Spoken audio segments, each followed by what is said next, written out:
Boba Fett's whispering sweet nothings in my ear all night. Or R2D2. Yeah, or R2D2 screaming at me. This I is a very finally intentional. I finally got the audio fixed. Kitsune helped me with that, but I still just Yeah. do not need them screaming at me tonight. Fair. That's only for a Star Wars game, since it is Star Wars audios. Yeah. It's very good. This like very intense moment. Wow! And I'm the only one reacting to it. It just like throws the dragon across the room. Fuck! This guy would be very hard to throw. He's so punky. He's so big. Big Fluff. His name's Cornelius. He's precious. Yes. Are you gonna be okay, Bruce? If you contain the glitter disaster? No, it is not contained. It is very much not contained. Oh. Are you at least gonna be able to remove it from your hand?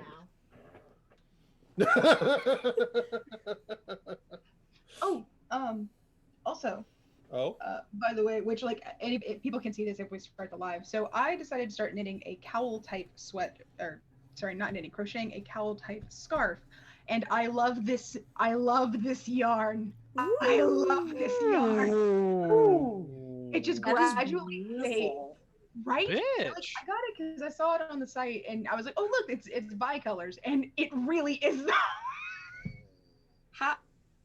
Okay, but like, how does that work? It's just like because it's all one strand starting from here, and then Right. you're just building. The yarn itself is just this ombre dyed appearance. Oh, that's so pretty. Right? It just But like, how do you measure how it's gonna fade in certain proportions?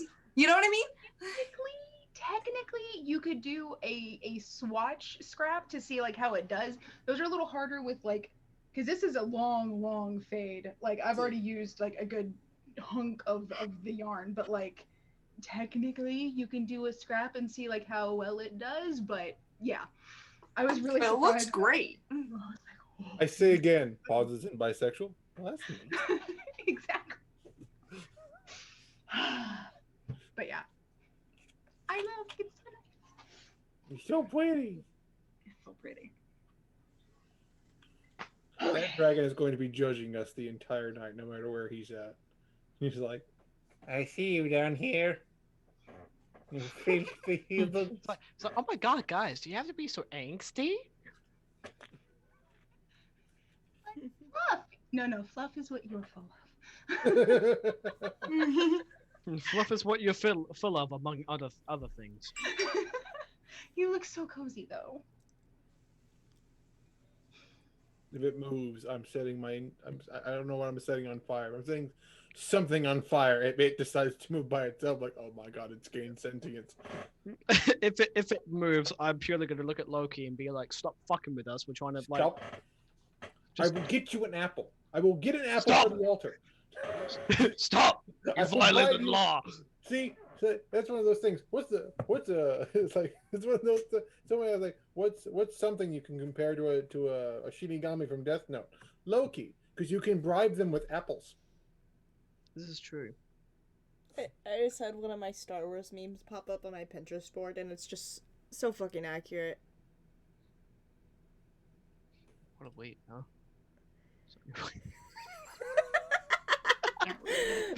What a week, huh? Cody, it's Wednesday. I mean, yeah. That's just lockdown in general. Yeah. I really wish they had left that line in the third movie. Where after he has to shoot Obi-Wan, like, I wish I had done that before he gave him back his lightsaber. Yeah. It's just like which is partially like, yes, because they're programmed and didn't feel betrayed by the Jedi, but also that's genuinely like, really wish I had back the laser sword, because if he comes back, he's gonna be real happy. Oh, he gonna be pissed. And he has a laser. So I have watched. They do like, because there are times, like, you saw it more in the actual animated, the original animated Clone Wars series, of just how much shit Obi-Wan and Anakin fucked up. Like the famous thing of the guy, like, they'll have to send 1,000 Jedi to take this keep, to take this fort. Sir, Jedi have been spotted. How many? 100? 1,000? 2. And it's just Obi-Wan and Anakin on air quote horseback, and he's just like, oh no.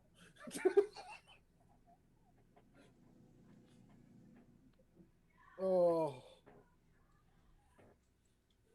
Hey, it's a Tony. Hey, you guys. Hope you're all having a good day. Stay safe over the weekend. Drink water. Remember your masks. Have a fun tonight. And I'll see you guys whenever I can. Thank you for stopping by, Tony.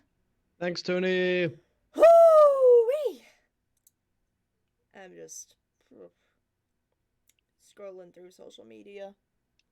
And it's a Kitsune! Kitsune! Yeah. I am drawing a Goliath currently. I'm drawing his body tattoos. Yeah.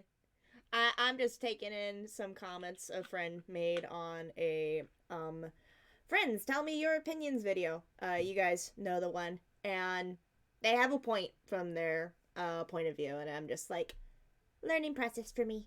Yay.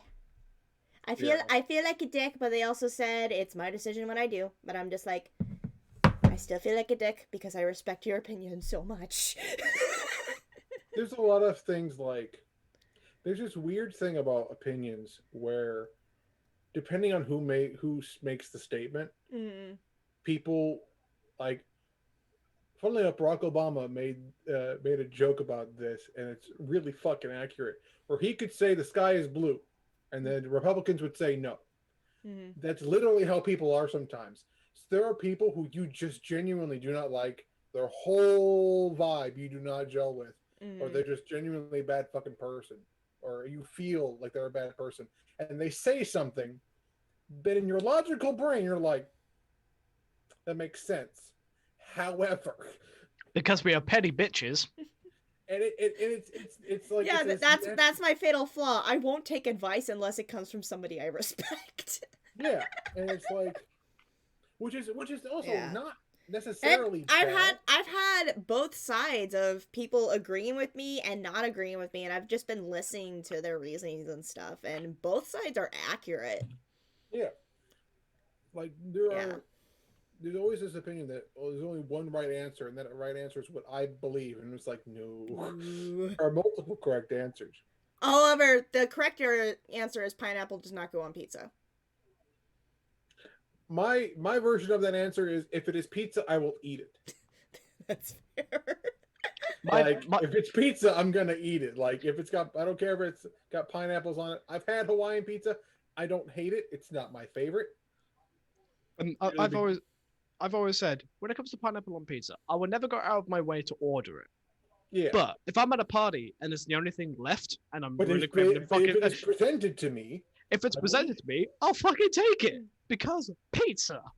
Yeah, like, the main reason is because I like pineapple, and I like pizza. I don't necessarily like them together all the time, but I like pineapple when it's like got a little bit of crunch to it, where it's nice and juicy. When it's on a pizza, it's a little soft. It's not quite doesn't have quite the flavor to it. The texture's all weird because it's been cooked. Or you could just put fresh pineapple on it. You could just put fresh pineapple on the finished pizza. Take the pineapple off. Also, Icarus Harmony says hello. Yeah, chat, I will be trying my best to read comments tonight, but if you're trying to address anyone else in the group, they will not see it.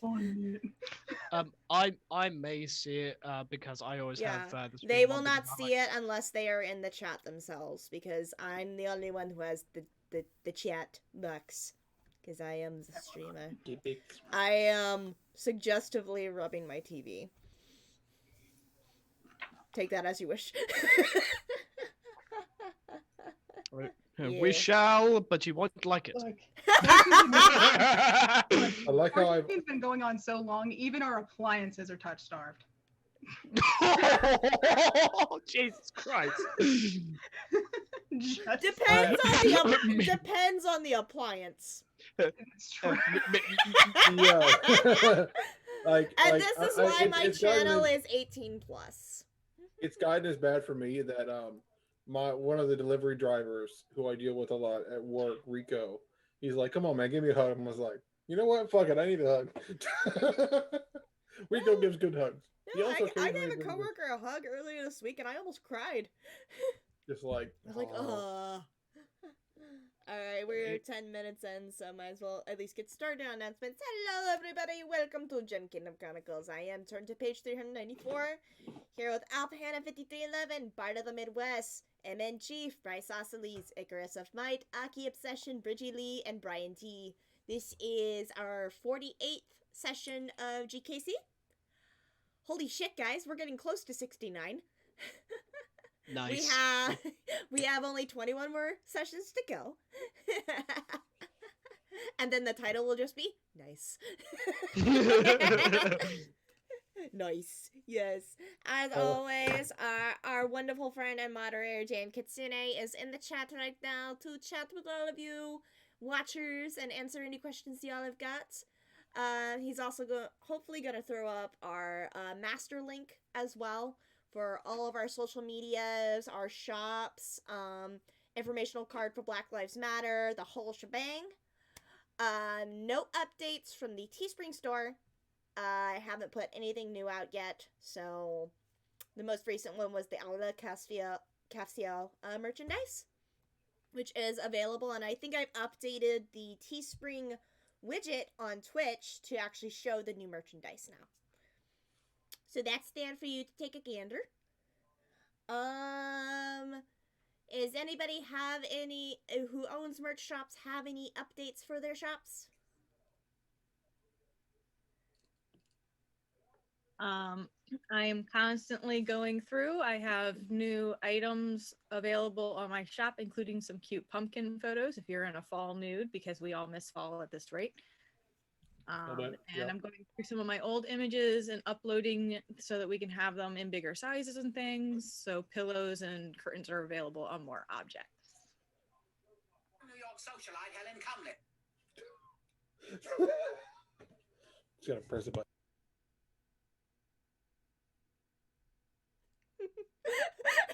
That was a cameo from Helen Cumlicker. I forgot that was up. My screen was on, so I just like press Watch button. that Oh, be no. what we get DMCA'd over. Right. New York socialite Helen Cumlicker. I'm pretty sure Sean Parks has better things to do, but like, Oh my god, how much will we have to pay that guy to promote this channel? As Helen Cumlicker. no, you to review us harshly, each individually. That Oh my god. I would fucking do a love that. review of all of our characters as Helen Cumlicker. Oh dear God. I would sell my kidney for that. Great. Okay. I do have an update for mine. I'm sorry. Yes. So as of tonight, I will be working on the last of the skulls. So this, I will have 10 skulls to put in my store to start with. I wanted to start small just to make sure I don't go into debt in case this doesn't sell. So I literally am working on the last skull for my shop, and a little inspiration hit me earlier for some of my excess resin stuff that I do. So with my dice, it's going to be TMI, or not TMI, it's going to be too much information. It is TMI. But, so but not TMI. But not TMI. It's just information you don't need. Yeah. So when I make my dice, this is the size of the dice that is in the skull. When I make it, I have excess resin, and so I make a smaller one. So now I have a bunch of these smaller ones and nothing to do with them. Well, I found out something, that my little globes that I put inside the dice fit into another globe. So I'm going to try to make little ones. Ooh. I'm going to see how that goes. It's going to be awesome. Brian, no! She has to make you can't buy all of her skulls. I mean, you can. That's what I'm scared of, that he can afford it. I mean, if you can. I know he can. I know Brian will single-handedly buy out your entire shop. Do you want to see the new one I just made? Yes. Yes. And for everyone in chat, this is going to be an awesome preview for what's going to be in Bridget's shop. And we will let you guys know when it goes live. So as of right now, these are matted, but they will be shiny because they do need an additional coat of resin on them. So it will be shinier. Ooh.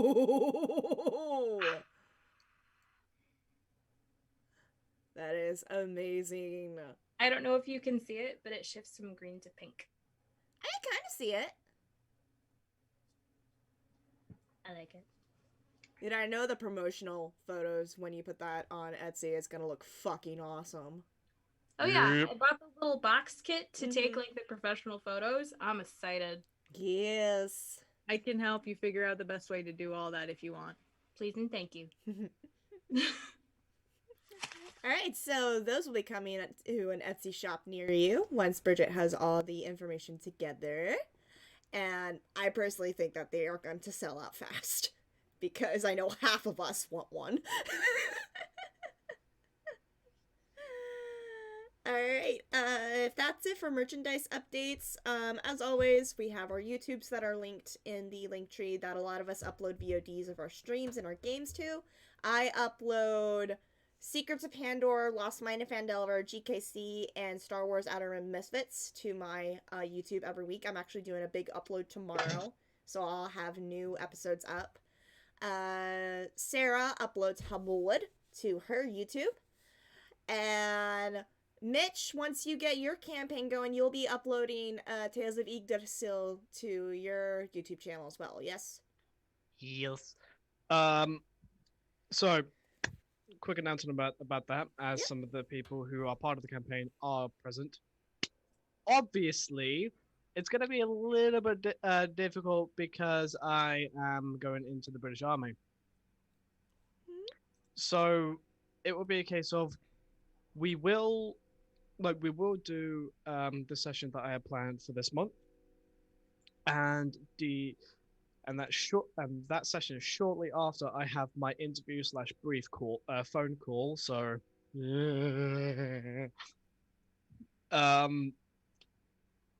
as soon as I get any news on that front, I will let all of you know, obviously. Also, the one shot that I did for my birthday is canon. Okay. You can make my character an NPC if you wish. I did not write a lot about her. She's just a dwarf. Her name's Haldora and she loves to drink. I was actually going to ask that anyway, but thank you for letting me know. Yeah. You can use my NPC or my character's NPC. Oh god, they're gonna love fucking Kindle. I tell you now. Please cause chaos for me. I will do you good. As well as I generally I will let you guys know, as well as the people who do follow me on Twitch and like somehow subscribe to my YouTube. I haven't even checked my YouTube for a while. Any updates? But yeah, I'm actually gonna possibly start a like small vlogging series like during my training. Obviously I can't vlog everything, but obviously like make little video diaries being like, hey, did this. I feel like shit because my legs are on fire. I just came out of a gas tank with no gas mask on. My nose is like that's Niagara. always gonna be fun. Oh, my sister has stories about the gas chambers when she was in basic. They will literally either tell you to put two fingers into the mask or fully take off the thing while the gas chamber is going off. I came out with a big smile on my face, just snot running down. Yeah. Oh my god, my sister told me stories about that, because you have to take it off in the chamber and learn how to basically put it on while you're surrounded. And then they make you take it off and you exit and you run down in circles in 5 minutes as the drill sergeant fucking hoses you down with milk or some shit. My sister has stories. Ours, we had to first move the gas all around. Yeah. Loosen the mask, take it off, and then recite one of the 12 general orders. Oh yeah. And then file out single file. Yeah. Oh shit, back when my grandpa was in the military, that's when they still have the chlorine gas.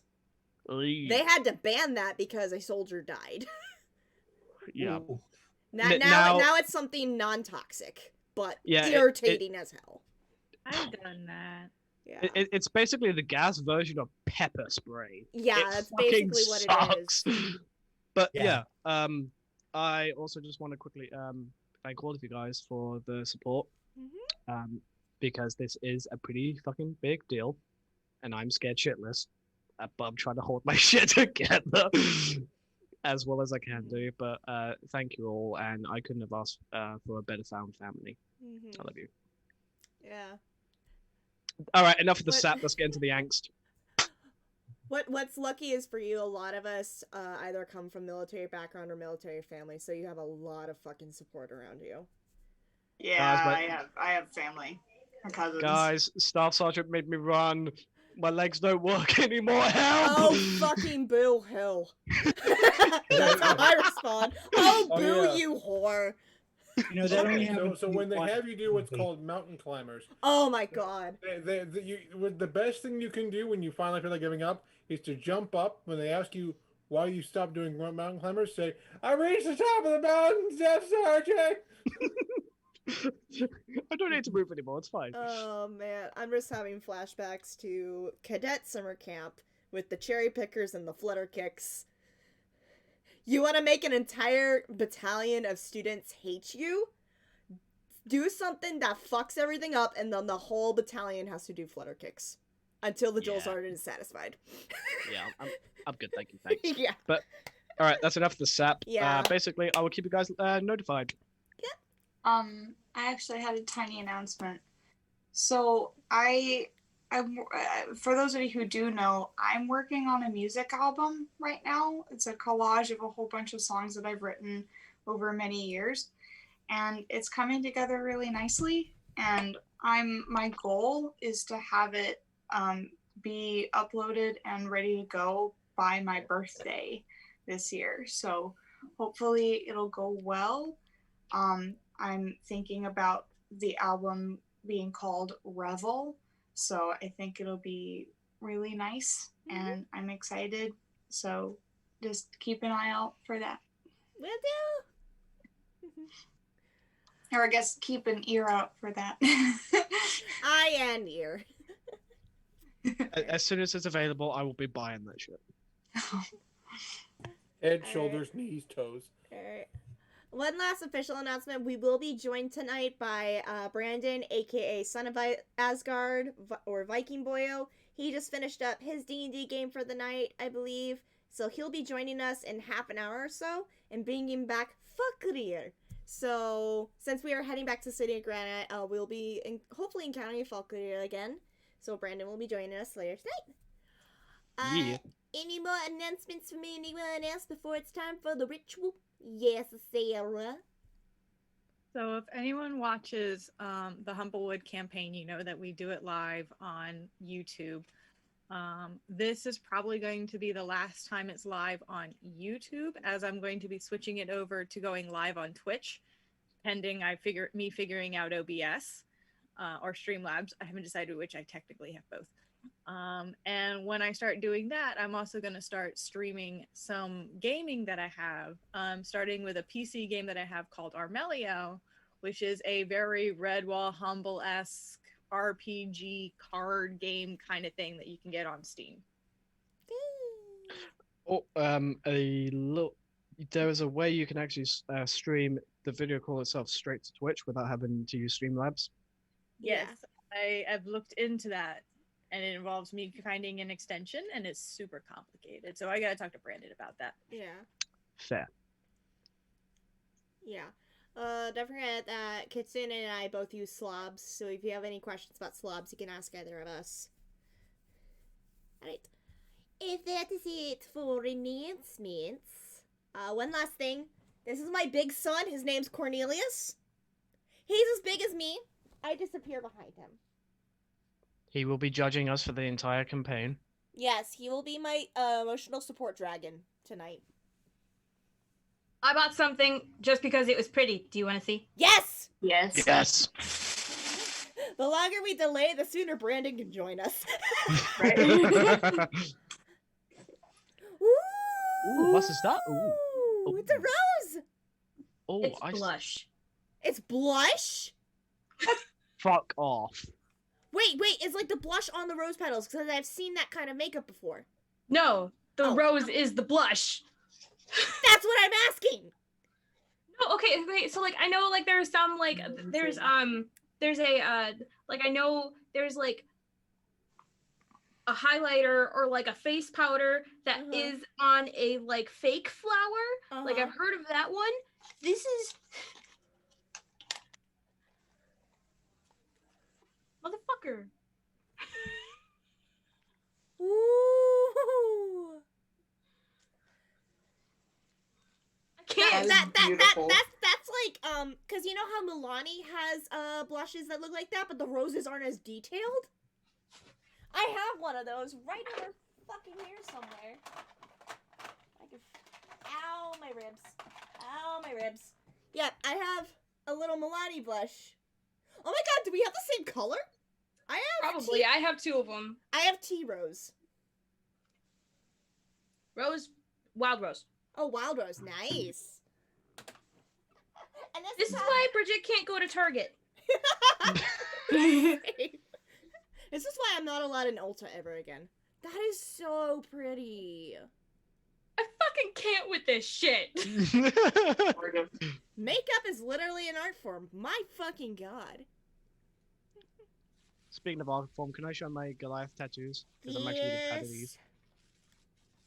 Oh, fucking white balance. Ooh. That is awesome. That's really cool. I'm really happy with that. Anyway. Alright. If that is it, Hannah, you know what to do. Execute Order 60 sus.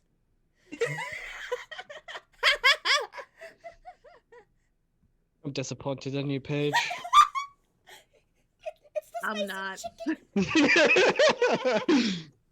Everyone say hello to Amber. She is my spicy chicken. And Amber is going to help me out today with sharing the love. So, you go first, Amber. What do you like to say? Oh, those are good words. Oh, wow. So supportive. Beautiful. Oh, kisses. Oh, love it. Love. So much love. Anyway, y'all are loved. Y'all are cared for. Y'all are special. Your feelings are valid. Please be kind to yourselves. We are living in the middle of a pandemic. It's hard, and it is hard to take care of mental health. It's okay if you feel off some days. It's okay. Your feelings are valid. You are trying, and at least you are trying, and that is the most important part. You have made it through 100% of your bad days. You have made it 100% of your bad days.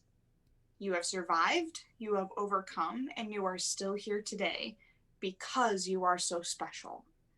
You were handcrafted and shaped in love, and you were made for a great purpose. And you guys are so amazing, and I love you all so dearly. You are beautiful, you are special, and you are a wonderful soul. And I think you guys deserve the world, and don't ever forget that. Be kind to yourselves in the same way that you are kind to other people, because you deserve just as much love as you give, okay? I love you guys. Levels. Levels. Alright, one last thing before we start. Mitch, you made sure to at least send the Zoom link to Brandon, right? So it's in his inbox? I will do that now. Okie dokie. Just so that he has it for when he joins. That is it. With that fizz zoo. let us dive into tonight's episode of Kingdom Chronicles. Hail Satan!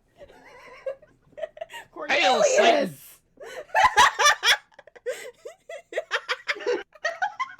Yes. Y'all can do what you want, but not for me. That wasn't me. That was Cornelius. Cornelius has an interesting way of thinking. You rang? No. Okay. So, I think I also, this is off topic, I got new refill ink insides for my pens, which makes me very happy because now they work again. So yeah. So, previously on Gem Kingdom Chronicles. I can't wait for the time when that is how I actually sound all the time. So, there was a good smattering of stuff, I'd say. We had some nice little moments with Drax and Isla because they went for a walk outside the city since she got her eyesight back, and she got to see a whole bunch of stuff, including like a little bit of an elevated view, which was nice. And she also tried to summon Castiel or to see if she could like reach him, because like why not, I guess. Like, hey, you out there? Hey, buddy, what's your name? What's your name? Tony. Hey, fuck you, Tony. So yeah, didn't really manage to make him like appear or like confirm that he was still kind of around, but like did feel him in a sense and knew that she was heard. So, you know, kind of like that. And also altogether it was just kind of a very nice moment. At the spring where everybody else had gone down to see what the fuck to make of this, since Darren was like, yeah guys, let's go back. So back in the spring, they just flash that peace sign. They gave the water back. Devotion wanted to explore his memory of what the box that the liar's tongue rested in looked like, to see like what he could kind of glean from that to pass on to everybody else. So we got a little bit of info about that. Saw like the box and that it was lead plated. There were runes specific to Loki and to binding him, etched all around it, and he offered up a nice memory of his son's birth in exchange, kind of. Zinc tried with his happy little self. Asked about his grandpa and actually got a flash of a Moonstone guard that was seeing his grandpa maybe, or something that looked like his grandpa. He's not sure. It was creepy. Trying to bribe the guard for some gems and stuff he was carrying. A deal was not struck, and the grandpa disappeared. No rod, no obvious magic, and offered up the memory of everybody that was with Zinc that night, just kind of just feather falling off the Amethyst Towers, or Amethyst Halls Towers. Sutha just went on ahead with her bad self and got a thankfully neutral memory, because I would have been very sad otherwise, like for everybody. But got a neutral memory of a post-talent processing day. She also asked for anything about where Devotion's family is, but the spring has nothing on them. Like nobody who's seen them has come through, at least not seen them recently. I think the most recent memories they would have been like y'all's of them at the Facet Fair. And Darren actually convinces Sierra to give the spring another try, and shows her the memory of his dad's quite upsetting speech. Let's be real. But you know, have that. And that one of his happiest memories is of meeting her specifically, and the rest of the party that first night, which was a very nice moment. Almost She saw me also fucking tears. right. Um, the spring also recognized the keepers symbols, had some of the memories of the Civil War that apparently nobody else like really remembers, that also isn't like in any textbooks that y'all have found.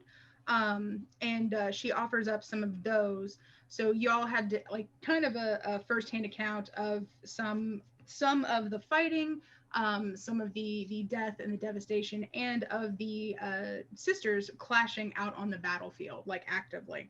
Um, so yay! And Sierra also gave her some of her nicer memories, and also gave her a name that she accepted, which was Jewel. So No, somebody else gave the name. It was Zinc. Zink did. it was Zinc. Okay, sorry, I had that right under that section. My I'm bad. not that buddy with the spring yet. Oh, that's right. Sierra, sorry, that's my next thing. Gave her a sea shanty, like a memory of a sea shanty out on the siren song. Thank you. um, so yay. So they reconvened at camp and did like a debriefing about everything. The baker took a stroll away while they did so, because he was like, you know what, I don't need to be a part of this. I'm just gonna go over here and maybe just not do anything, maybe find some mushrooms, who knows. There was some debate on how to proceed, like if you guys should get a box to contain it, how are you going to transport it, like should you take it, stuff like that, which makes a lot of sense.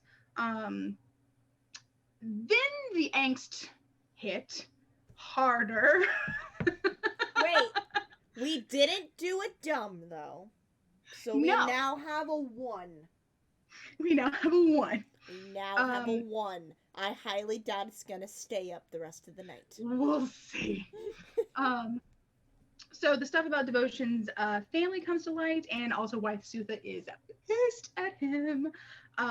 Lots of emotional back and forth. There's a whole lot of other confessions from like some of the other party members. Isla's heritage. Drax is a hoe. Isla's heritage. Drax is a hoe. What Darren and Sierra actually went through down in the abyss. You know.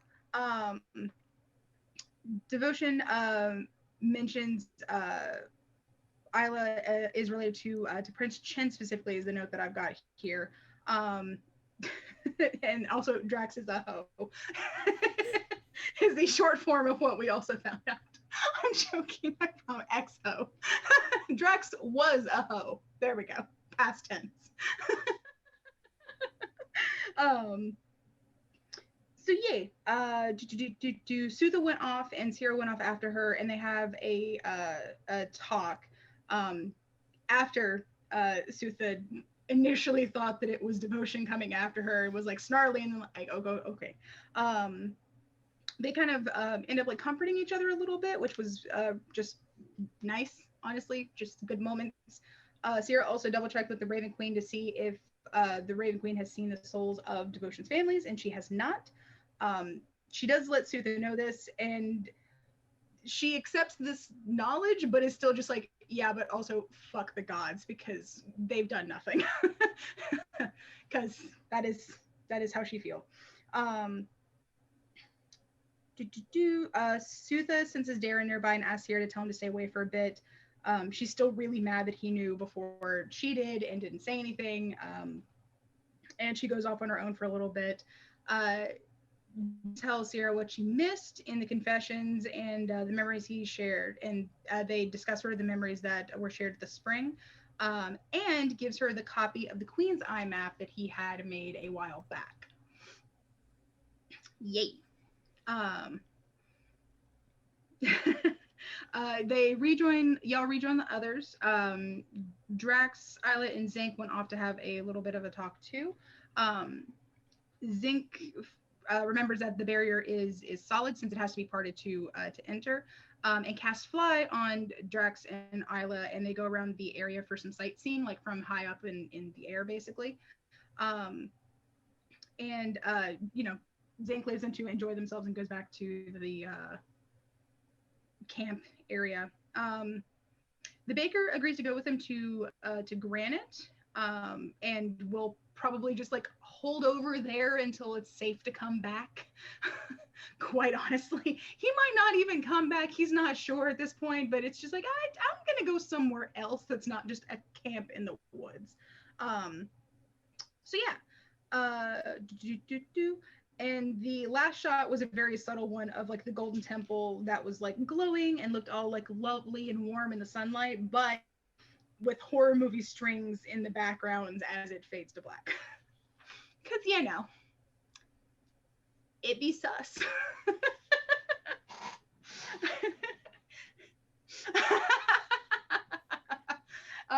So yeah. Oh, goodness gracious.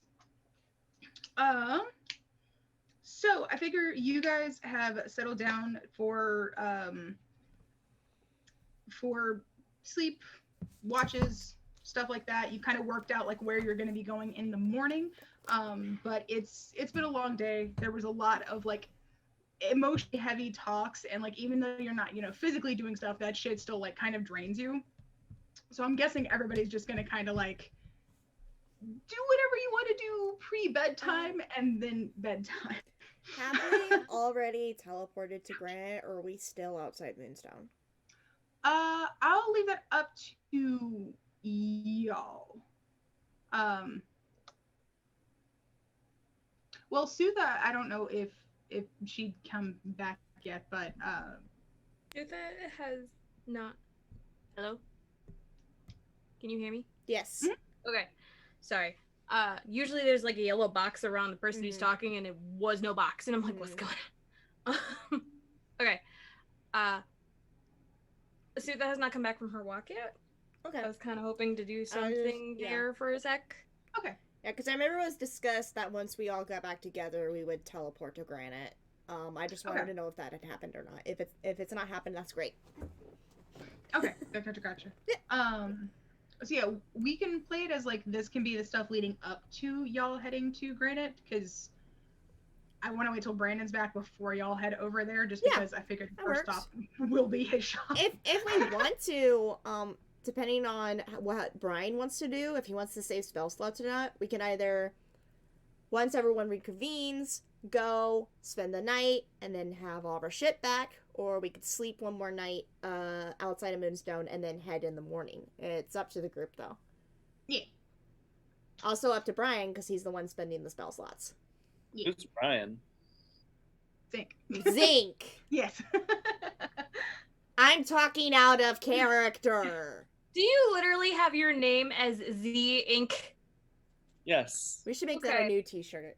That's clever. I like it. Thank you. Knowing Drax, he would probably would have said probably best to go in the morning. Best not to disturb his dad when he's trying to get his so-called beauty rest.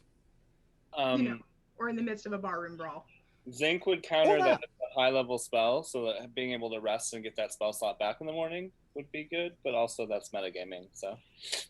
Well, if we're discussing this in character, you could just, like, I don't know, bullshit something. Zinc's intention was to cast a spell when everyone was back at camp, so if you want to do it later, that's fine too. We can discuss it. And there's a tavern in town, Drax, so we don't have to go bother your dad when we get there. We can just get a room at the tavern for the night and then meet him in the morning. This is fair. I don't know, we might run into him at the tavern if he's having a brawl or something, but that's an option. I'm not placing bets that is likely to happen. It's like betting for a horse to kick you in the teeth when you're behind it. You know, it's likely.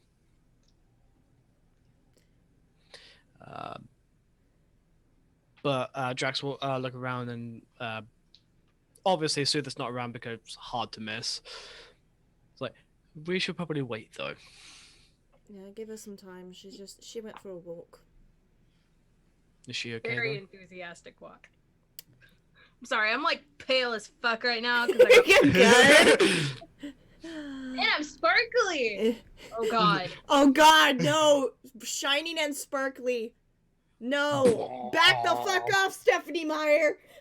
You can't have this one too! But yeah, okay, back into it. Cannot confirm or deny if she's okay. So tread lightly.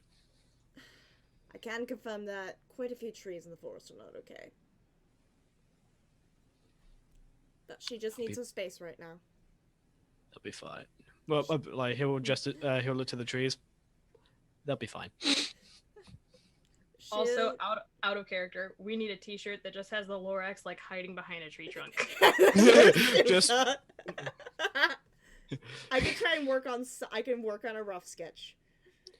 Awesome. And that's just Smokey the Bear, like, only you can. Oh no, that's Suther. Never mind. Yeah. Burn the whole place down. It's like, no, if you want to. She'll rejoin us when she's ready. Drax will take out his flask that he's been saving. This is Dar's shit. Is it? Holy fuck, you're red. Devotion, I don't mean to point out the obvious, but you look a little sunburned.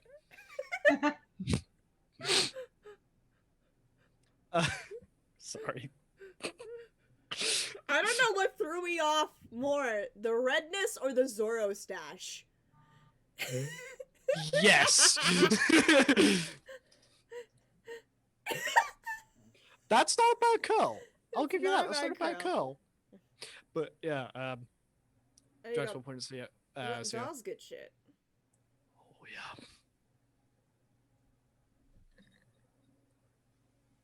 Good to know that I'm gonna stay away from that. I assume I know how strong this shit is, right? Oh yes. I take a small sip. Even then. Hold on. Yeah, well, continue. I'm just gonna make a roll here. I'm debating if I should go get some of my fire whiskey to actually make this roleplay more authentic. Do it. Okay, be right back. You make your roll. Whiskey. Drax will take it back and look to Isla. Just one. If you can say to, she does the whole.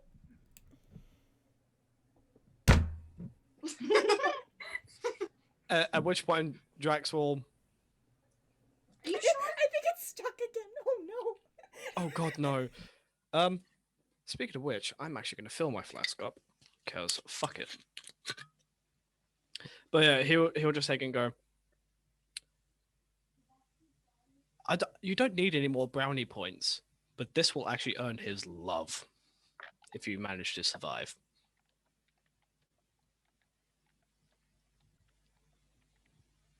I'm no bitch. Gimme.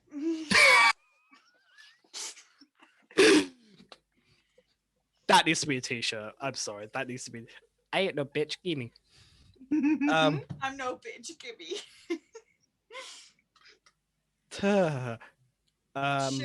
She'll take a sip. I think for you, Isla, you're gonna need to roll for me. Con roll? This much. Con save. Con save. Okay. You are probably within 10 feet of a paladin. So you've got some.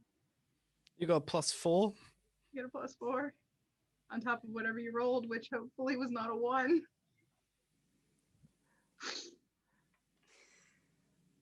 Oh no. Was it a 2? 10 total. Okay, well. Including the +4. I get +3 for a con save. Yeah. Good news, I only strained one neck muscle trying to open this. Oh, Oh yeah, that's sugar caked onto that. Clean that. It burns the whole way down. You would do that little like. Did you ever see The Rescuers with the dragonfly. Yes! Yes. I just Yes. watched that You do yesterday. that. Yes. You do Yeah, that. she takes the sip and just goes does like the alcohol shudder, you know, and it's like really strong. Just like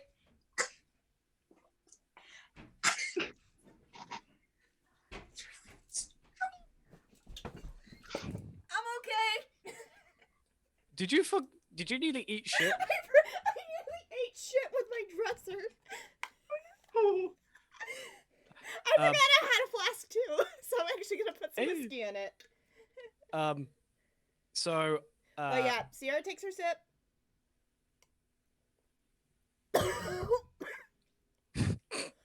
Oh yeah, it burns as much as I remember now. Oh, I feel good shit. ooh, yes. I can feel the hairs tingling in my beard. you drink that. Dwarven con- Dwarven upbringing. That's the best I can tell you, Isla.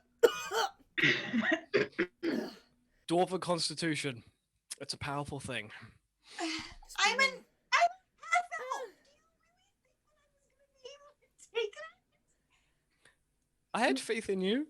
Now that I think about it, it's possibly my divine blood that's kept me from succumbing to Well, this. guess what?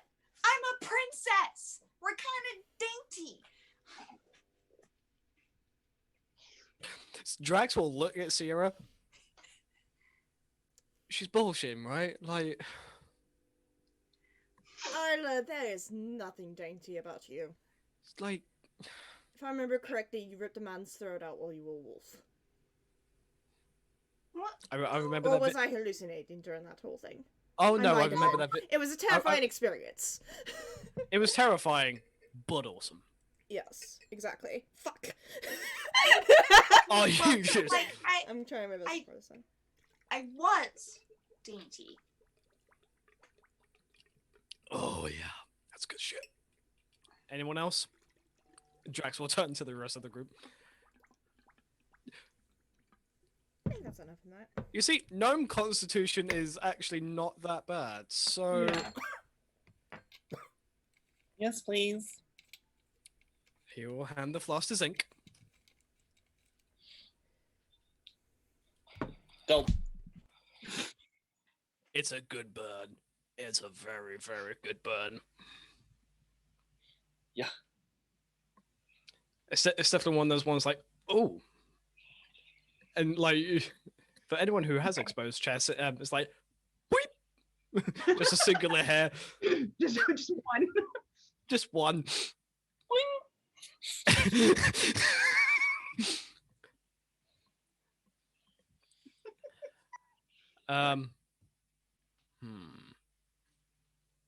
Devotion.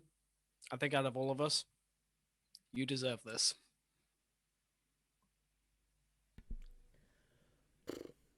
Devotion. Devotion sides of life. I'm here. Devotion will think for a good long minute on that. And then he will take it and have himself a hearty swig. Like a good old gulp. Imagine gulping down your your own infernal essence. That's what he feels all the way fucking down. Niche. Choice of words. Look, get your own head out of the gutter. Jesus. I've been drinking, man.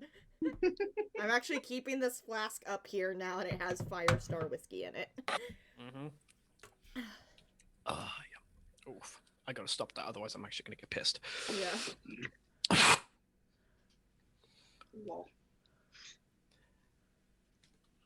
But definitely not gonna look at Florma. Definitely not gonna look at Darren because he remembers that time with the centaurs.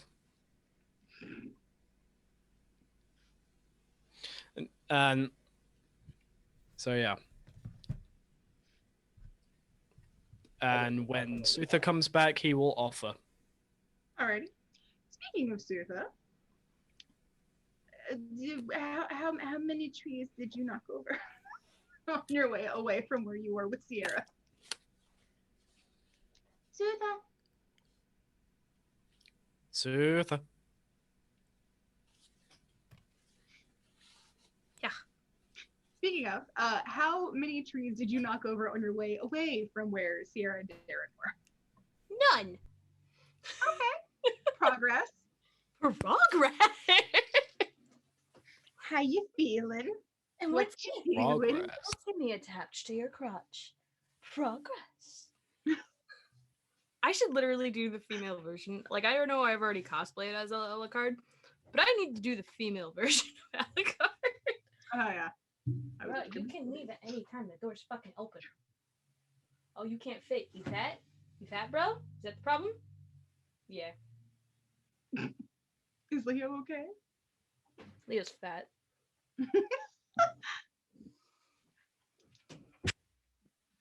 Hey, okay, so what you up to? we have not talked about this, but Okay. I figured this is the perfect time to do this. Okay. So as y'all know, Sutha has a god complex. Oh no. She's gonna call him out. Which one? All of them. So you're saying Thor, Tyr, Loki, Anubis, and the Raven Queen? Yep. This is gonna be interesting. Calling them all out on that bullshit. Every single one of us are gonna feel that shudder inside. Be like, there's something wrong with the Force, literally. Paige. Oh man, you really Yeah, have to. and guess You what? really have to And- sip this shit. It is spicy. And guess who gets that twofold? Poor Also, devotion. I kind of Sutha deserve it. gives two fucks at all. That's fair. I also kind of deserve it. That's also fair. You get struck by lightning, it's not her fault. So, do you just find a clearing and like scream at the sky? No, because she knows, like, the concepts of she knows that the concept of it is that they're not just up there, they're like everywhere.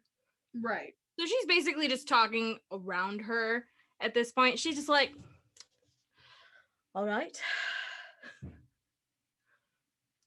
you want me to believe in you, you want, I don't want to say justification because that's not the right word, appreciation. No, I don't know. I didn't think this fully through, and I'm on a half a bottle of wine right now. So Acknowledgement. That was all said in character. Yeah. Fine. You want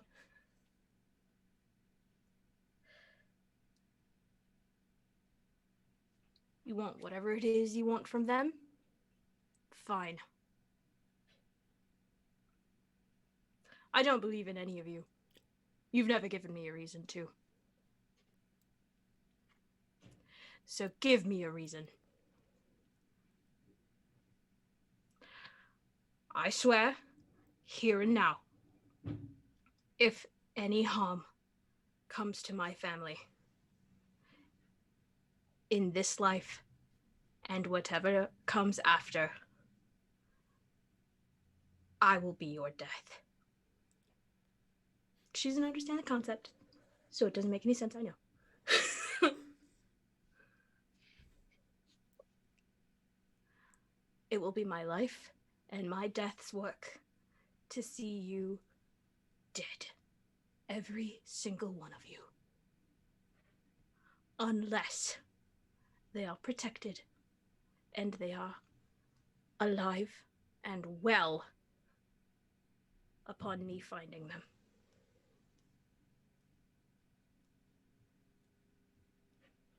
Do we have an accord?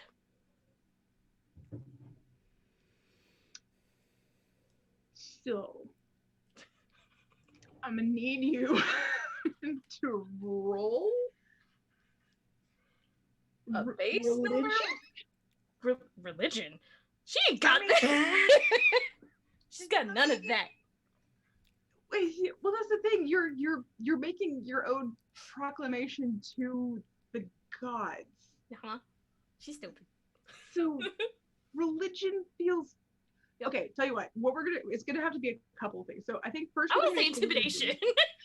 first is going to be a religion check to see like if you can how well you're going to get through, and then I think we'll do an intimidation check to see how well it worked if you get through. Bro, their intimidation checks are like 90 compared to my 12. Yeah. Alright. I knew this was coming. I'm gonna die, guys. This is Sutha's death right now. She's gonna turn into a statue. They're gonna smite her, those mighty smiters. Does this mean we get the Backstreet Boy? Yeah! And out of the ashes appears Azure, and you will all hate him. Place your bets on how long he's gonna live. We'll be like, no, give us Sutha back. We'll find a resurrection spell. Yo, I make that joke, but honestly, Sutha, please don't threaten gods to be killed by them. 17, because I have nothing in religion, so 17. Okay. Gotcha. Okay. Go ahead and make your intimidation check. Oh, I got this. That was very ominous. The loud bang and the giggle. 19 plus 7. Okay. Good stuff. Dear God. That's a 26. Sutha's scary. I know. I know. I got death threats because someone assumed I was devotion. It's just like, please don't rip my wings. I just got these. Technically, you got maim threats, which are almost worse. Because you know you live through them. It's just like, now I have to live and I don't have any wings anymore. My whole thing. I just spent, that was my potion. Like, I spent an entire day and a considerable amount of money to tattoo flames on my wings, and now they are here on the ground. Yeah. I'll put him in a case for you. Oh yeah, like from Maleficent. Yeah. That'll be horrible. Just be like, here, remember that thing that you loved so much that I took from you because you're an asshole? Only downside is this time the rings won't reattach. Yeah. Although they never actually specified that that's what was supposed to happen. Like when he tore her wings off, you would think that they wouldn't do that, but I guess magic. Fae bullshit. Fae bullshit. Okay. So I had to make some rolls. Sutha's gonna die. Well, bye. Okay. So here's what happens. By the way, the Raven Queen rolled real fucking well, so just FYI. I know. Mom. Here's what happens. You're threatening 5 gods.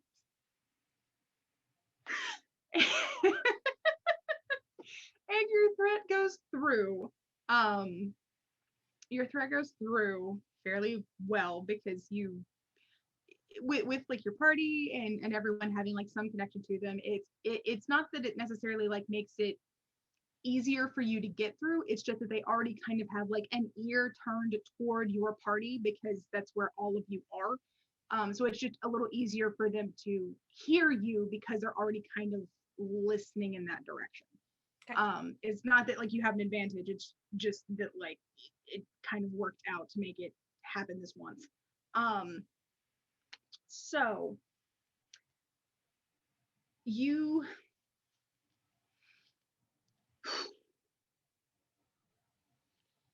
burst into flames. No. Burst into flames.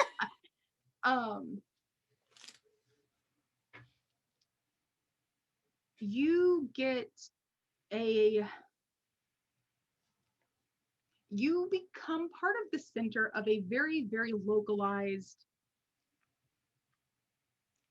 event. I don't want to say storm because that's not quite right.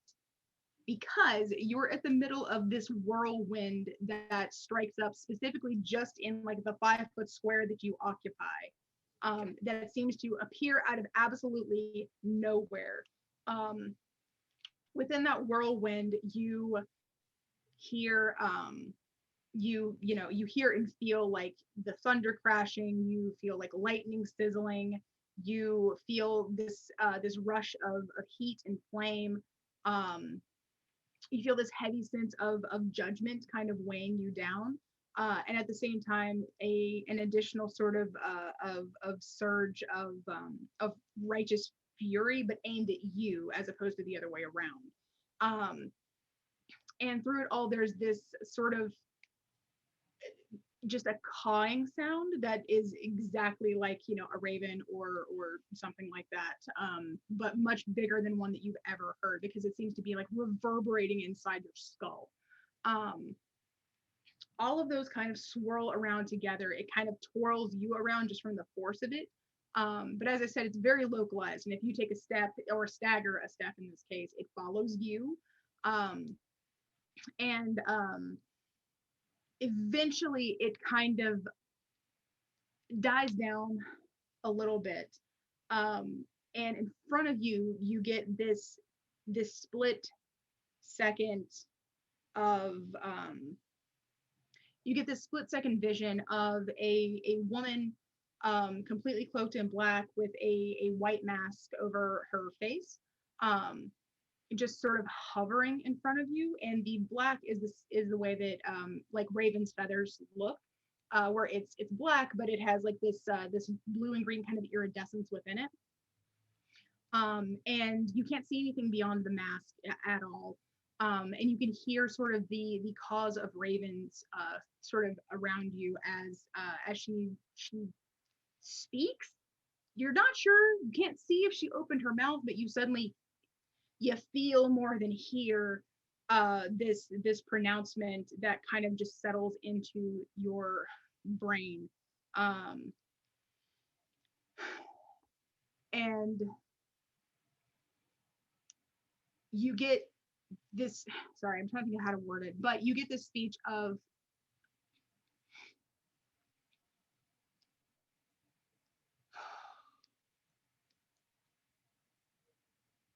the gods utilize mortals to spread our message and to spread what we can bring to embetter the world.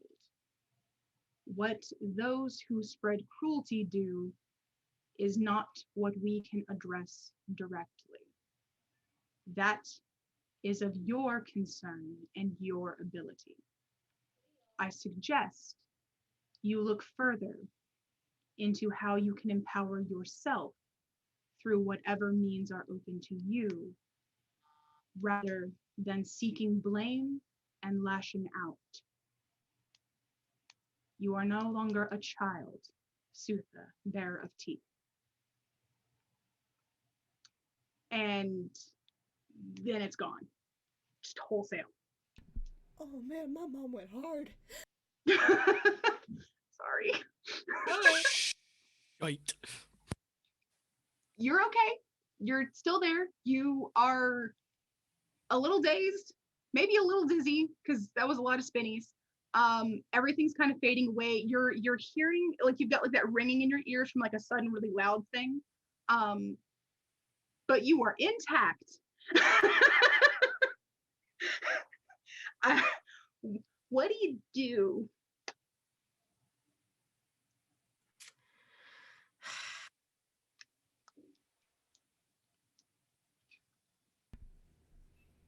Sutha kind of just, she looks at the space where the person was, and she just, it's that smile that you have when you are so angry that no other facial expression works.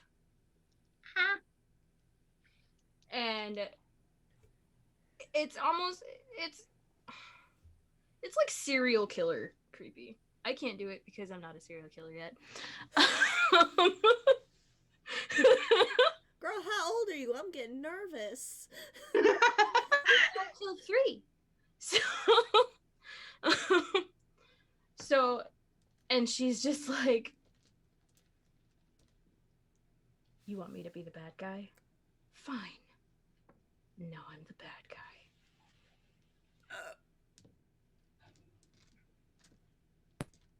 Well,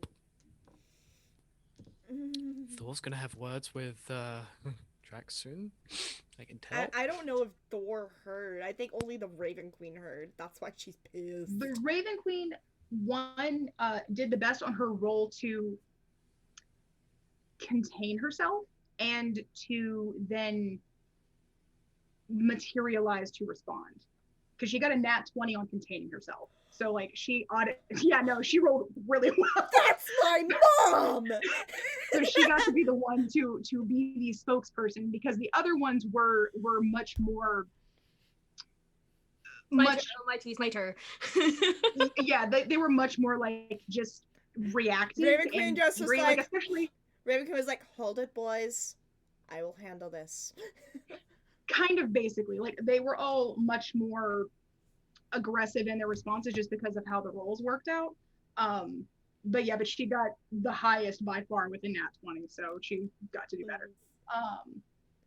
Also, hi Brandon. We'll be in Granite soon. We're just wrapping up some stuff real quick. That's cool. I'm really sorry I'm so late. No, I started wrapping up 25 minutes ago, but I made the mistake of giving one of my players a hellhound puppy. So they've been trying to like, oh my god, what can I do with a dog? You can't do anything. You don't know its name. But I want to name it. It has a name. Why does it have a name? Because it's a hellhound. Name, move on. So yeah, sorry about that. But hi. Yeah, you're totally fine. Hey. I'm gonna sit here. Oh, sorry. Sutha is just, I don't want to say she wants to rage, but she is enraged.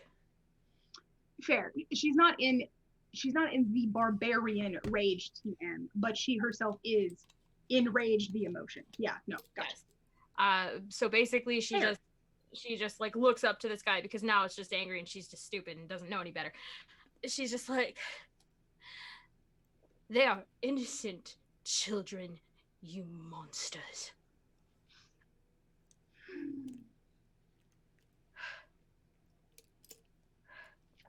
If you will not help them, whatever happens to you is not my concern.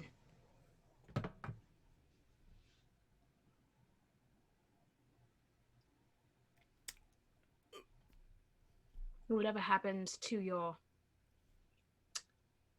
followers is not my concern either.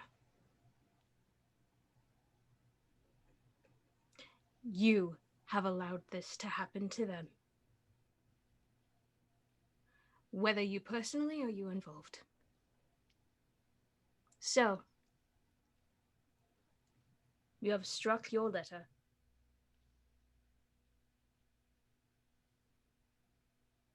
And now I will do mine. Damn you all to whatever lonely hell you deserve.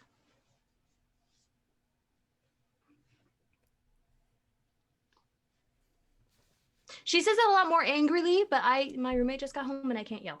Basically, she was yelling that. Oh yeah, like fair. Screaming. In Orcish, just in case people are listening, Darren. Probably not. They're all back at the camp. I don't know. He's got good hearing. That is true. Sierra would question that. Wait. Okay. Cool. Okay. Are you heading back to the campfire? Okay. Sutha will head back to the campfire, but when she arrives back, she is not hiding it. And if anybody attempts to speak to her, God rest your soul. She mad. She very mad. God, there's a Loki hand in my ear. She mad. Oh, Loki ain't telling you shit, Devotion. Oh, I know.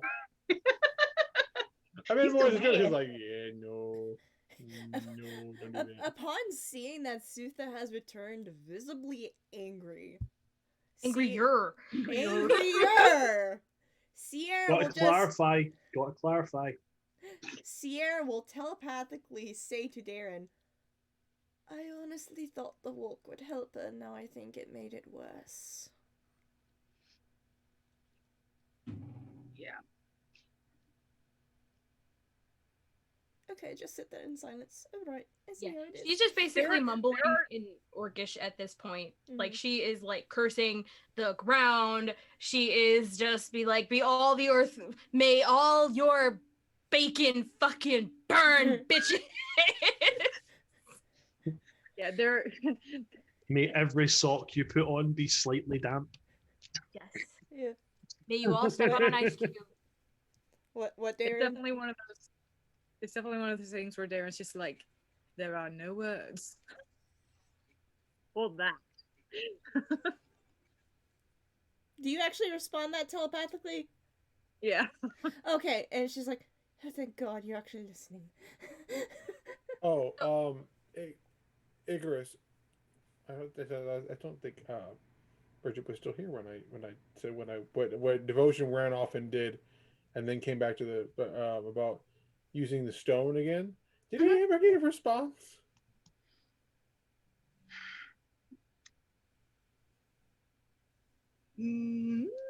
Hold on. Did you whip that out and try that at the No, camp? when near the end of the session, devotion went off. That's why he asked where Suther was, so he could go in the opposite direction. That's right. Okay. Because he did. Yeah. Honestly, yeah. probably Sutha probably gets back a long bit after you do, because she was already a little further away from the camp and then went further still to have this discussion. Discussion. So most likely what I think what happened when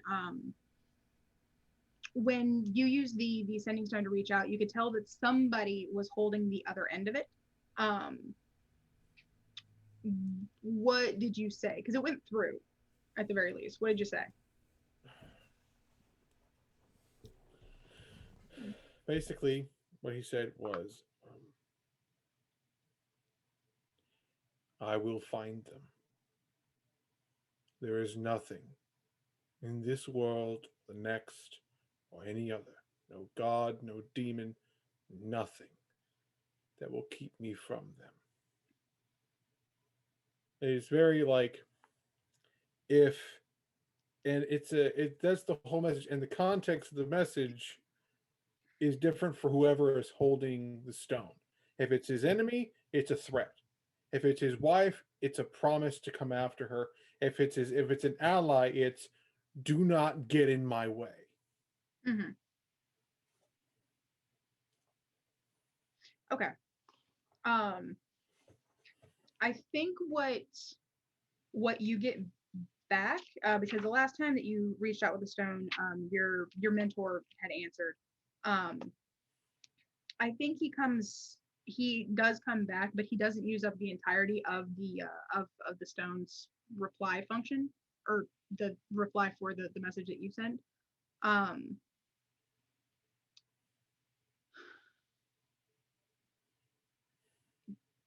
Children and I in the wind. Sorry, wind. Cannot risk contact.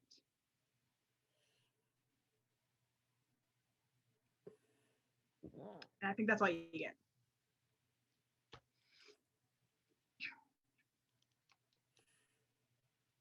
And he does not reply further. He wouldn't say anything after that. And kind of sitting there, staring at the fire.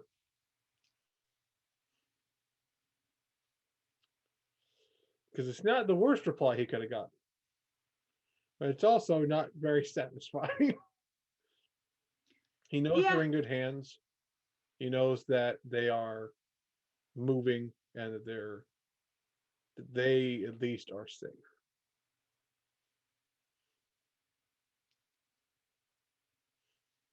Yep.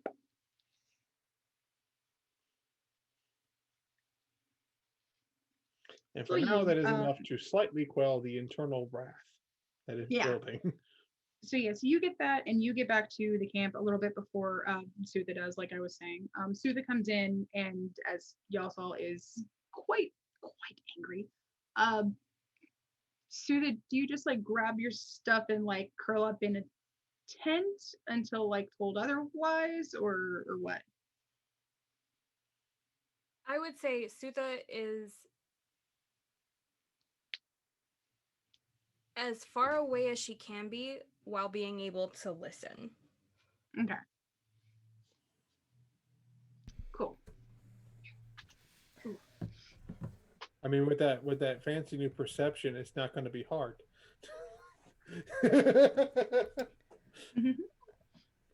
Well, now that we've all reconvened, are we wanting to head back tonight or in the morning? I would rather go tonight, but it's up to you guys. I'm good either way. Let's do it tonight. In the distance of where Sutha is located. I'm gonna say it's a good throwing stone away.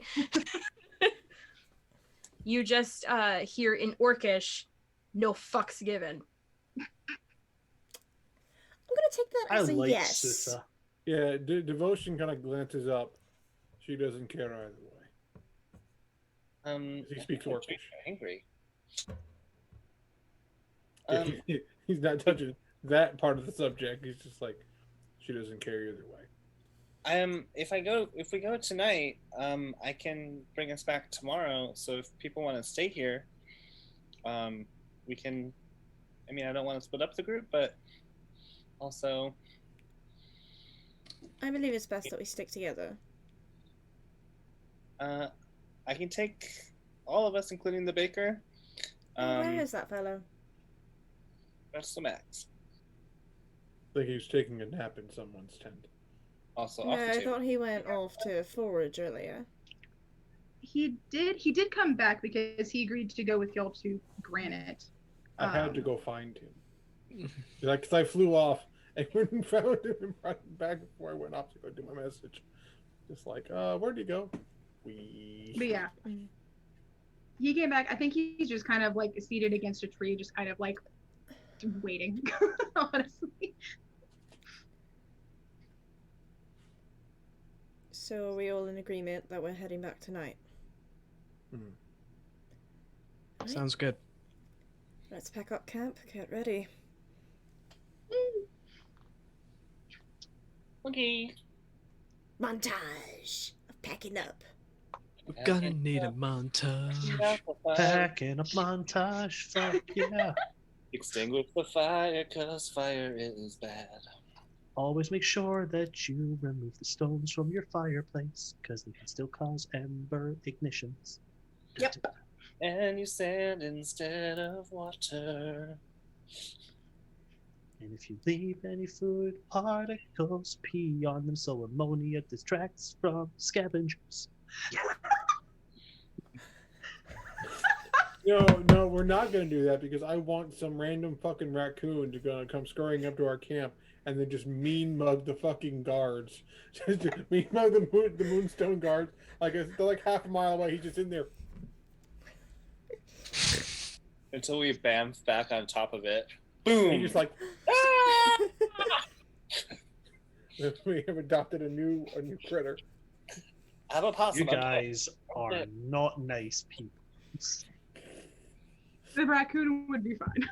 You have met us before. That does not change the point. That's fair. Alrighty. So once you guys have packed up, we've had like our action pack montage set to some very sprightly music in the background.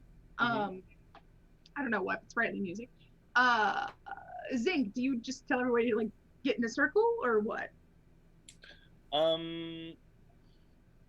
like just to gather around? I don't remember exactly how the spell works. Yeah, I just have to be able to see them. Okay. So Zinc is gonna sort of like use he's gonna pretend he's casting teleportation circle again, but instead of like when he casts that, it's like the runes form a circle like on the ground.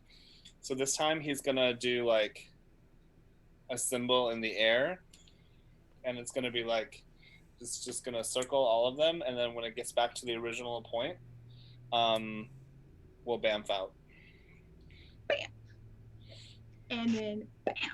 It's very final. And then bamf into granite. I think we technically did a roll for my teleport last time, and if we didn't, it's a 7th level spell. So fair enough. That's fair. We appear in a fire. I remember you doing a roll for fly. I don't think you did for teleport. Oh yeah. Hi, lower mid. Hi. Hi. Hi. I rolled a 5, so that's high. Oh no! You don't have to compendium. Are we gonna be carrying a ficus when we arrive? So the good news I'm is gonna laugh my ass off with the fucking ficus again. the good news is the teleport works. The bad news is The bad news don't is end up in fireball. granite. Also, since I'm familiar with this place, it's just like we're bamfing right to the, not right to, but like outside the entryway, like where Sutha and I like spent time while, because she didn't want to go into the city because it's underground. The horror. The horror. Oh no. It's just funny. Oh, what? No. No, what? It's just funny. Am I taller than Darren now? Sorry, let me just double check. I'm pretty sure it's just funny, more than anything. Appears. That is quite honestly the best we've ever seen anybody appear from like just.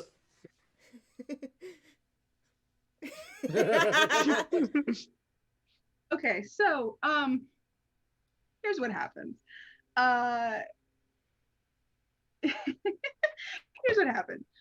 You guys arrive, no problems, no, screaming inferno of like a fireball or something to welcome you. Nothing like that. You guys appear with no problems. The sparkles of the spell dies down, and as you kind of blink and look around and go, oh, okay, here we are. There are 4 zincs.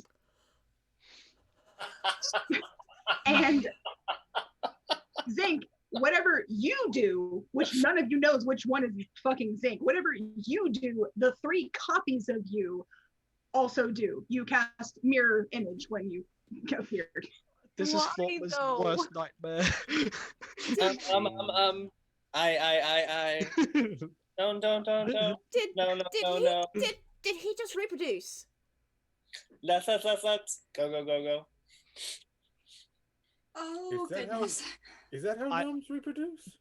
I'm in Helheim. I'm in Helheim. This is Helheim. Is he a sponge? Is he reproduced by butter? I go around and I poke each of the zincs. Technically, I think that's gonna count as an attack. So you're gonna have to roll, like to touch them. You have to roll to make sure you do. So Zinc, what's your AC? Well, hold on. Let me see if I want to use mage armor. I'm poking your shoulder. Well, whatever. If you had mage armor cast on you already, then yes, it would. Oh, actually, it doesn't matter. I rolled a 21. Oh yeah. Okay. Yeah. So whichever the first ones that you poke, it kind of like just nui. Oh. Just nui. Bloody hell. And after you do that a few times, then just so now there's 3 zincs. Hey. I continue the process until I find the real zinc. Okay, that takes probably like about the length of the spell. So you're just going around just like poking and poking. And I'm gonna say you probably find the real zinc last because that's funniest. I poke his nose. Zink will hug you. Oh, okay, we're hugging now. You got me. That's not the All right. worst thing that could have happened. Well, you know, fireballs and. I'm sorry, No. what? Sheep happen. Sheep happens. You're telling me you could drop a fireball anytime you use a spell on complete accident? I mean, it hasn't happened to me directly, but at the same time, anything's possible, kind of, but not really. Like, I don't think I'll unweave the fabric of the universe, but... Doubt. I'm certainly glad I'm fire resistant. The rest of us aren't, though. Well, that's okay. I'll just cast Next to Devotion then. Alright, we're outside of town now. We should probably find some lodging to stay for the night. Yeah, we should check in with the prospector too before we leave tomorrow. Drax is gonna pipe up. I'm gonna check in with the prospector tomorrow anyway. Oh, okay. Yeah, hopefully they're doing a lot better. I should hope. Come on. Let's go, Devotion. I'm thirsty. And he's gonna put his tiny little arm up for you to lock arms. Granted, like it's like locking arm with hand. Yeah, like you can 100% tell I'm a parent because as soon as he said I'm thirsty, I was like, pleased to meet you. I'm Friday. I have to go. I have to leave. I'm leaving. Hi, thirsty. I'm Dad. Anyway, so who's going where? Apparently, I'm going with Zink, so wherever he decides to drag me off to. I'm guessing the tavern or Falconrier? Sierra will go wherever Dayren goes. Don't take my line. I'm your girlfriend. I'm allowed to. I was just gonna follow you. Is this one of those? I don't know. What do you want to do? Yeah. I don't know what you want to do. Once it gets to that point, Sierra's just like, oh, for fuck's sake, and grabs his hand and just heads to the tavern. Alrighty. Drax will also head to the tavern.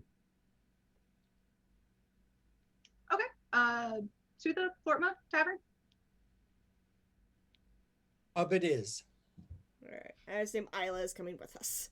This is the tavern with the fighting all the time, yes? Yeah. Yeah. Usually. Yeah, so going to the tavern. Yeah. There's a pretty good chance that Valkyrie's probably there as opposed to home. Maybe.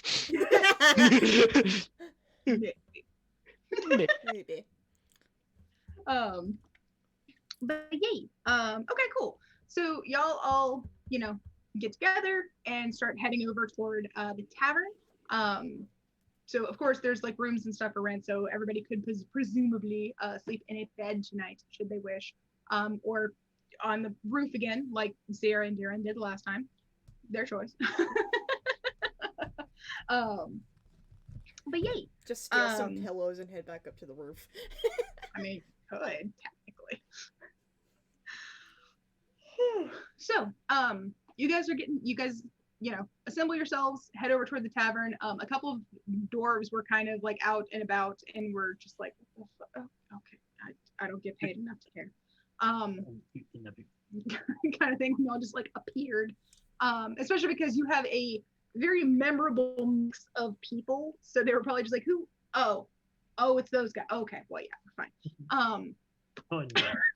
Quite honestly. Oh no. So, y'all head over to the tavern. You can tell already that the town just feels better than the last time that you were here. It doesn't have any of that like creeping unease in the underside. It doesn't have any of that just the stuff that rubs you the wrong way, which probably just throws into that much more like stark realization of just how like fucked up Moonstone is. most likely. But yeah, so y'all head over. The lights in the tavern are blazing so bright, and even from like, oh, I don't even know, like about a football field away, you can hear like a dull kind of like roar and some raucous like noise just coming from the tavern already. At which point Drax is just going to be like, ah, much better. Like he's actually going to have like this huge like smile on his face the whole way there. Just like, it's good to be home. I'm actually home. So yay. Sorry, thinking. So yeah, so you guys get to the front door collectively. Probably around the same time that like it bursts open from the inside, and like a group of 3 miners are just like they have like their arms swung around each other for balance. It's kind of working. And they're just like singing the tail end of some very body I'm not sea shanty, but like some kind of body like just tavern tune. I don't know what the hell I'm trying to say, like that thing. A working song. That one, yes, thank you. That thing. And they're just kind of like humming the last bars as they stumble out, and they look at like, it's these guys. Good on you. And then they just keep going. One was pushing me fever last time. Apparently we're small town heroes now. Do you go inside? I mean, why are we at the tavern in the first place if we're not gonna go inside? Of course we're Yeah, going fair. I didn't know people would be inside. like.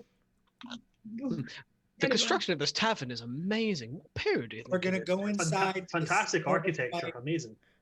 We're gonna go inside, start a fight just to feel something. Hold on that Hit one. me. I'm gonna... I want to feel pain. I still have my shaggy elf disguise, by the way. Fair. So y'all head inside. There's probably a couple of like there's a couple of small brawls just like kind of scattered in places, like little dust ups from where, you know, like a card game, like somebody accuses somebody else of cheating, and then like that gets disturbed before they set the game back up. Another one, like somebody accuses somebody else of cheating during some kind of drinking game, and it's like, no, I drank the whole thing. Yeah, putting it down your shirt. Yeah, that whole thing. And then there's a few people that are just normal drinking, like at the bar and at a few other tables that don't have games. Valkyrie, where are you? I'm the one shouting at somebody for cheating at the drinking game. Yes. Did you? Fuck drinking. Your beer drank more than you fucking did, you cheating lousy wee scumbag bastard. Drax. I see your I dog. heard him. I see your dog. What Next did time- I miss? Next time you're going to enter a drinking contest, why don't you do the manly thing, get your daddy do it for you, you fucking child. He has not changed at all since we left. Fuck you. I swear to fuck, pal, I'm going to rip your ear off and stick it that far up your arse. You'll be able to hear your farts before they come out. He's gotten better. Oh, no. This is him. This is him controlled. This is him Oh controlled. really? This is in control. Yeah. I'm impressed. Oh, da! You can tell because you can still understand him. Like, Drax is literally looking at him. Oh, da! I'll get to you in a fucking minute. And Sierra just says, "You just got put in your place." So just look. Drax is looking at Sierra. When don't I? This dwarf that I'm fighting with, right? I'm going to put on one of my gauntlets, right?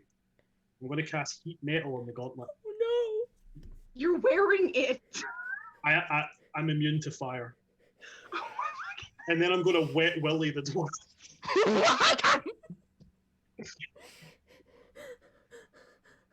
And then I'm going to slap him in the back of the head, send him running and say, right, now go and tell your dad, an old bastard just kicked your cunt in. Drax, nice to see you, son. How's it going? Hi, it's going well.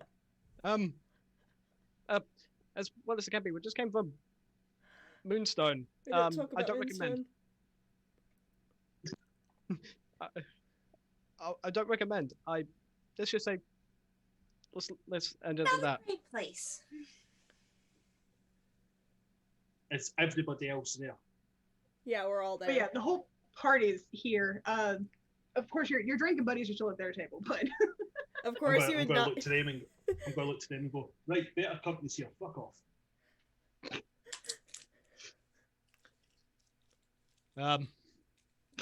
Drax will turn to the barkeep. Around on me. pull, slide. Y'all get you around.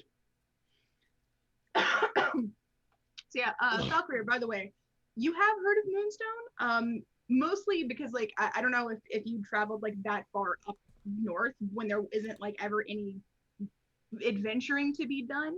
You might have just heard rumors that it's just a real fucking creepy place if you're not from there, and no one stays long if they go at all.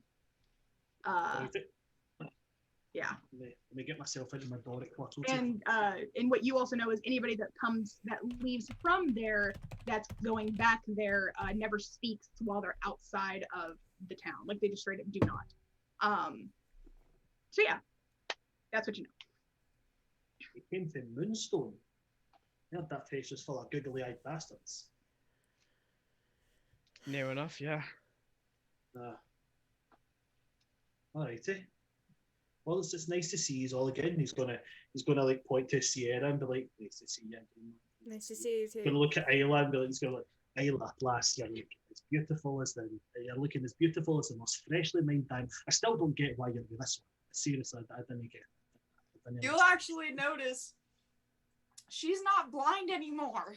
She has the most beautiful, like, silver-colored eyes. And she just goes, oh, well, it's actually nice to see you this time.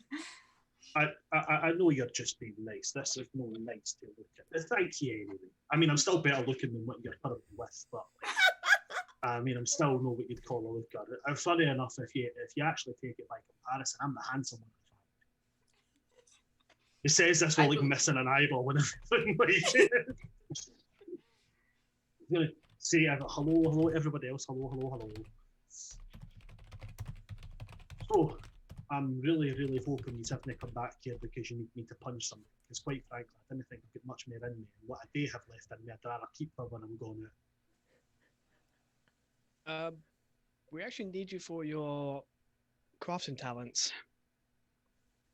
Can you afford me? I believe so.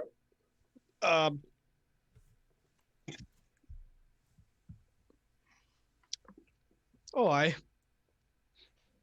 It's a bit of a challenge, actually. Valkyrie. You fancy a challenge of smithing? Last time somebody told me they were going to be giving a challenge, I had to laugh at them and kick them at the door with 3 copies of what they asked for. So I'm thinking I'll be fine. We need a box constructed with lead plating in order to house and kind of glances around something very powerful. And he kind of like moves the wrapping from his hand and motions to the clear like the gemstone embedded into his hand. Something very powerful. Spoke's going to like, oh, righty, let's see.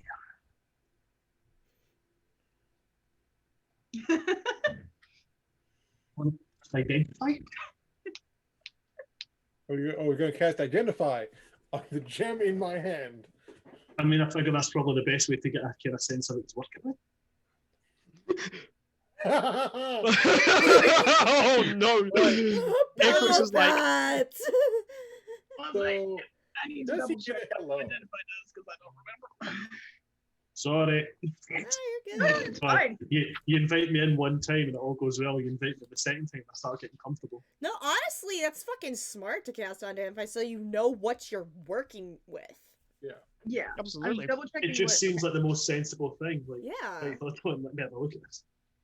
Right, he's a key at this bastard. Unfortunately, it won't be for the one that's in his hand. Okay. So,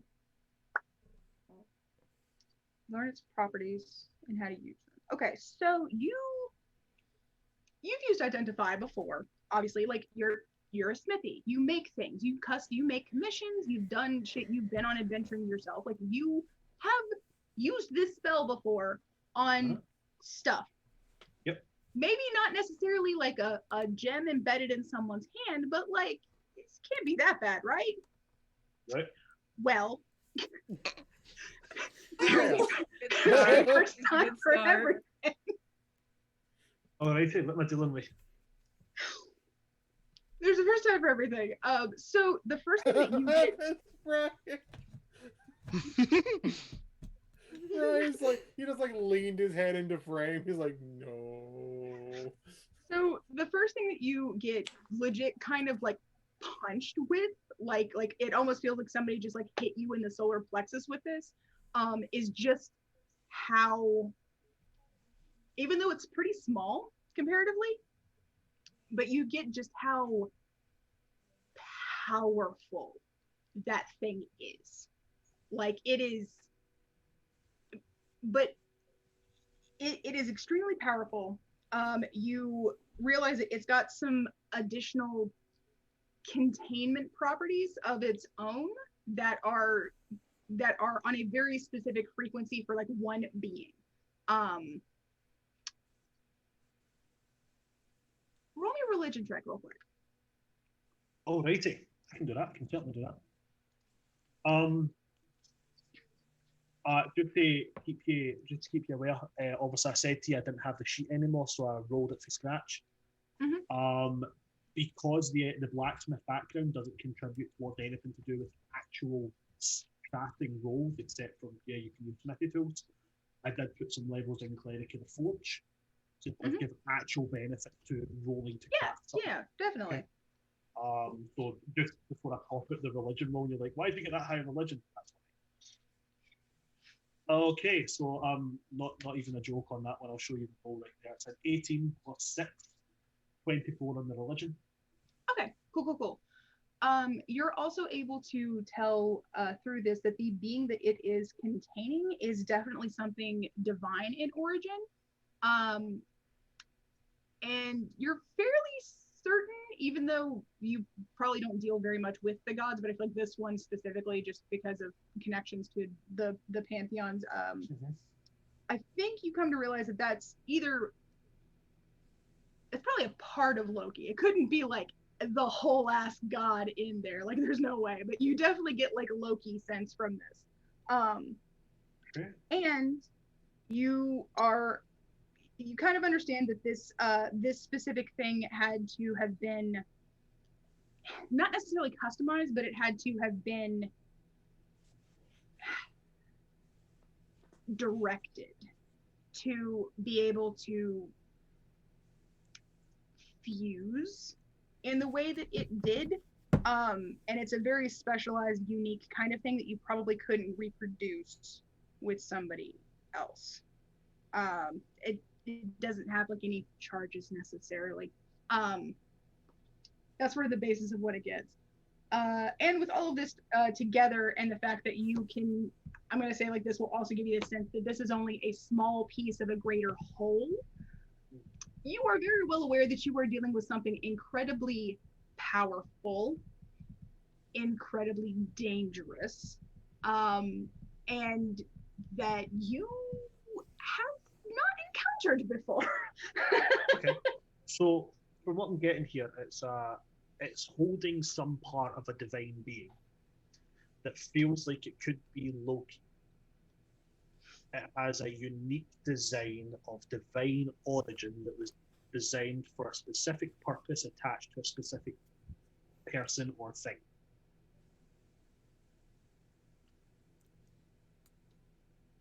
Wait, are you asking us? Yeah, that's what I'm asking that out of character. Is that a correct way of putting it? I guess you could say. Yeah. We found another stone similar to this one back in Moonstone that probably is causing... It's probably the cause of the town being... So we figured probably removing it from its location would help the town, but I talked with my father about this, and he said one should not physically handle a stone like this. I'm not sure how... I'm not sure how Devotion's able to possess one. It's possibly because he only has part of it. But this is a whole stone we're going to be dealing with. There could be a whole myriad of reasons, to be perfectly honest with you. It seems to me like it's holding some part of a divine authority, being, whatever word you want to use. Well, we know for a fact that this one is. We're not sure about the one back at Moonstone. All we know is it actually blocks out the sight of divine beings. That's the one that we're going to be dealing with back there. Well, right. Okay. The reference that I have for what we're asking you to make, my father has the rest of this stone contained within a box specifically made for it and themed and ruined around Loki. But the box itself's construction, as I understood how he told me, kept the stone itself that was of great power contained. A lot of time and effort went into creating something, because handling any of these directly is extremely dangerous. It sounds to me, it sounds like an oddly specific way of doing it. It sounds like it's like you don't have to actually contain the being itself. You've got to contain the containment of the being itself. That's what it's sounding like. Which brings in other issues, because usually when you're looking to contain something, runes of binding that work towards containment are triggered towards one thing. In this way, you have to inadvertently target this one thing, well, not targeting it, but in fact targeting the thing that's containing it already. I think I can do it. Maybe. I suppose. Give it a try. If we die, well, at least it's a story. See, you haven't changed a bit, duh. Why would that change? I'm not like you. You need to learn how to grow a beard.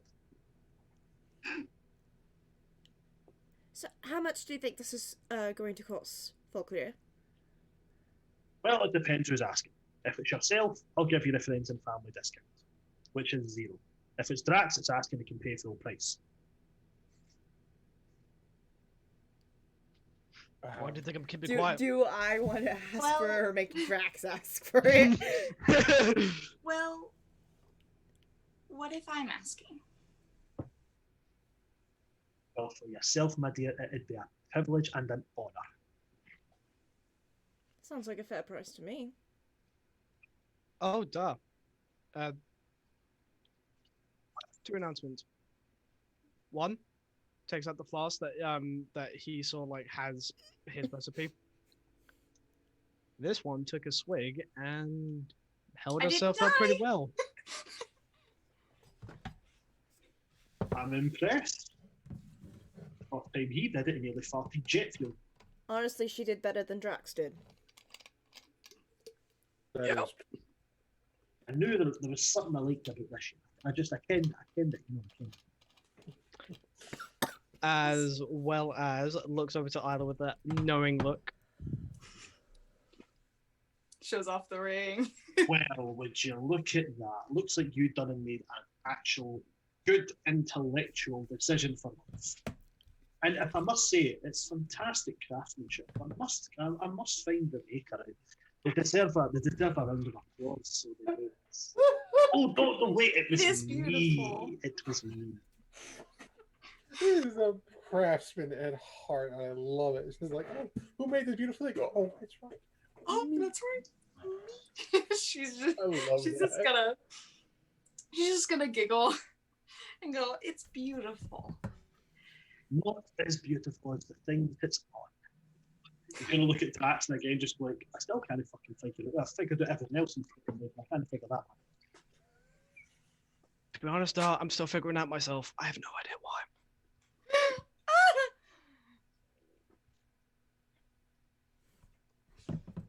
Right.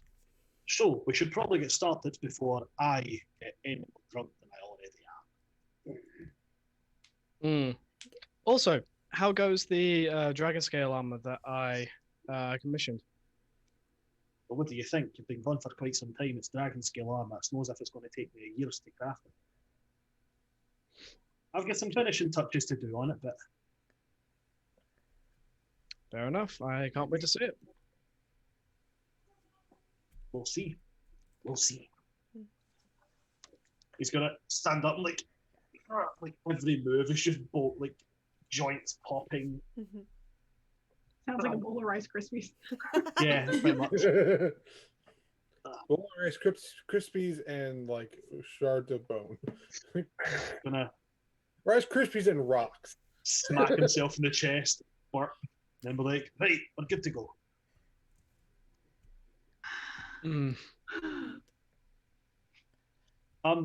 Quite think. See the thing. I know you said it was divine. Did he get a sense of whether it was like celestial, abyssal, infernal? Is it any of those, or is it just generic divine? It's divine in the core sense of it's a god of some kind, or right. Okay, cool. Yeah. Gotcha. Which again, that it might be up to you, and if you're like, okay, that has to be a piece of a god, because it couldn't be the whole ass god. Or if you're like, well, fuck, how'd they get a whole ass god? It's just so I know for the crafting rules, there are things that benefit and there are things that detriment. So gotcha. It's like I can't remember the spell it is, but like if you know them, you get a bonus. If you know them intimately, it's a bit like that. To be fair, the one that devotion has, like you can, like everybody knows for sure that there is an actual like god in there, at least in the party. They don't know what's in the other one. Okay. They have no idea. Because like obviously we haven't gotten to interact with it because also we know touchy. But it locked in a box in somewhere in a volcano. But if it's similar to what devotion to the piece that devotion has, it could potentially contain something like that in there as well. Gotcha. So poke it with a stick, yeah? Please don't. It's not going to end well for anybody, including the stick. Over there. It's a crystal containing a god. Most powerful being in the universe. One touch and I'm gone. I'm going to pick it up. Yes. No. Fuck yeah, concrete.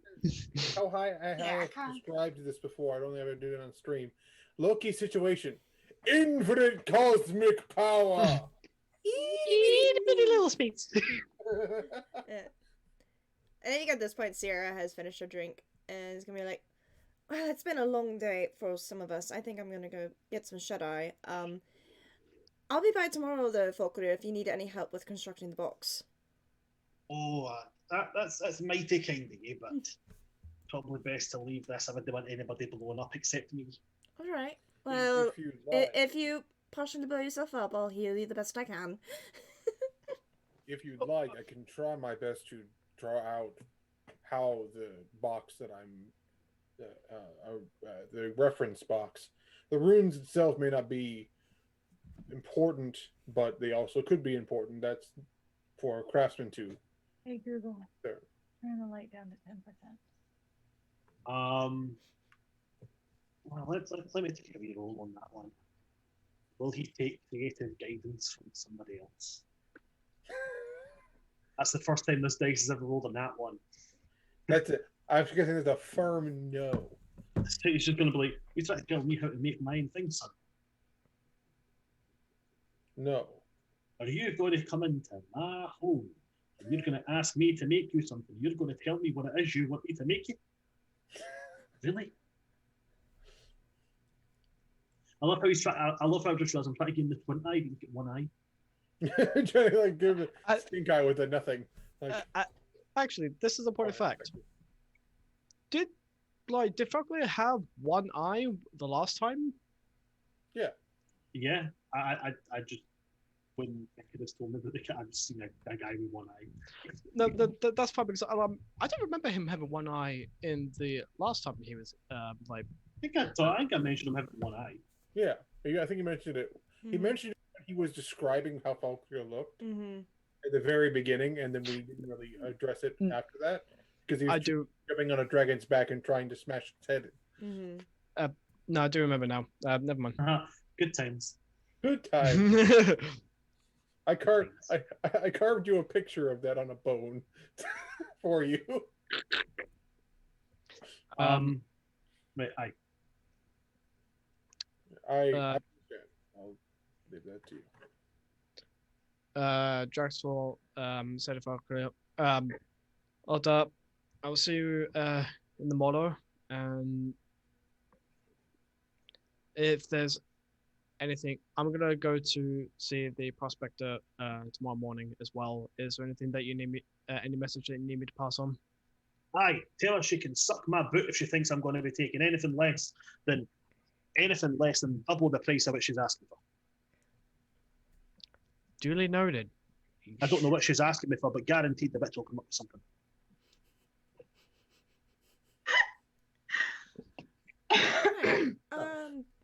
Just try to play a cantankerous old man as much as I can here. Alright, well, I'm gonna go get some shut-eye. I'll see you all in the morning. And Sarah's just gonna look at Darren and be like, bedtime? He nods and follows. Yeah, bedtime. Which, by the way, Falkir, totally different person than you saw before because you have yet to actually see what Darren looks like. He's always wearing disguise. I mean, Falkir's thinking Sarah has a new boyfriend every time she visits. Falkir does not question. Falkir is aware that many people have many different habits and many different preferences, and that relationships are not always permanent because he is an ugly bastard. Well, right now she's dating the elven version, or actually no, he's human. He's basically Shaggy from Scooby-Doo. I'm dating Matthew Lillard. Point taken. People have many different preferences, and some of them are in fact ugly bastards. Nah, I'm totally kidding. Honestly, like I get him being the kind of person that if he's never met them, he wouldn't really pay much attention to it. But aye, okay. Looks like Shaggy. By the way, Falkir, I'm Zink. I'm in disguise too. This is the baker from Moonstone. He's gonna set up shop here, I guess. Well, are you one of the googly-eyed people? He was, I think, but now not anymore. Not anymore, huh? It's weird. Let me tell you, it's a long story. All right. Just 1,000-yard stare. Just this all-knowing, full of wisdom, like glance, just like, okay. Well, when you're ready to talk, if you go down that road there, take a swift left, you'll find this really, really chatty dwarf. Tell him. Thanks. You're welcome. This poor dude's had a hell of a day. And it's about to have a hell of a night. Because there is every chance that I could roll and make whatever I'm working on explode. That Lord is in help us. fact an option. Oh, Jeebus. Okay. So, who's splitting up where? Sierra and Darren, I know, are going ahead and heading up to bed. I believe the baker's going to go ahead and get himself a room and just, like, go collapse. I'll pay for that room. Zink will put 10 gold towards the room for as long as that'll keep him there. So long. What's That's that? like so long. I think like a single night's like a silver. Oh yeah. We want to make sure that he's taken care of. So. Oh yeah. Hannah, what happened?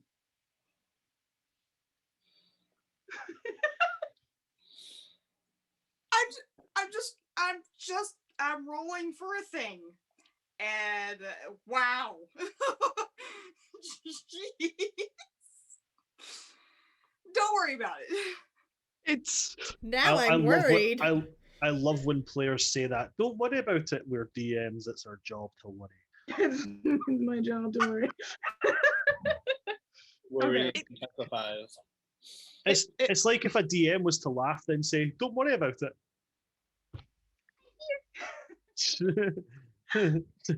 I smell Tarask. I smell beholder. Fuck off. Mitch, I smell hundreds of beholders and the possibility of drowning because every time somebody polymorphs me, I keep getting knocked back to normal form. So I'm still reeling from the anxiety of that session, Brad. Anyway. Okay. So Zinc, are you also going to bed or what?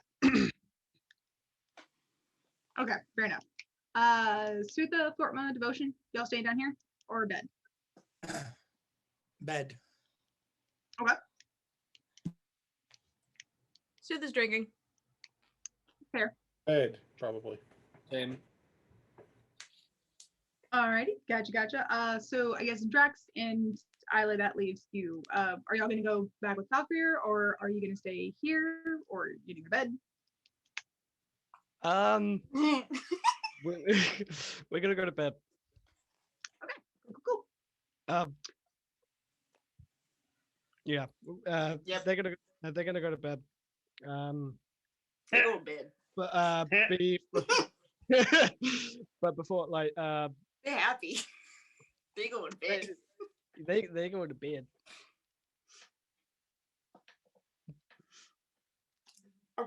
You say that in front of my child. I'm kidding. They go to bed.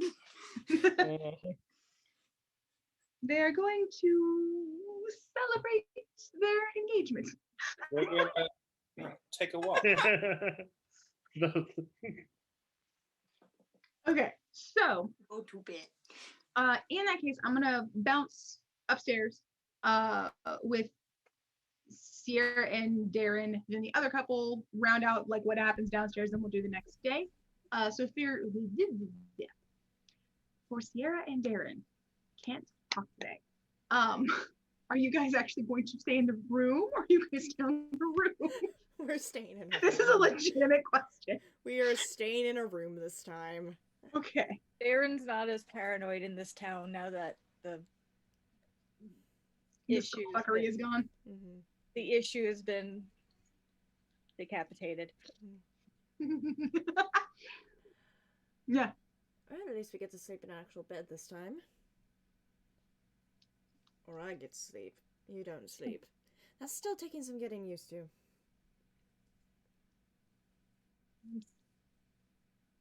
All I've known.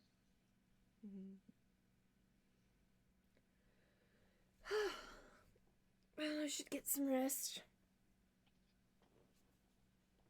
So give him a kiss on cheek and start casting off her armor and stuff.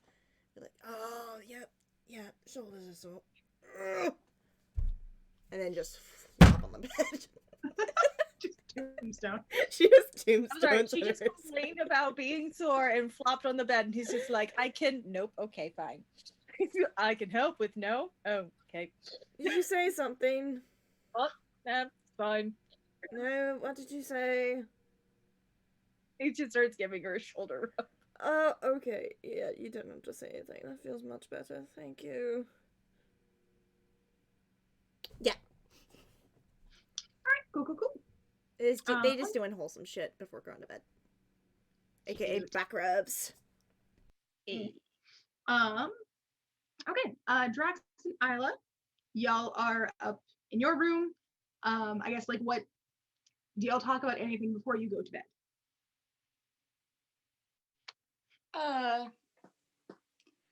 Yeah, she'll probably like sit down and just be like, well, your dad was very complimentary of me today.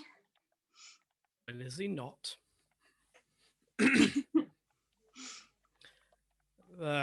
I'm just glad to see the town back to normal. Yeah, definitely feels different. And now you actually get to see it in all of its hearty dwarven glory. You can call it that. I think it's actually kind of pretty in its own way. It has its charms, I will definitely admit. Just like you. You're biased. I am not. And do tell, why aren't you? Well, because I was blind the entire time. So I kind of can't be biased. I'm never going to hear the end of that, am I? No. Cheeky little... You know you love me. Yeah. Yes, I do. Yes, I do. And he'll, like, as it gets undressed, he'll kind of do that, like, back stretch thing. Oh, actually, my back just did pop. Oh, my fucking God. Oh! Mine did too! At this point, he kind of does that, and it's like his actual spine just like, it's like, oh, that's better. It sounded like it hurt. No. And he'll just, well, he'll start to lay down and just, he has this fucking goofy ass smile on him. Yeah, she'll lay down next to him and cuddle and smile. And she'll be like, you know that I love you, right? I know. And you know I love you too. Well, I sure hoped so, or else you wouldn't put this ring on my finger. No, I'm marrying you for your money. Well, I mean, technically, because I am a princess, I'd probably have a lot of money if I go back. That is very true, but that's also a very scary point. Have you ever thought about what you're gonna? We can figure that out later. I was gonna say, have you figured out what you're gonna do if you're gonna go back? I'm not sure. Still thinking. It's kind of a big thing, you know. Yeah. And we're already doing very important things right now, so I don't want to take away, you know, anything from anybody else, because there's lots of important things to do, and you know, we're helping the queen and all of that kinds of stuff. So there's a part of me that is okay to wait, you know. Another part of me is worried because of the things that I've heard about Pendelen and about what's his face, Prince Chen. Like, if he's that bad, if the kingdom is that bad, then what about the people? Like, are they okay? Are they doing well?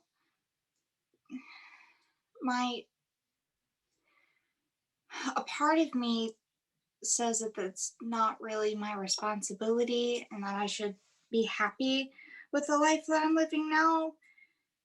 And then there's another part of me that's worried, because if I am indeed truly a princess and have the right to the throne, shouldn't I don't know, do something? Whatever you choose to do, my love, you know I'm gonna be with you every step of the way.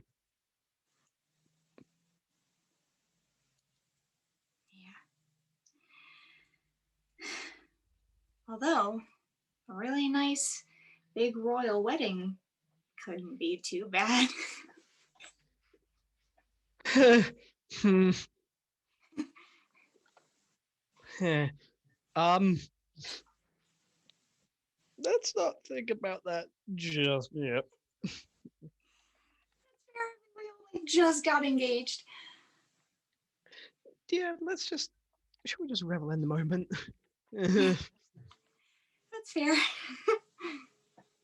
Like he knows he like just got engaged, but at the same time it's like, oh shit, actual marriage.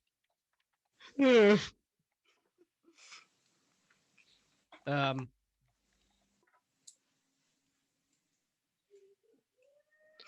well, let's just hope things have calmed down within the kingdom before we can do that, because last thing I want is someone interrupting the festivities. Yeah, that's true. Did you hear about that wedding that ended in a massacre between No. two rival families? Yeah, it was pretty bloody.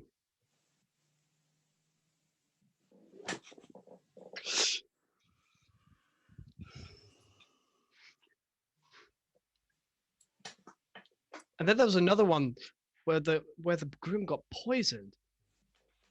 It was kind of fun, actually, from what it was described to me. Out of character. You motherfucker. That's fucking funny though. I had to, like, out of character, one of the things that out of character, one of the things I can actually make is a goblet that if you drink from it, even if there's poison in it, the poison doesn't work. Just saying. Avoid red weddings. Shop at Falkreeler's Armory.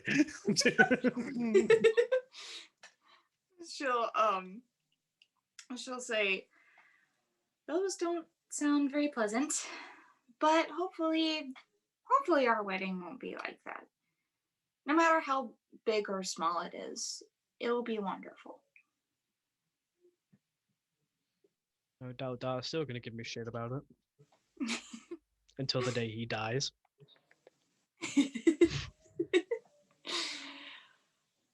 But better now than never, right? Absolutely. And she'll give him a kiss. No. He'll kiss back, but like along with a very, very tight embrace, just like a, all right, mine now. Mine now. Kiss my baby. Ain't no one finna touch my baby.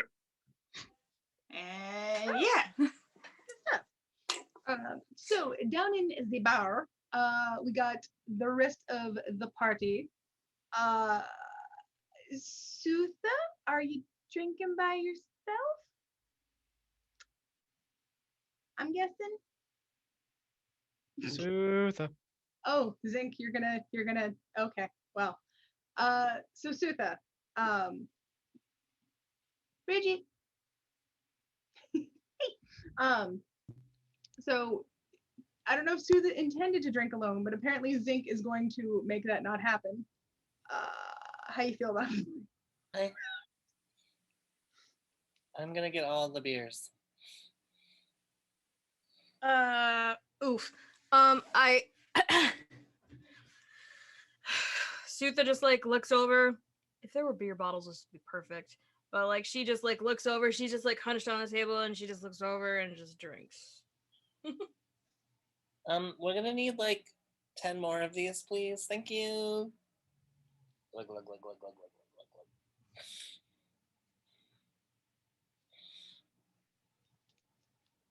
I'm just here for you.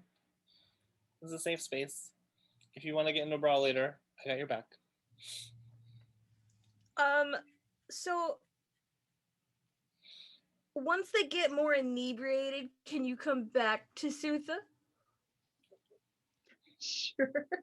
Okay, cool. Booker! Oh my god! Your cat is a I love it. Lortma, did you want to do anything before you went to bed? No, not really. Okay, just checking. And Devotion. You're also drinking, or you went to bed? Sorry. Went to bed, but also Alright. yes. Okay. Did you want to do something before you went to sleep?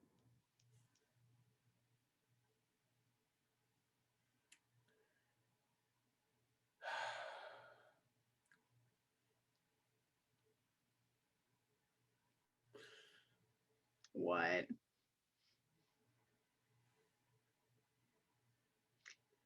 Oh boy. Remember, he's still mad. I'm aware. Not that. Not that. That's a different room. Sorry. Okay. So, what do you say to start off?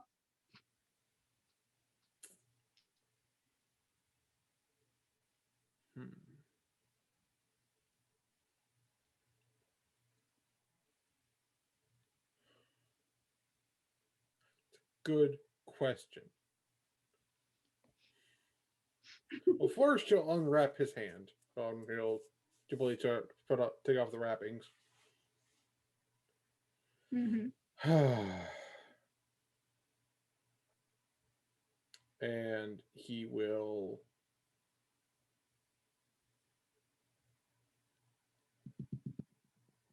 in his like room. Is there like another like chair somewhere? Yeah. Yeah, why not? Well, you've got a bed, and then you've got like a chair by like a very small table, so you could technically pull up the chair to sit across from you if you sat on the bed. Yeah. He will summon his weapon in the form of particularly of the dagger's form, which is a little bit different than the others because it actually looks, it's very much more low key. Since he prefers daggers, it's very much like that's his favorite. Mm-hmm. And he'll take it and he'll move on the bed where he is to across from the chair, turn the chair.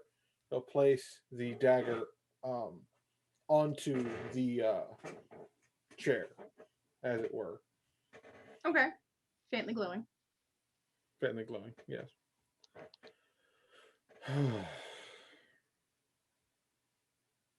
Part of me wants to apologize.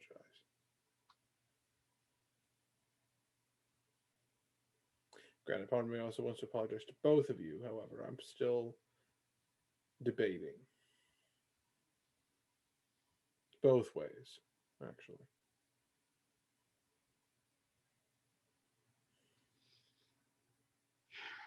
I will apologize for the pool incident. I wanted to try and understand, at least partly.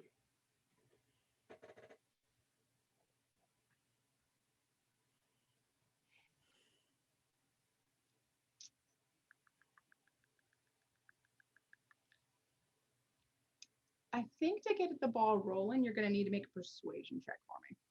That is entirely fair.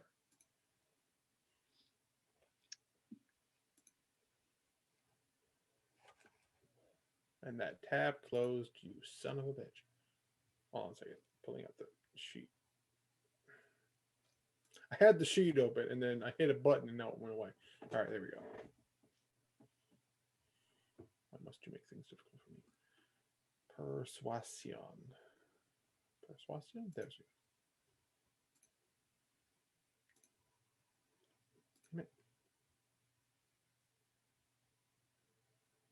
Fucking up on my screen. Nah, that's why.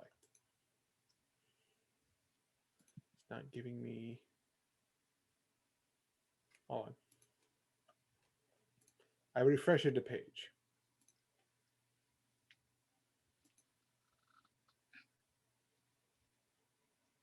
Why is it not working the way I wanted to? Damn you. Oh, that works. 19. I think. That one popped up. You know what? Yeah, I'll go with that. So,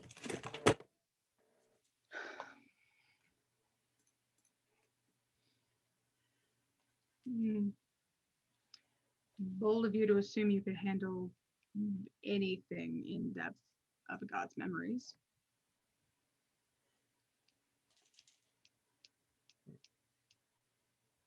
I suppose that's fair. There are things both of us are incapable of doing. It is probably impossible for me to truly understand you or what you have been through, just as it is almost impossible for you to do the same for me. Certain situations, I imagine we have some common ground. Being trapped in a place of torment for as long as we can remember. Having something important from us taken. Anger. We certainly align there. Hmm.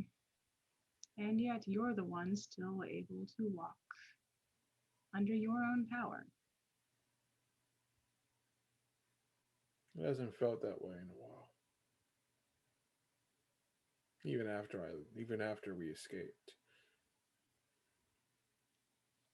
It's always something moving me somewhere. Task, duty, an oath.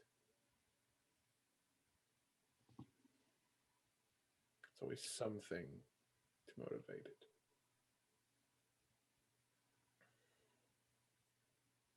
But you're still able to get there of your own volition. You don't have to rely on others for every inch that you traverse on this plane.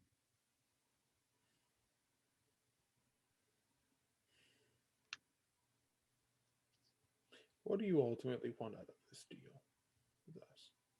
You want my father dead. I get that. So do I. You want revenge for being used and lied to. He described you early on. He said that you found a young boy with an affliction of magic. I believe the scholars call them shadow sorcerers. His was a grotesque left arm, his whole arm deformed, but that's also where he got his magic from. It was killing him slowly. But you offered him a way to stave off the infection, let him keep his power, and have so much more. You found a wanting, abandoned child who simply wanted to live. And you also saw ambition. At least that's how he played himself up. My father is always the embellisher.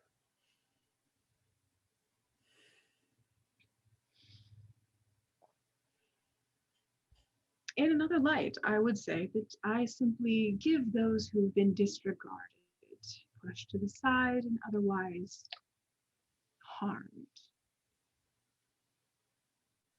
the means to take back something, push themselves back up, try once again with something more than sheer determination and grit.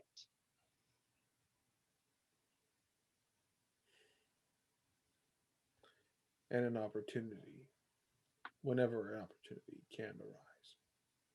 Of course, what is this world without opportunities? And when you are a deity stuck in a piece of mineral, you take any opportunity that presents itself. So,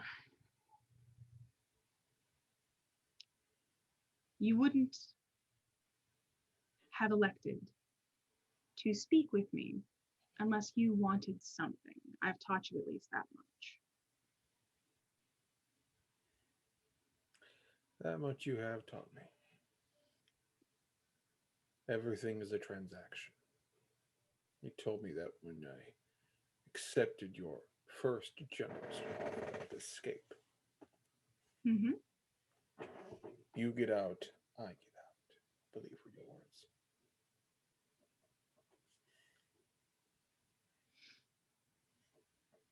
Well, since you know some of what I know, you know that they are safe.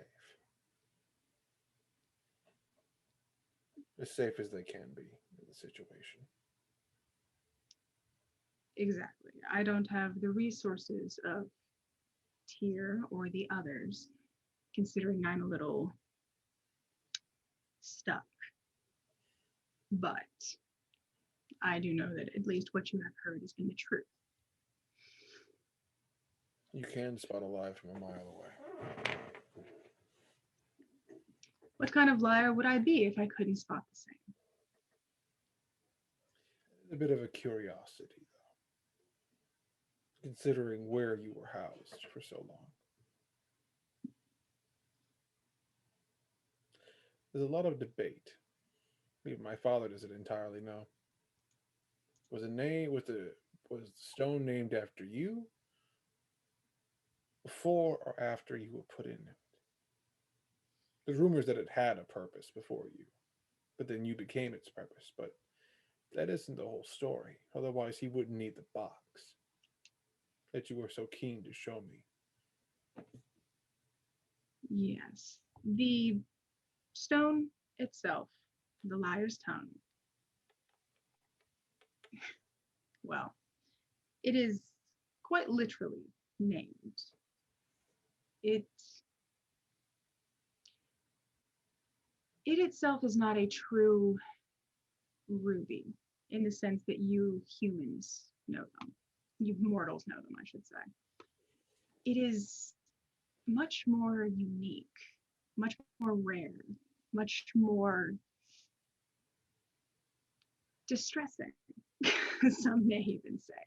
It is what is known in the divine circles as a blood ruby, because it was quite literally formed from immortal flesh that continued until it truly died, in a sense, to repair itself. Unable to do so, it simply made harder and harder layers of scar tissue, for lack of better. It crystallized, it continued over and over until you get what you have. It was made from me. Others gave it additional purpose after I was contained within it. But the story is unfortunately true. I was not able to get away from somebody who took issue with some of my more creative truths. If I remember correctly, the memory we shared, as far as the legends go, you staged an elaborate competition in order to get out of the punishment of how you would have likely described it, pranking your sister-in-law.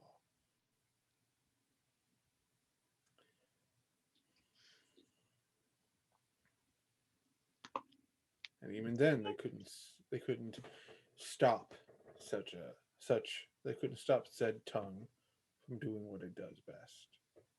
Though the lip sewing was, as far as I can myself as a mortal equate, absolutely terrifying, and I imagine very painful. A bit much, comparatively, considering that very elaborate game you had gave your brother his finest weapon. Gave a finest ship and even greater hair to your sister-in-law. So many gifts, and all they requested in a very dramatic and a bit excessive ways that you stopped talking. They never could appreciate what I brought to the table, even as they reaped and enjoyed the various gifts of it, even my father. But that's not necessarily what we're here to discuss. What we're here to discuss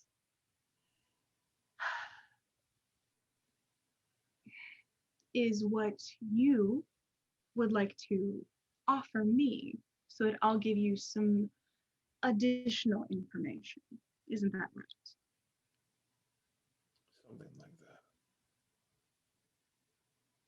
What? Something like that. Right. So let me guess. You need to know what thing or person or being is contained within the other one so you can have the bindings. More about my own bindings.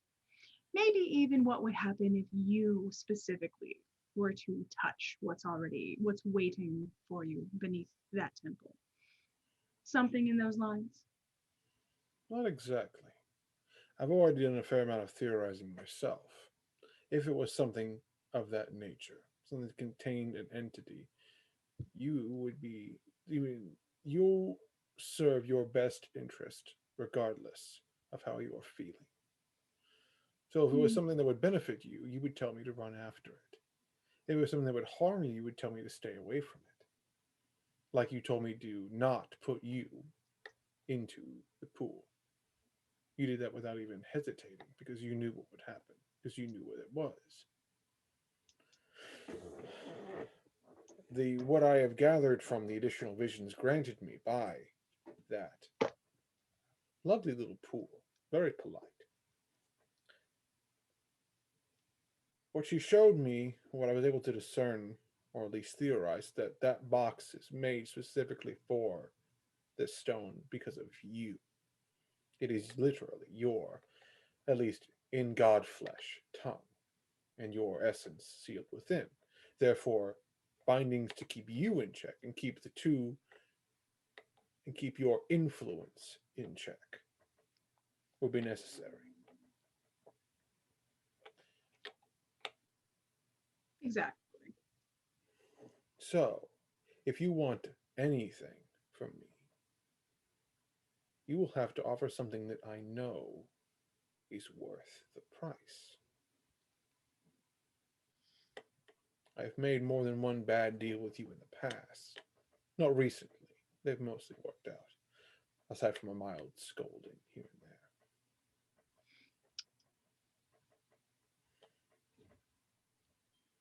I could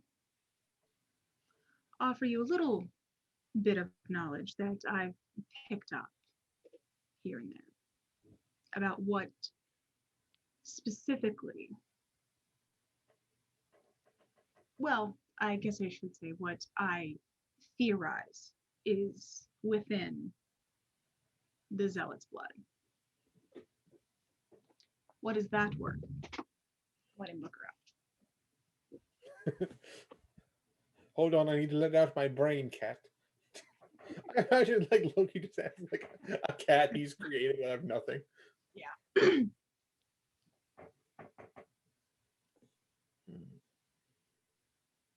That would help, certainly.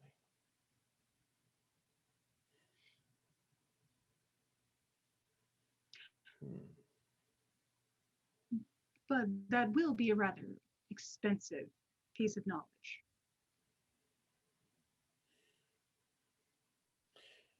Before I offer my price, I do have a small curiosity considering what I had in mind. Do you have a way of taking other beings into your stone? That I can tell you for mostly free.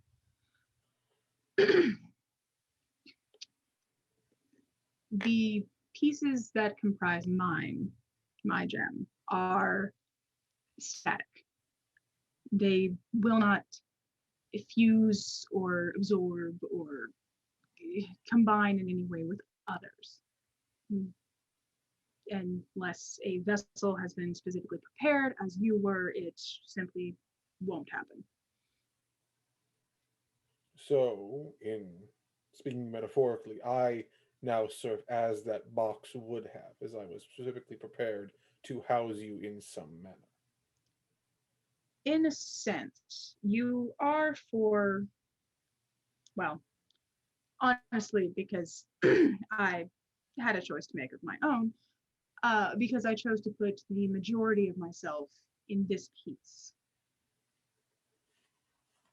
that was being transplanted into you. Yes. A very small remnant is left in the greater body of the gem that is still within the box. It's also why no one in your family is able to reap any benefits except for a small boost to their ability should they deceive others. Which is exactly what they enjoy doing. Hence their name, derived from you. That is interesting to know. And it was a concern I had if I were to actually touch the stone. I meant another person. Could you drag someone into your housing to do with as you pleased? Perhaps an example would be of use. He kind of pauses and looks at the stone with a very familiar wicked look on his face. For instance, Severance. Would it be possible to seal her, or at least her soul, within the stone for you to do with as you please?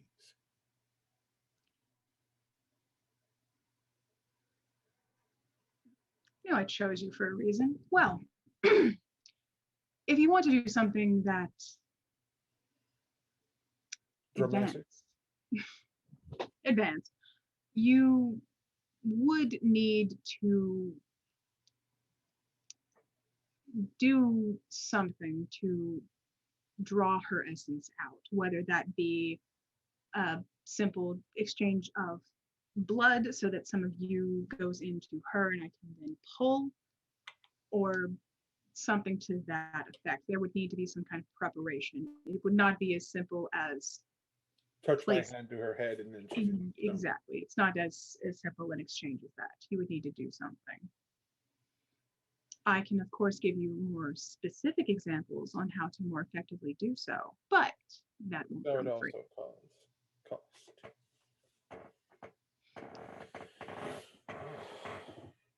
Tell me, Loki. What is my sister's soul worth? I believe that's the question I should be asking you. My father told me something about what each of us represents. We each represent the three of us. Myself, Avarice, and Severance. We each represent something stolen from you. My sister represents your guile, as he described it. Your ability to shapeshift that you use so frequently on the mortal plane to make your deals. Your ability to lie for your lies to become truth as they came out. Your ability to blend into the background as another passive eye. Avarice is your anger. As angry as you have been with me as recently, you have to admit it isn't quite as angry as you've been in the past. There's something missing there. There's a step that isn't quite there. And that is where avarice has stolen it, as well as your greed. You're here for a good deal, an honest as we can be, exchange. You know not to be too greedy and ask for too much, or you'll get nothing.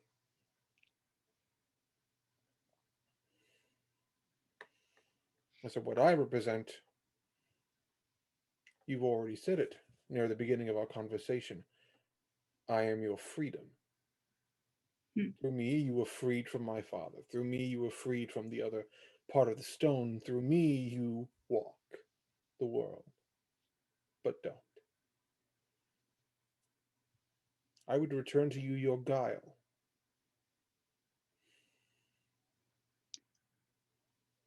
Well, it is rather useless while still trapped within a piece of my own crystallized anatomy. So I say again, because it will also benefit you quite greatly to have that particular problem mitigated. What is it worth to know how to get rid of her? How to neutralize the great threat against your families now?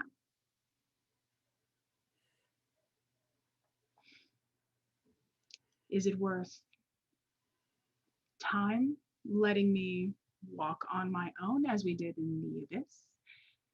Is it worth sacrificing something even greater than that? Some piece of your memory, of your soul, of your devotion to someone else? Is it worth, My lifespan. well, it's not my usual go-to because currently I'd like you to keep that going quite as long as we can. And so long as you're within me, that is a malleable amount. Considering, as far as we're aware, as long as you're still embedded into my hand and that hand remains attached while I am still alive, my mortality is a question mark. But eventually, we will be separated. What becomes of you then is either of our guesses. Either you return to the stone as whole, which wouldn't exactly be an improvement, or perhaps the act of doing so would reform your body and allow you to return to the plane of the gods. True. But until I know that that is going to happen with any certainty in any time soon, which it is currently quite fabulous, I'm not willing to barter your life. I would not ask for years of that. As I've mentioned, the key thing that I truly desire at this point in time is some time to walk as myself. True, I have to do it through you, but And by my rules.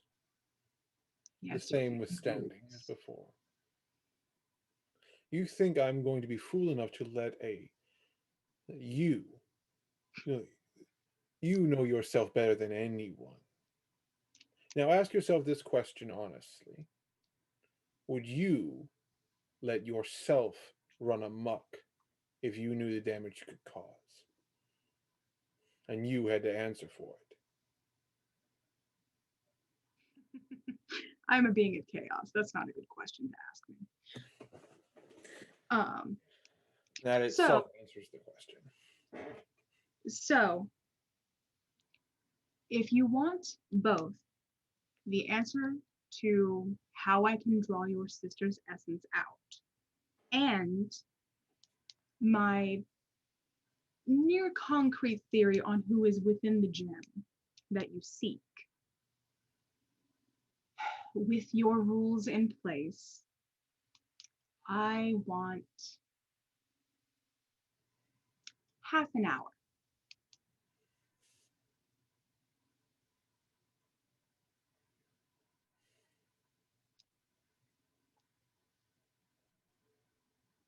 With the same rules you had before, no additional ones.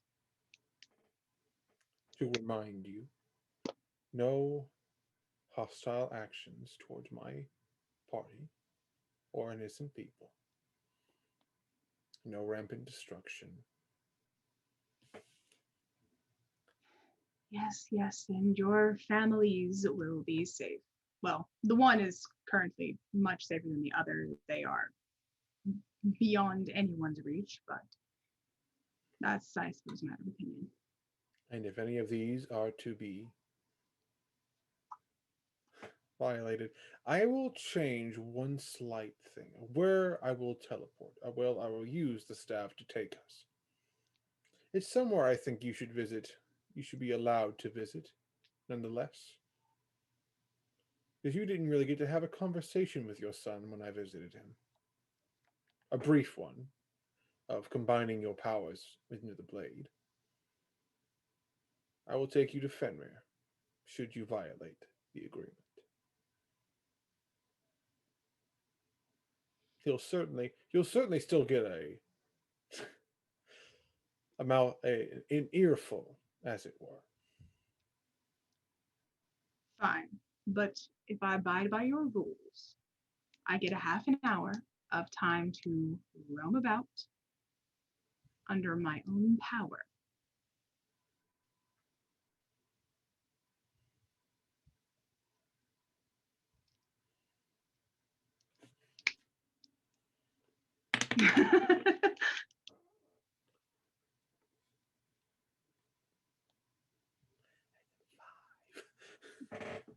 So, yes, you accept?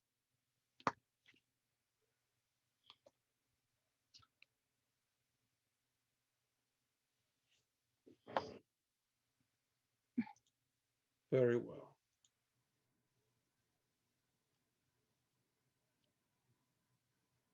Deal. Wonderful. And as you remind you, as per the rules I said before, since you were so very specific, I still control when that happens. Yes, but still. So, I'll tell you what the thing is for severance later once I determine what it is specifically. Yeah, we'll get probably. Yeah.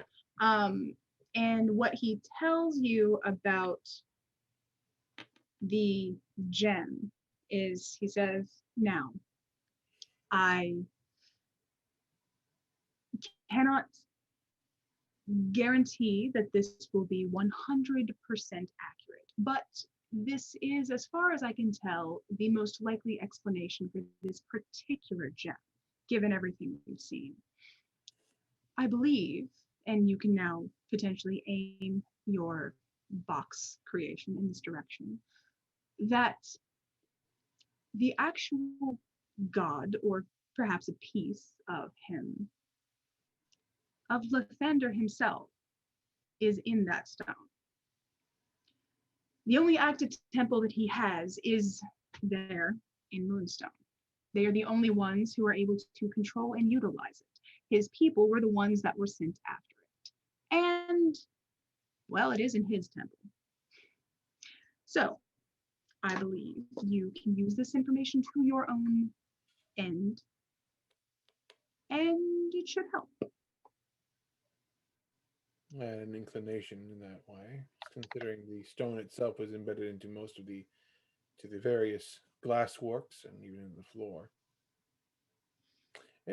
Since we're talking about the temple, see if I can sneak this in. Any idea why there'd be necrotic energy under a temple of healing? Even I asked about the crypt after I saw it, because if there is a crypt down there, that would make sense. That perhaps some sort of undeath might root its way in there. Given the necrotic energy we've seen seeping all over the place, some of it may have gotten into there. That's one theory. But could having it be there, and the effects it might have, and the byproduct of using it the way that they do? That I don't know. I don't know how that stone will have impacted that place, having been there for, what, 200 years now? So, in the active effect it seems to have. You'll see, I suppose. But you have my theory on who it is in there. You can direct your box more specifically now. And I believe you'll enjoy it in all ways, shapes. Your friend is correct, though. I wouldn't recommend anybody touch it. I doubt it'll have the same effects as you did, since I think you had more to do with it being where it is now more than anything. Either way,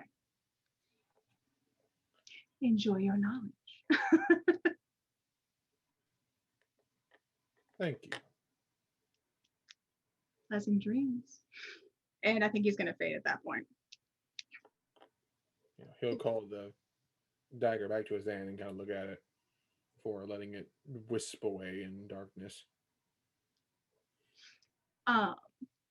So back down in the bar, Sutha and Zinc, y'all have had some time to, well, in Sutha's case, probably more than anything else, get drunk. Are you gonna start a tavern brawl, or you just burning off some, or you just like, stewing?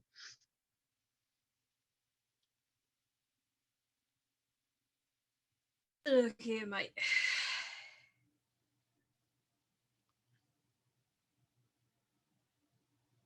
If that gem causes all of the gods to not have any contact with their patrons, wonder what would happen if you could do it to the entire world. Just a thought. You wouldn't need them anymore. What a wonderful world that would be. That's an interesting thought. I think we're gonna switch to whiskey. I'll be right back. Red wine makes you sad.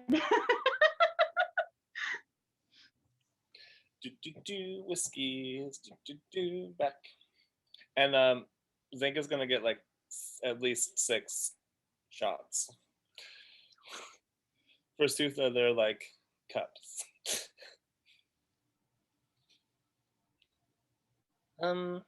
Yeah, I never really like. It's clear that the gods exist because we have followers of the gods in our party, but why is the world such a shitty place? Like, if there's these creatures or people or entities with such great power, like, why are there things like what we're fighting against? Like this crazy purple-eyed bitch and Tell you what, tell you what it is, mate.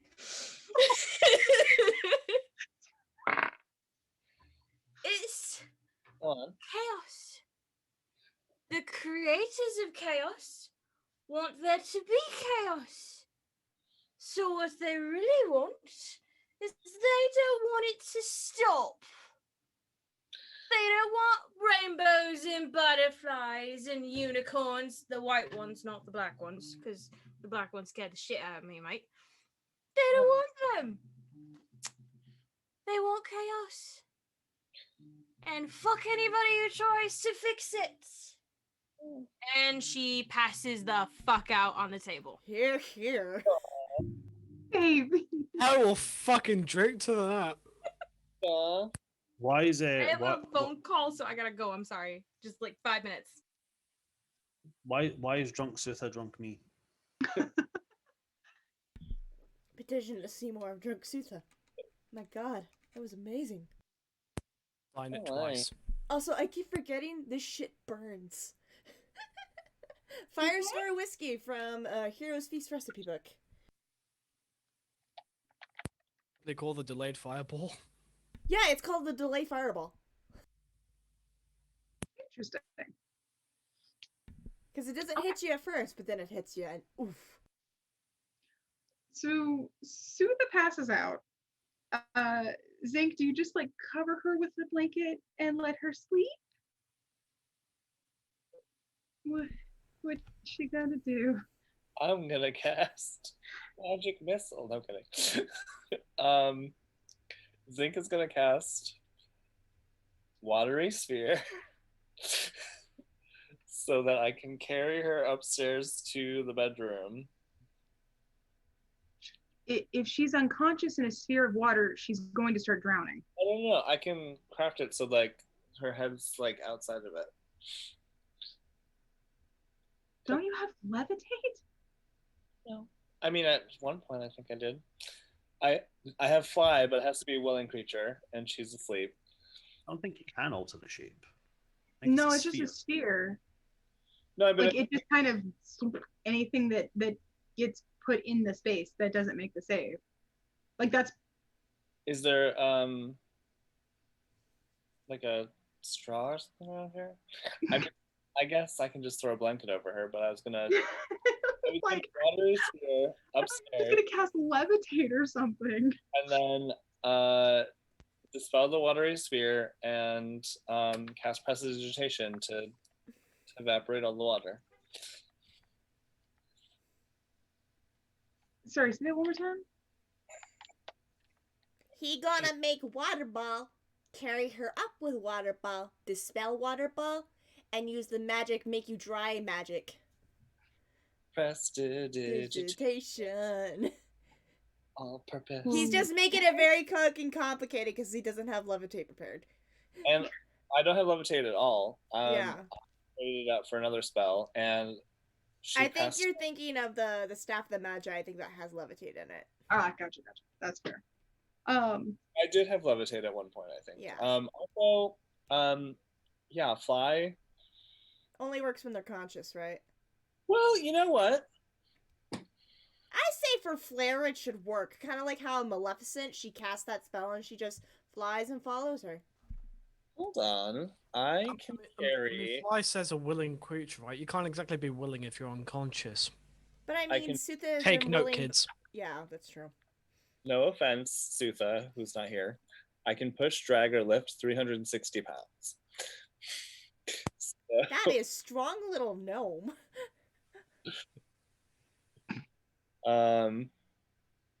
Where's... I feel like if you start just like trying to carry her up to the room, I think some of the sober dwarves will come and help you. Okay. So, yes. So you can get her up to the room. Casting magic and having fun. Zeke will actually he'll cast dancing lights though to sort of like create like a warning area. Like, warning, we're coming through with a Sutha. She will kill you. Well, she would if she were conscious. Okay, cool. So yeah, I think you and Sutha get squared away, get to sleep, all that good stuff. Mhm. Okay, cool. And I'll share a room with her, but I'll grab a blanket and curl up on the floor by it and just be like,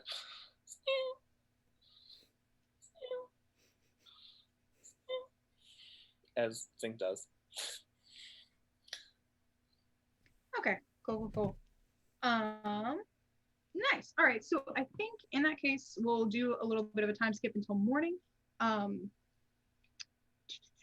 I need a real quick bathroom break because we've been playing for 3 hours. So very, very quick bathroom break, and then come back and we'll get the box started making. So, be right back. Same. Oh, I should probably run an ad break then.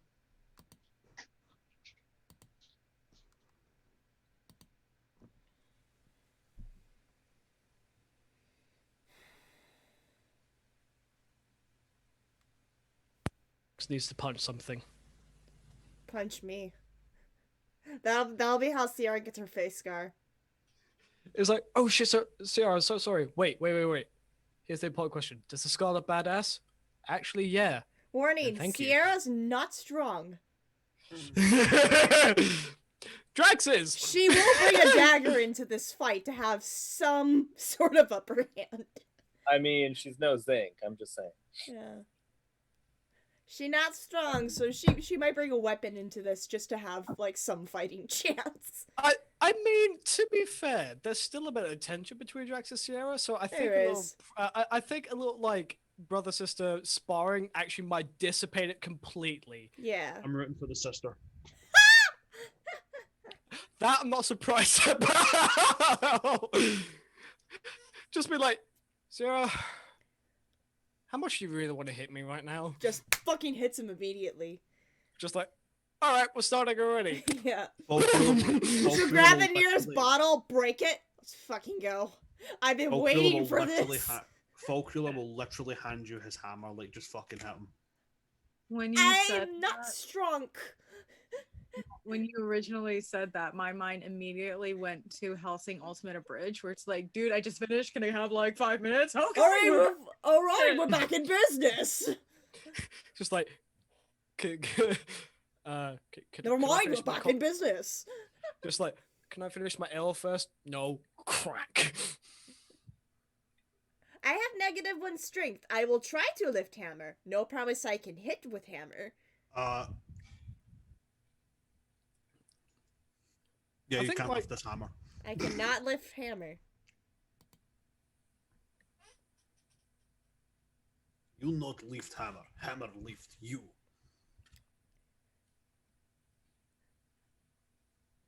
I +4 with unarmed strikes, but I do no damage because I'm weak. I will need a weapon. So in terms of I have unarmed- inflict wounds. If you piss me off enough, I will touch you and you will just hurt all over. Unarmed strike for Drax is like 6. 6 damage. Oh my god. Let's see. I'm just gonna boop your nose and you're gonna have necrotic veins pop up in your face. Just fuck. That's how I do my unarmed strike. Is inflict wounds a cantrip or is it a No, level? it's a spell. It's our first level cleric spell. How many spell slots do you have? And it does 3d10 necrotic damage. Shit. I have four first level spell slots, and I can cast it all the way up to 4th level. Actually, I tell a lie. If I rage, I do 8. 4th level inflict wounds, I cast 6d10 necrotic damage. Ow! Hey, Mitch, let us see what you're saying about the unarmed strike, right? I'll just cast banishment. Oh, but it's perfectly timed though. So when Sierra goes to punch him, Falkir just snaps, and it's like she punched him out of existence. Just like taps his ankle. It's like that. It's like the Mighty Nine moment. I haven't done shit. All right. Oh, for Pete. Oh, for Pete. I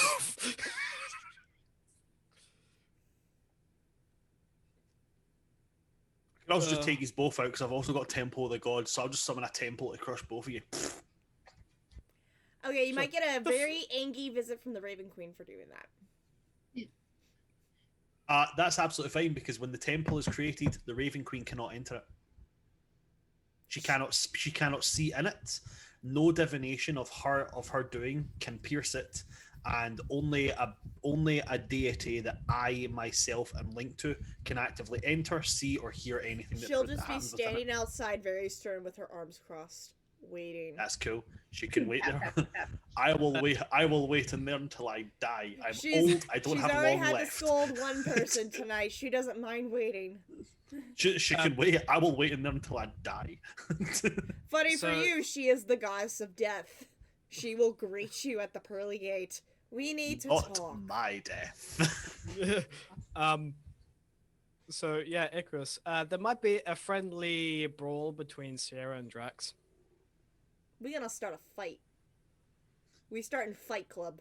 When? Can folk really get in on this? This is definitely something that the two need to sort out. If you're at the forge, no. Also, like, I guess they do kind of need to duke it out a bit. Like in the morning? Sure. Fuck it, a morning brawl. Why morning not? Brawl. Long rest first. Everyone, get your long rests. I will be there for emotional support. No, you'll be there to slip her more daggers. You got this, babe. You got this, babe. Whoop. You got this. Whoop. Roll real quick. Just for a future note kind of thing. Oh, Seth is still gone. Okay, I'll have her do it when she gets back.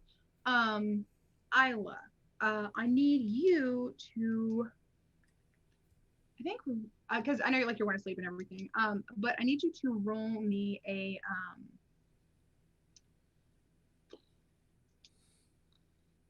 I think religion check. She has been perceived.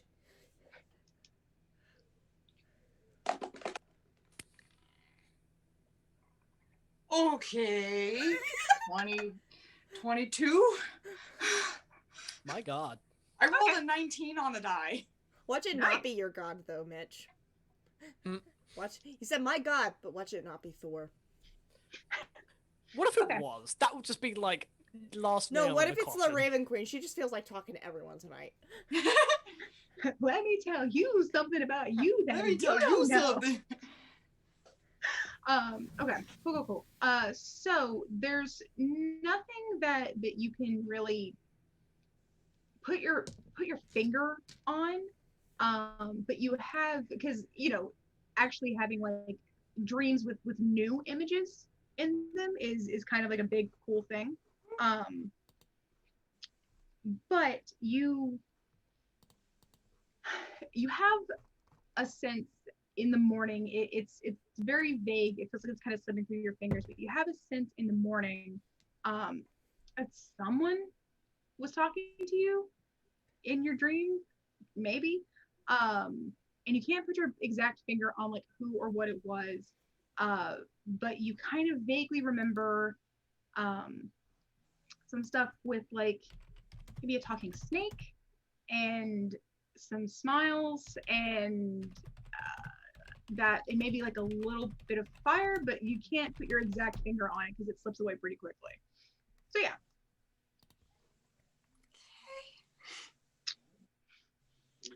Just FYI. Well, that's gonna be a haunting island for fucking ever. The fuck? The fuck?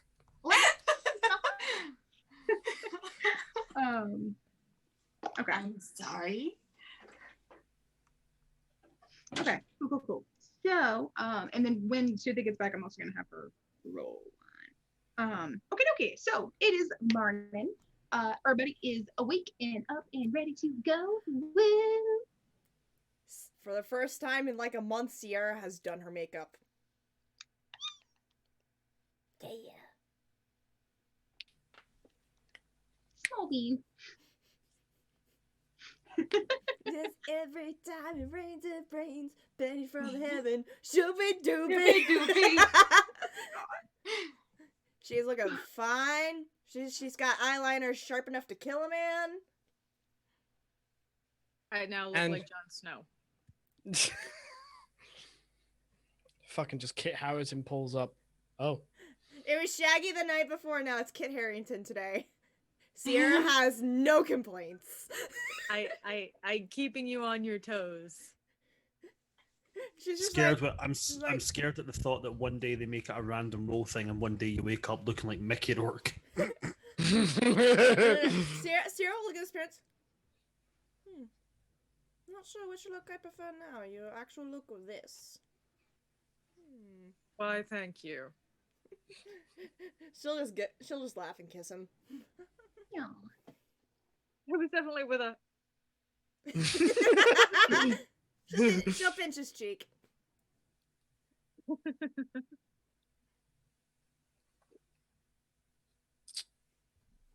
Head downstairs. All right. I feel like I know Fort was probably already up, and most likely so is Devotion as well, because they tend to wake up pretty early. Booth is probably gonna sleep in a bit, as is Zinc, because they got a little well, Sooth they got roll tanked, but Zinc also did some drinking. So it'll probably be those two, and then the first couple, and then I think Drax and Isla will probably come down a little bit after Sierra and Darren. And then probably a little bit after that is when like Zinc and Sutha will eventually arrive. But while it's but before Zinc and Sutha get down there, how's everybody at the breakfast? Questioning his life decisions. Actually, feeling good about herself for once. Yeah. Oh wait, like, is this real? Drax is a very happy man. Isla is humming. Every time she takes a step, there's flowers growing. Like, she like twirls in the door. Good morning. Morning, everyone. Good morning. Sleep well.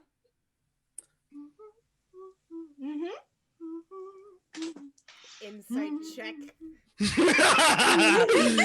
Oh, okay.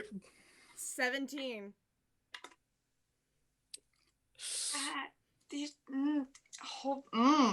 Are you gonna roll a deception? see you. You're walking across the campus full of You know what? Let Let me roll deception. Let's see if it. Nope, that's a nat one. Sierra will glance to Isla. Glance to Drax. Glance to Isla. Glance to Drax. And just smirk. Yeah. Whatever you're thinking is probably correct. Oh, I was thinking you two probably committed a murder, but what were you thinking? Drax will turn to Isla. You hit the body, right? Oh, absolutely. These eyes work magic. Oh, I bet they do, Isla dear. It's like red. Drax is not saying anything, but at the same time, he's got this real shit-eating grin on him.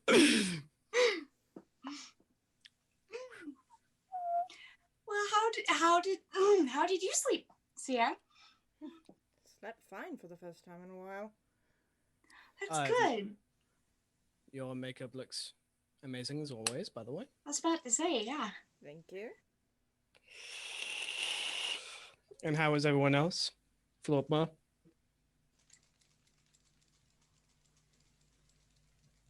Much better than in that horrible, evil town. Oh, absolutely. Yeah, we're going back later today. Wait. Oh, Dar's still probably at the forge. Did he work through the night? He probably did. From what you told me about your dog, once he has an idea going, he doesn't stop until it's finished. Nope. Well, hold on.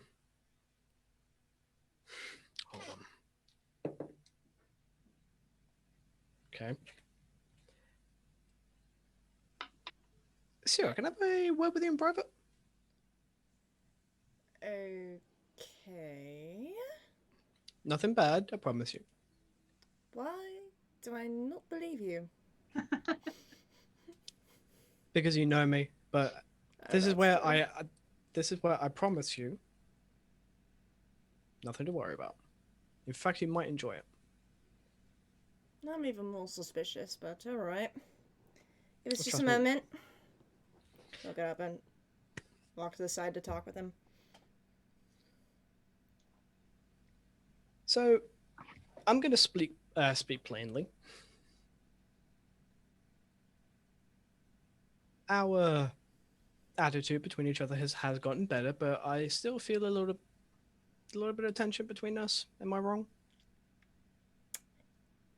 I mean, you did out me in front of my new friends back in Emerald. Of which I did apologize, but at the same time, not an easy thing to fix, I know. Mm-hmm. So, why don't we settle this the dwarven way, as words aren't exactly helping right now?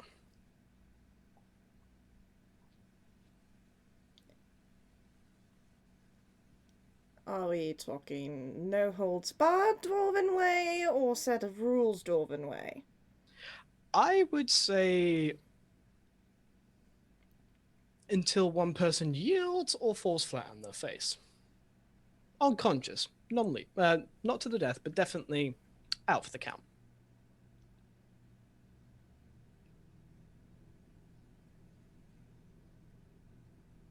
Alright. Noon? I know I'm not as strong as you, but I think I have a way to knock you on your ass. I'm sure you do. Noon? Sounds like a plan. Good. I have some errands to run in the morning. Oh. It is morning. No, I have some errands to run this morning. Are you sure Isla's magical eyes didn't affect you that much? Oh, they did something, that's for damn sure. Yeah, I know you were fucking lying back there. You can't get anything past me. I'm your fucking sister. You can see he's trying to hide his neck slightly. You know, I think I have a good concealer that can help cover that up, and I go start searching in my pack. I'm sorry, you think I want to cover this? It's a badge of honor. or an easier way for your father to bully you? I think he's actually going to be ecstatic that I finally got some. And he's still gonna bully you over it. I'm immune to this. Into it at this point. Are you though? Not gonna lie. Sometimes I find it funny to see what comes out of his mouth. I just know that is. I just know it's how he shows his affection. A dwarf through and through. Only told you. Oh yeah. Alright, so noon we duke it out. Mm-hmm. Unless you want to start earlier. I have no qualms with that. I'll let you know. Depends if I finish my things early or not. Alright. Okay. Armor or no armor? I'd prefer to keep this on because I know you could kill me in one swipe. It's up to you if you want to keep yours on. I'm keeping mine on.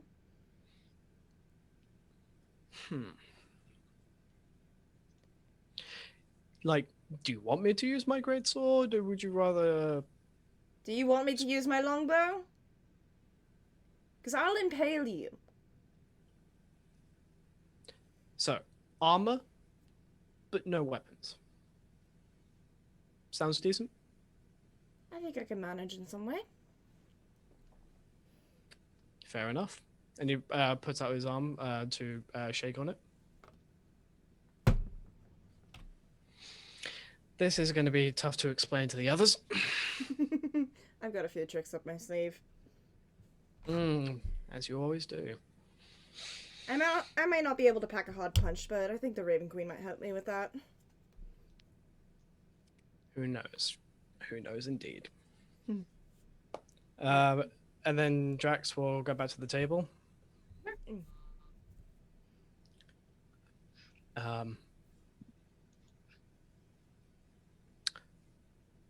And he'll just say to the rest of them, I've got some errands to run.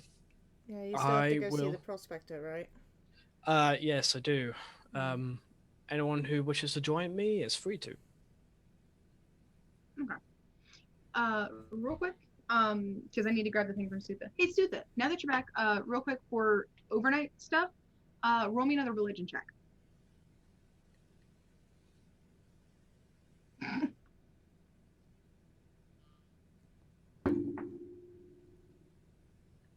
That is a 15.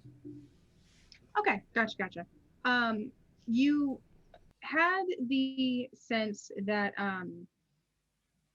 that something was reaching out to you in your dream.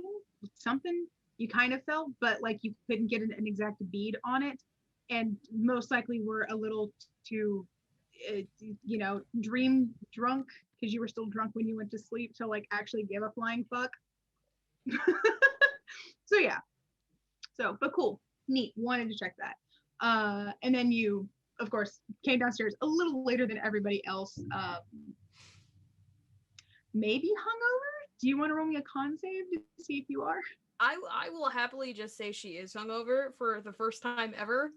I'm gonna say she drank a shit ton. Yeah. Okay. Cool. To be spouting truths when she drunk, people. She do. Okay, cool.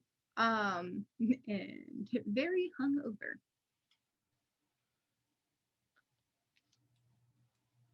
Poor baby. Okay, neato. So so in that case, does anybody else want to go with Drax over to the prospector? And if not, are any of those people gonna go and talk to Thoprir?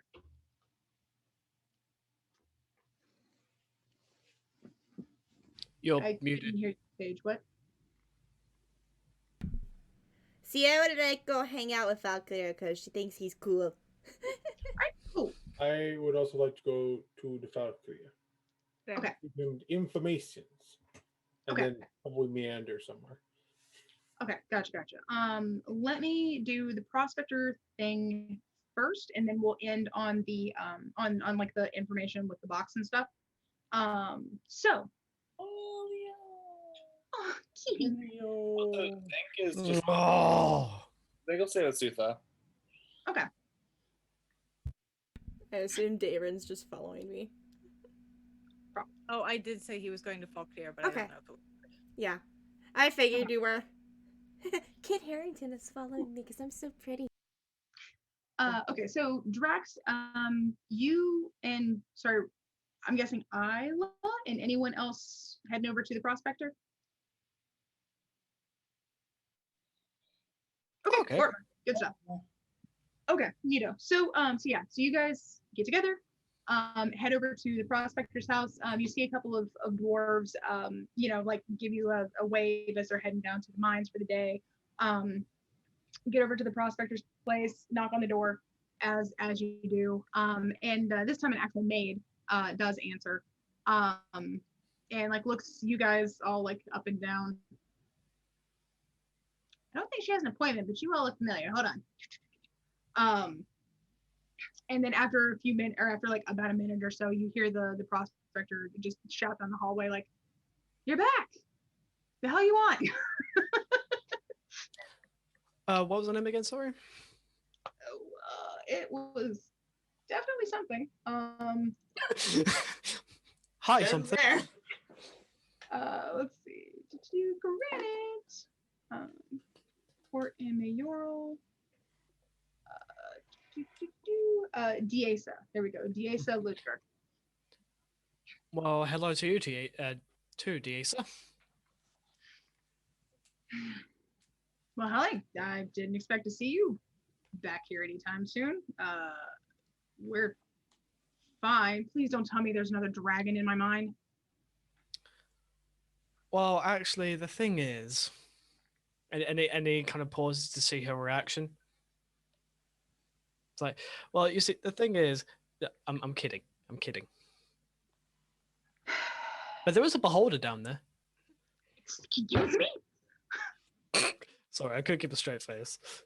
She throws her pen at you. Oh, that's right. That was Sutha's buddy. No, that was Max's. Was that Sutha or Max who made friends with the Max. It was Max. Miss Max. I imagine she throws the pencil and it's just like square the board, just like, I deserve that.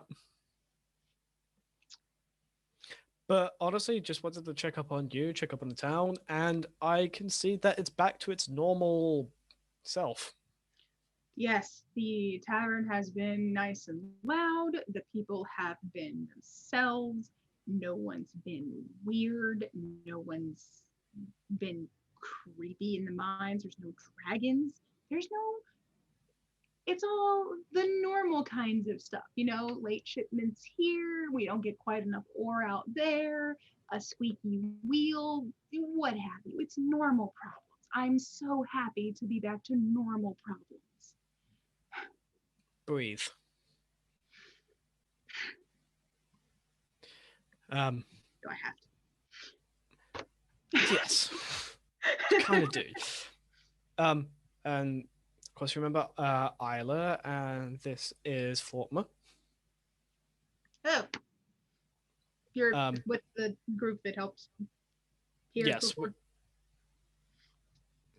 Yes, Flortma was actually the one who kind of like snapped you out of your oogly boogly mind shit. That's right. I remember you now. Thanks again.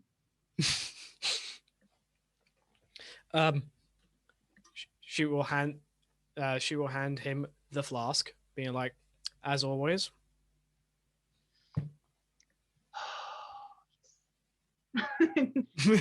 Swig.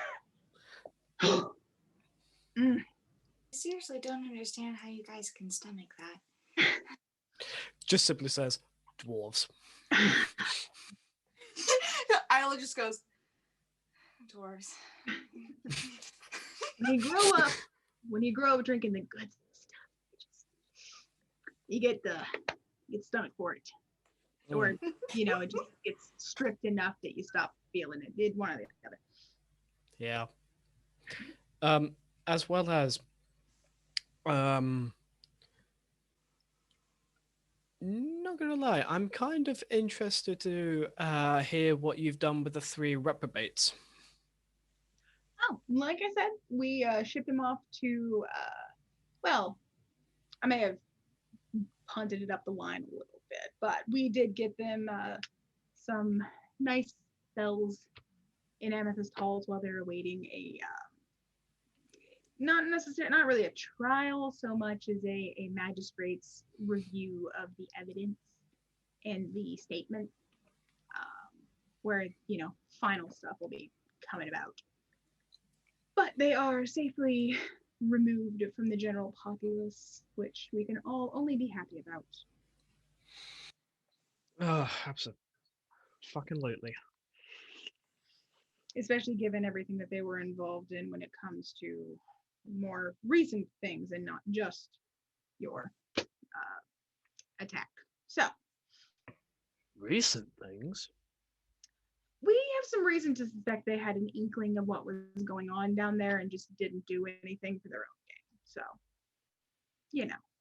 Either that, or they managed to profit from the town being numb. Most likely. Hmm. Asshats. They give asshats a bad name. True. Very true. But yeah, so thankfully, since you guys came in and helped out, we've been able to clean out everything, make it that much better for everybody that's still here that should be here, and all in all, it's been a good time. Good. Well,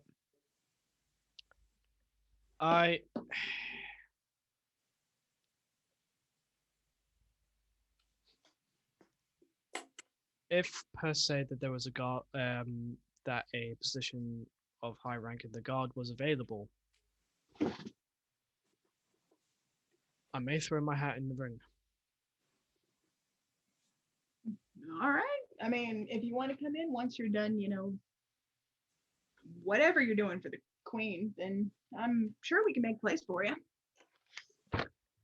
As somebody who's had that much experience out and about, especially just held the dragon and brainwasher fight alone is gonna make it so that you're the top pick. Well,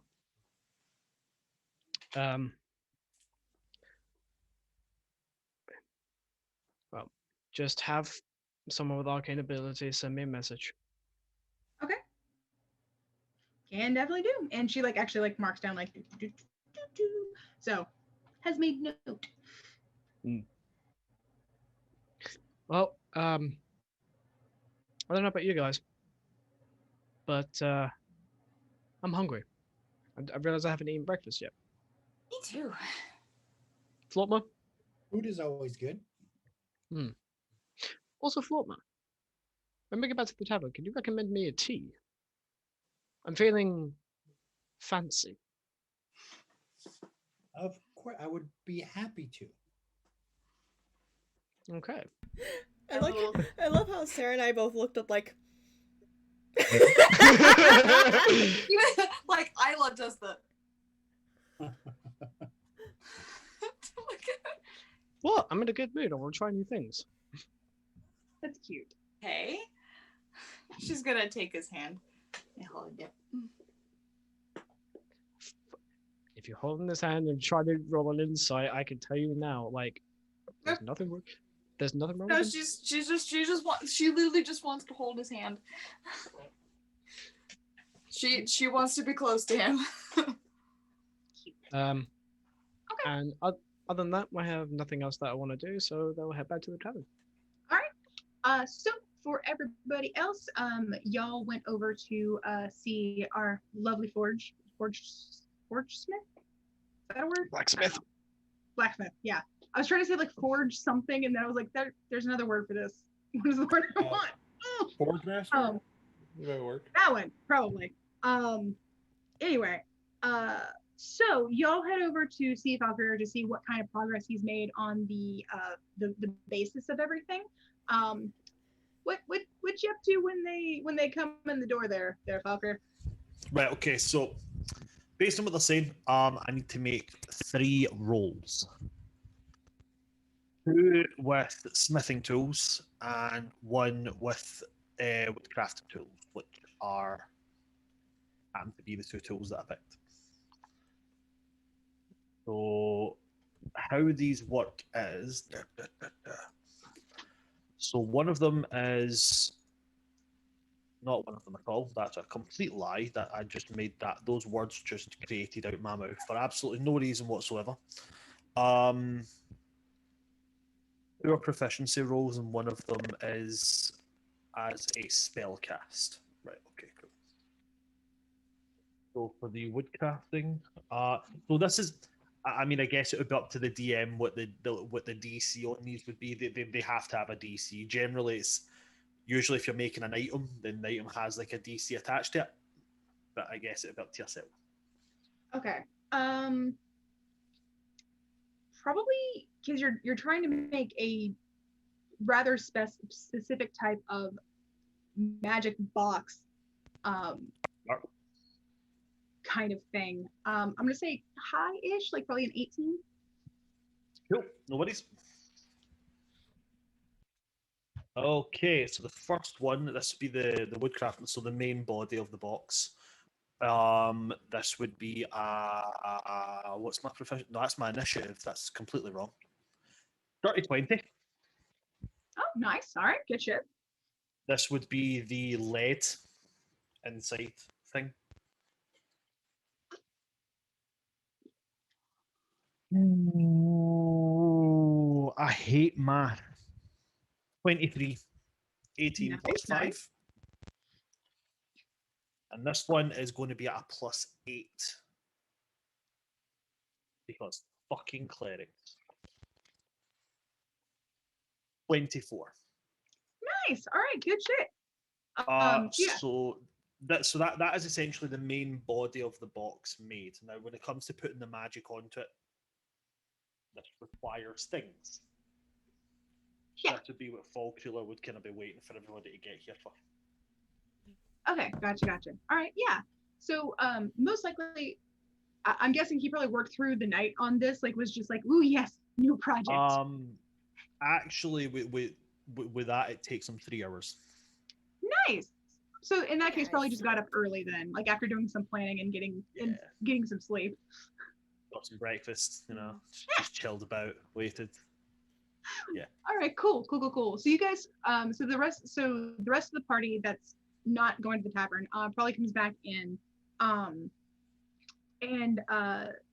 sees the Valkyrie probably like just observing the box, like making sure it looks like the lines are clean, nothing's warped, like just doing like some last bit of checking. Eagle eye in it. Yeah. Morning. Hello there. How are you? Good. Good. Did you sleep all right? Did you sleep? Like, I mean, I don't know what you adventuring types do. Finally got some decent rest after a while. Oh, well, that's good. I see you got... Where's everybody else? I kind of need them. Drax, Isla, and Flotma went to go speak with the prospector. Zinc and Sutho are still back at the tavern, but I have... and she'll point to Darren and Devotion. They're with me currently. Gonna go, right, cool. And then he's going to pull out a knife and like, I need your blood. My blood? Aye. Sorry.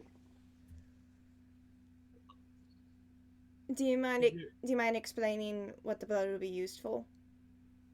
I have an idea. Go into a long-winded and lengthy process here, but pretty much it's your essence that I need realistically. If you can cast magic, I can use that as well. I can cast magic. I can definitely do that. Hey, you're safe. He's going to look at Darren and be like, I didn't ken you. Are you part of this whole thing, or are you just like a bystander? Oh yeah, because he looks like Kit Harington. Yeah, I probably should have explained. I take off the hat. And you see You see an elf. Yeah, I take off the hat, but honestly, did I have the hat on the entire time I last saw Falcon? Has he ever seen me? No, he has never seen you. Probably not. Yeah, he changes his appearance for reasons. This No, is I'm him. part of this group, and why do you need my blood? Well, I can forgo your blood if you'd prefer, but it will mean that you're not entirely protected against any forces that could be involved with, or are involved with, or could in future be involved with what is going on here. I actually Basically, it's a safety net. I actually may have a more concrete answer to that. No, I can guarantee you, Dinny lad, it's blood or it's magic. It's your essence. You can't really get much more concrete than that. I meant more as far as the stone and what you are containing. Though your precautions are excellent, I can also use magic. Right, well, cool. You're sorted, your essence. Anyway, back to you, Mr. Flock of Seagulls. Anything else coming here? I guess you're stuck using my blood. I don't exactly use magic. Absolutely fantastic. Now, do you prefer hand, thumb, or would you like it just a good old-fashioned nick right in the arm? He just holds out his hand. And Abby does. I promise you, this will not hurt a bit. Yep. Stab. Just and then as a wee stab. Squeeze a wee bit of blood out, and then I just pop a wee healing. That wee thing. That wee do. Boop. Yep. All gone. All gone. Boop. See, that wasn't so hard, was it, darling? Oh no. All right. See? Not even a wee pinprick. Right, no, I need it for the rest of them as well. All right. So, magic-wise, what exactly do you want me to do? Right. He's gonna kind of like hold like the vessel that he's got Darren's blood in, Mm-hmm. and he's going to go. I just need a manifestation, your own magic. It can be anything you want, in any real source really. Just has to come from you, right here. Now, like I said, it can be anything you want, but I wouldn't recommend chucking a fireball. It's a fairly contained space here, and as far as I'm aware, I'm the only one who's immune to fire. It's alright, I think I have something rather safe, and I'll just cast light, since it's a cantrip. Kind of like just on the bowl itself. Yeah. Does that do an effect? Does that help with it? Yeah, that can definitely work. Or do you need something a little bit stronger? No, that's perfectly fine. Alright. That's good. That'll mix in well. Alright. Right, you, tall, dark, and red. Your turn. He'll hold out his hand to the vessel and charge his hand with electricity from lightning lure, and kind of just hold it over. Fantastic. Thank you very much. A bit flashy, but like, yeah, okay, I get it. I get where you're going. He kind of just sets it down, sits in his wee armchair, wiggles about to make sure that it gets the proper arse indentation. Very And then important. just goes, right, now we need to wait for the rest of the motley crew. I can send one of them a message if you need me to. Aye. He's just gonna pull out a pipe. Alright. Put I'm a going... metal thing in his thumb. Alright. Cast heat metal.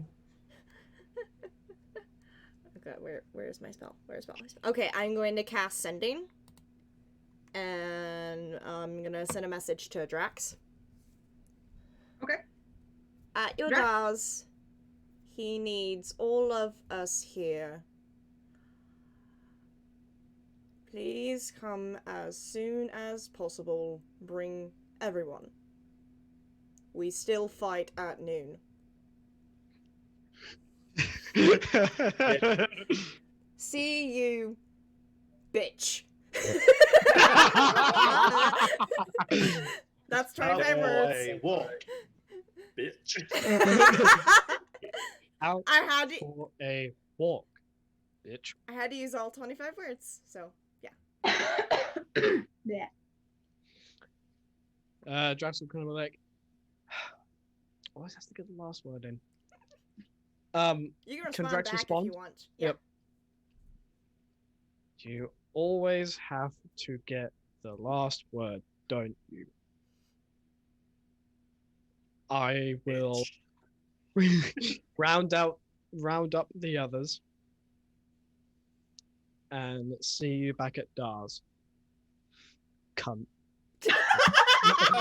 And that's it. Show this go. They'll be here soon. You said you were working on armor for Drax, yes? Well, they asked me last time if I got the least I could do. Mind if I sneak a peek? I suppose. Swear, if you're gonna fuck with the armor.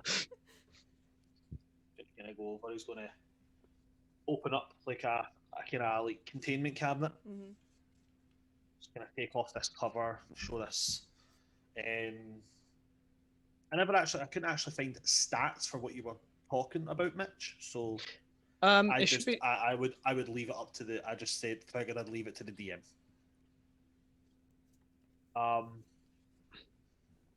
But yeah, bit of armor. Oh, it's wonderful craftsmanship. Well, it should be. It's me. If I ever collect some scales down the road, I'll make sure to come back to you. Well, I'll definitely give you a cheaper price than I gave him. How much are you charging him for this? He doesn't know yet. Whatever it is you're thinking, double it. Oh, I'm not taking gold off him for this. Oh, no. You got something good in mind, don't you? Oh, aye.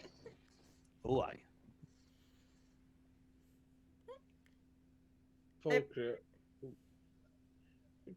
Small question. What do you know of the god Lysander?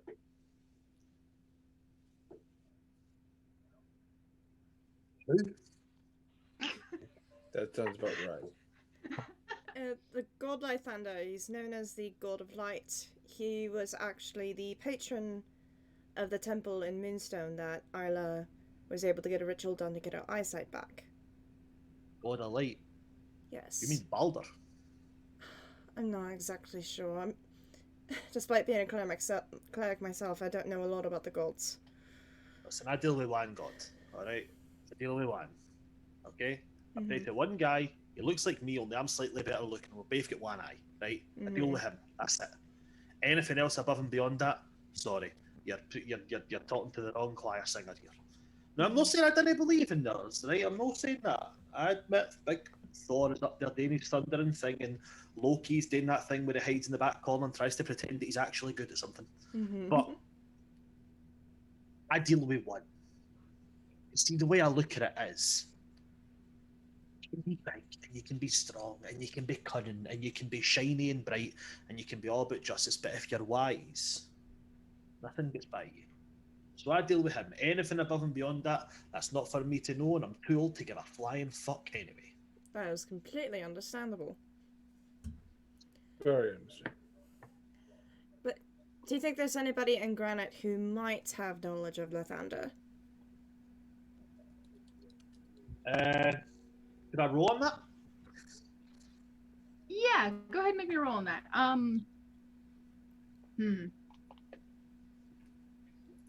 think some of the stats just aren't super applicable. I'd say it could be either like a religion check to like know who would have the most knowledge about that, or an arcana check to know like who knows the most about magic-y stuff. Okay. Hell, I'll go religion. It's the best one I've got.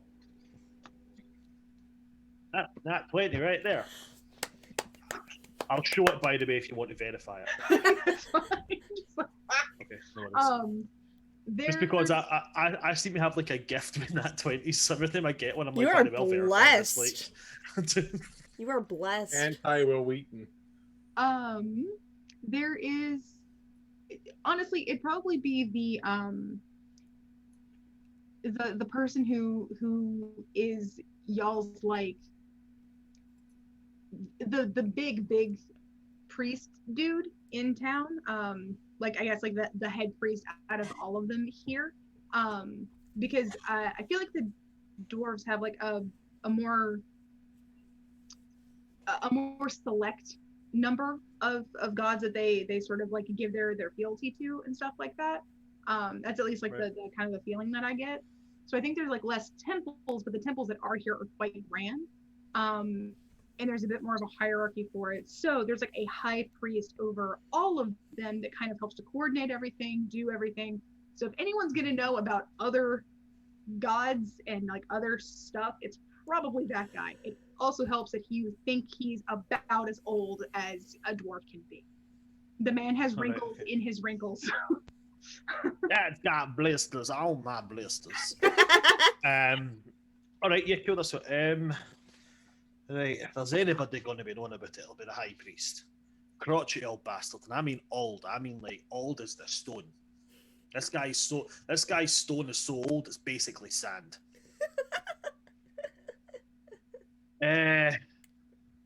See, the thing is, there's no many gods that a dwarf will gaze fealty to. Mm-hmm. The ones that we do, don't get many temples for them. If we do have temples, they're bit few and fair between. You'll want to speak to the high priest about it. If anybody's going to know, he will. I've been warned though, like he's a crotchety old bastard. Right. Make sure to keep that in mind. If I were to secure the proper runes relating to Lythander, would you be able to inscribe them on the box?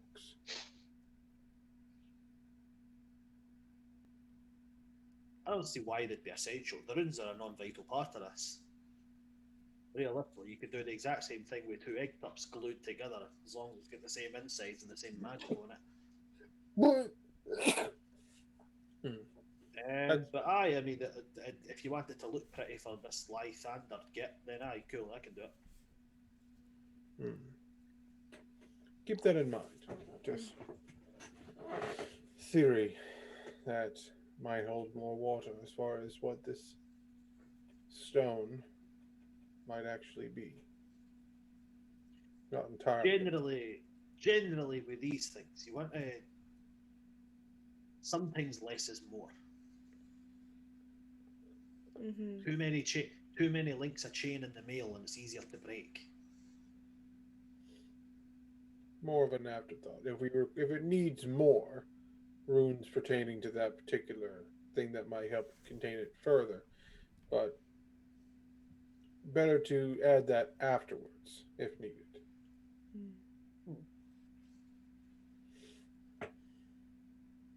If that is, need to wait for everybody else to get here so I can either cut them or get some magic out of them. Oh, I probably should have warned them about that. Did I warn them about it? It'll be funny to see what happens. It really would be very funny.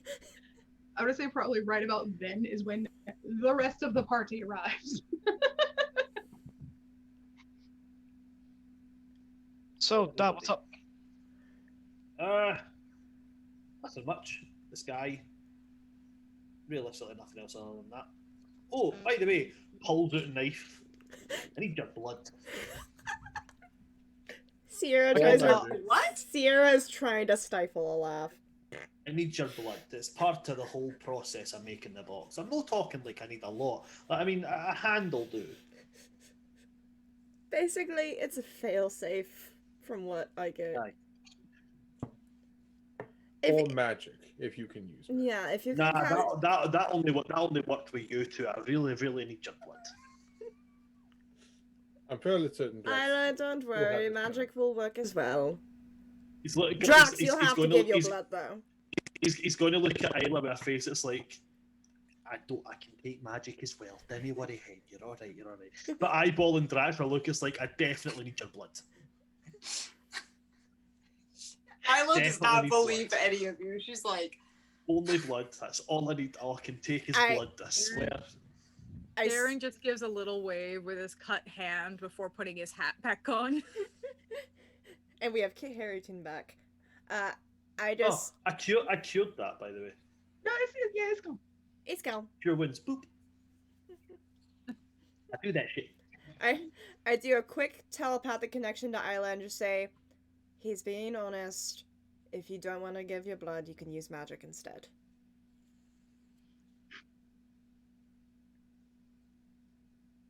It's honestly. I just like chibbing Drax. he just likes making Drax just shiver in fear. This is all telepathic going on. Drax is gonna pull out his hands like, alright, just get it over with. Right, so should I start at the wrist or will we play the failsafe and take it for the elbow? Let's go wrist. Right, sound. Take a wee tiny knife, take a wee slit, just like here. Squeeze it into the bowl that has stuff in it. Will not cast cure wounds. Fucking suck. And I've got to go to everybody else and go, by the way, I was only joking. You can use magic. It's absolutely fine. Magic works just as well as blood. Who's next? Isla will like roll her eyes and just go. I was joking, but magic works just a bit of your essence, Danny. Magic is it. No, I know. Alright, cool. Pulls out the knife. Give me a ring. Again. Bloop, bloop, bloop. Oops. Cure wounds. Now there's just Zinc, Susa, and Florma left.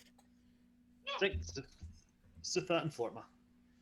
I'm gonna look at Zinc. Right. Blood or magic? Oh, magic. By the way, I'm Zinc. I look different, but I'm the same person. Okay, blood or magic? Magic. There's a whole process with keeping something locked up here. I didn't know if you can it, but it's pretty vital. So. Yeah. So is it just like our essence is what's gonna keep the thing in the box? Well, realistically, what your essence is going to do is make sure the thing that's in the box, or the thing that could be in the box, or the thing that could be in the box in the future but may not be in the box right now, can't mess with you or mess with you in the future or mess with you at any point in present time. So, magic or blood? Is this a Horcrux? Zinc, it's basically going to help protect us from this stone. Oh, okay. And I will cast Dancing Lights. Pew. You people just like flashy stuff, don't you? I would have went with a normal prestidigitation. Just like okay, that's fine. That's good. Cool for you. Honestly, light was all I could cast without like it being weird. That's okay. I also don't want to set off a fireball in your forge, so yeah. That will hurt all of you and won't do anything to me. Fire immunity, guys. It's fucking great. Look, right, you, Elfie boy. Blood bar. Blood. Yes! 9 foot, yeah! I've always wanted to chip an elf. Right. Take that. Boop. You get a heal, Everybody gets cure wounds. Except Drax.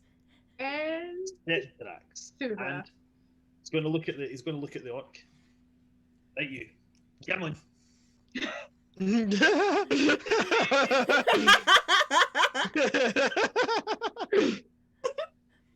Is it magic or am I gonna stick you?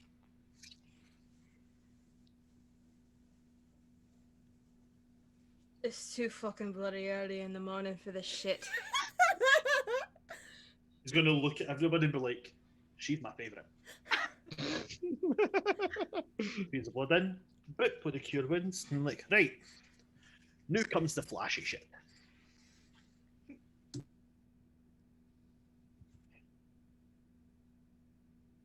Odin, if this kills me, my order's a pint of heavy and at least 3 plates of wings. Right, I need to...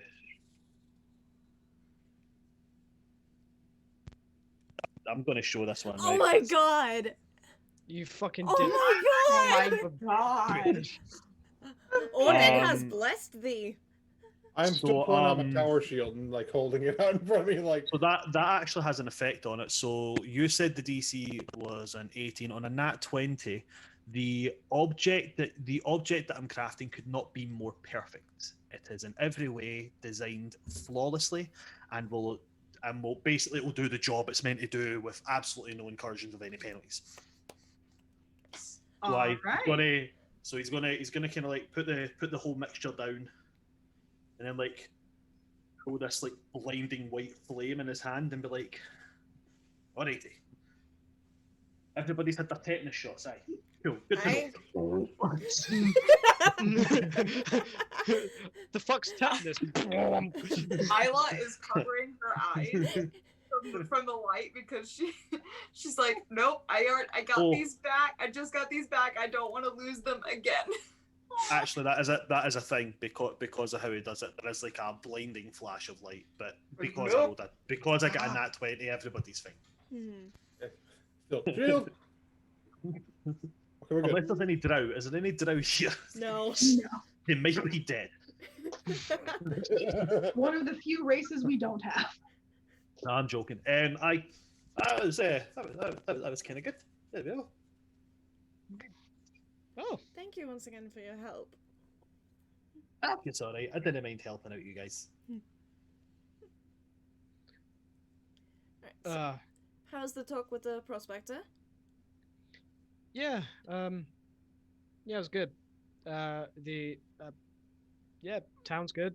The cunt who jumped me and is now awaiting not necessarily a trial, but basically the magistrate to kind of review the evidence and deliver punishment.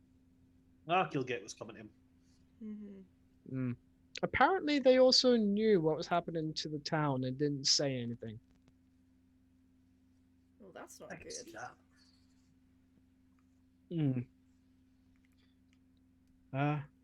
Yeah, other than that, all good. What time is it, DM? Well, I think we have just enough time to do y'all duking it out.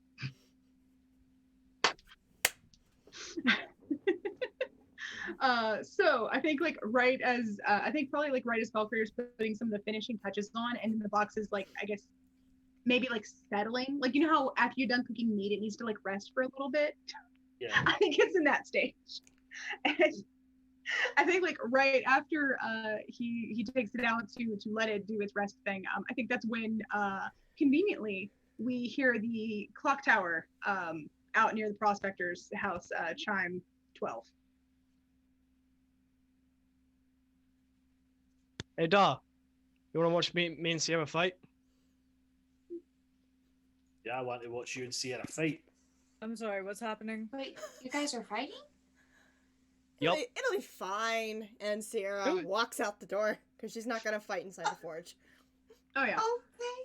Okay. That'll be fine. I'll just have a cure wounds ready just in case. Before she heads out, she is gonna take off her quiver that has her bow in it and her weapons and hand them to Darren. Mm-hmm. Hold on to these for me, please. Oh, Yeah. why not? Drax is going to go to Flortmer and hand him his great sword, his longbow, his longsword, and his bag of beads of force. And he doesn't have it equipped, but technically he does have a short sword in his inventory as well. It's like, hold on to these for me, please.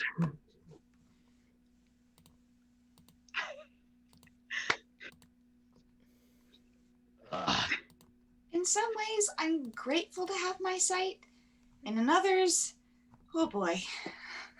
Would it be really, really, really, really bad if I was to cast a spell on Sierra so she did more damage? I think so. Damn it. You want it to be as fair as it can be. I already have tricks up my sleeve. I have my own buffs.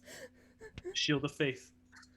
So I'm thinking I'm trying to think of like the best way to do this, because like you guys could just like just punch at each other until like I don't know, you hit like half your hit points or something.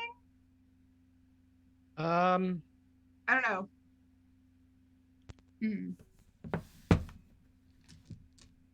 Maybe. Or did y'all have something specific in mind? I mean, we did say basically until someone kneels or just flat out face down on the ground. Okay, sure. Y'all can just. Just a heads up, this is all non-lethal damage. Oh yes. Yeah. No, it's Alright. definitely non-lethal. Darren just stands with Isla like, I guess this is happening. Yep. All right. Well, then let's roll initiative. Sutha goes over to Darren and is just like, fuck are these idiots doing? Beating the shit out of each other, apparently. 13 for my initiative. No, 14 for my initiative. What? That's a natural 19, which is 24. Question for DM. Am I allowed one free action before this starts? Like, free thing to do before initiative. Well, you are a rogue. If you're planning to act before you guys officially like go like No, I'm not agree- gonna attack him first. It's something else. Okay. Then yeah, I think that'd be fine. I bamf out my wings. Because that gives me plus 13 radiant damage to my hits. So I can actually do damage. I'm gonna, as Folklore sees the wings, I'm gonna be like, I could see that. Yeah.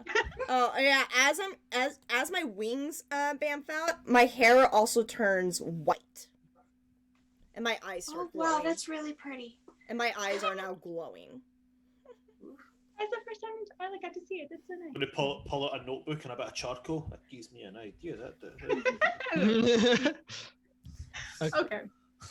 Let's go, brother. First of all, gonna go into a rage, and when I rage, my storm aura activates. So as soon as I rage, like I sparkle and static with. Sparkly. He's sparkly. But yeah, there was an aura of lightning around me.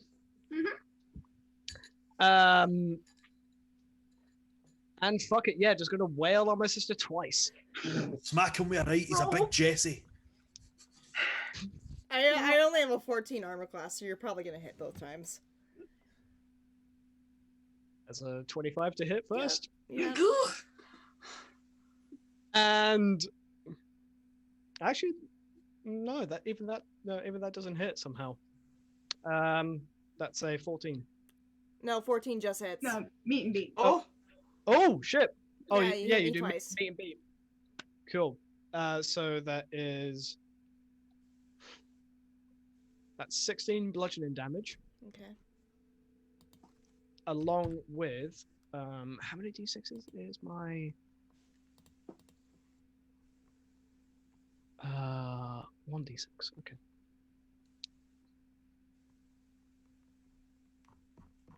Wait. Yeah, 1d6. Okay.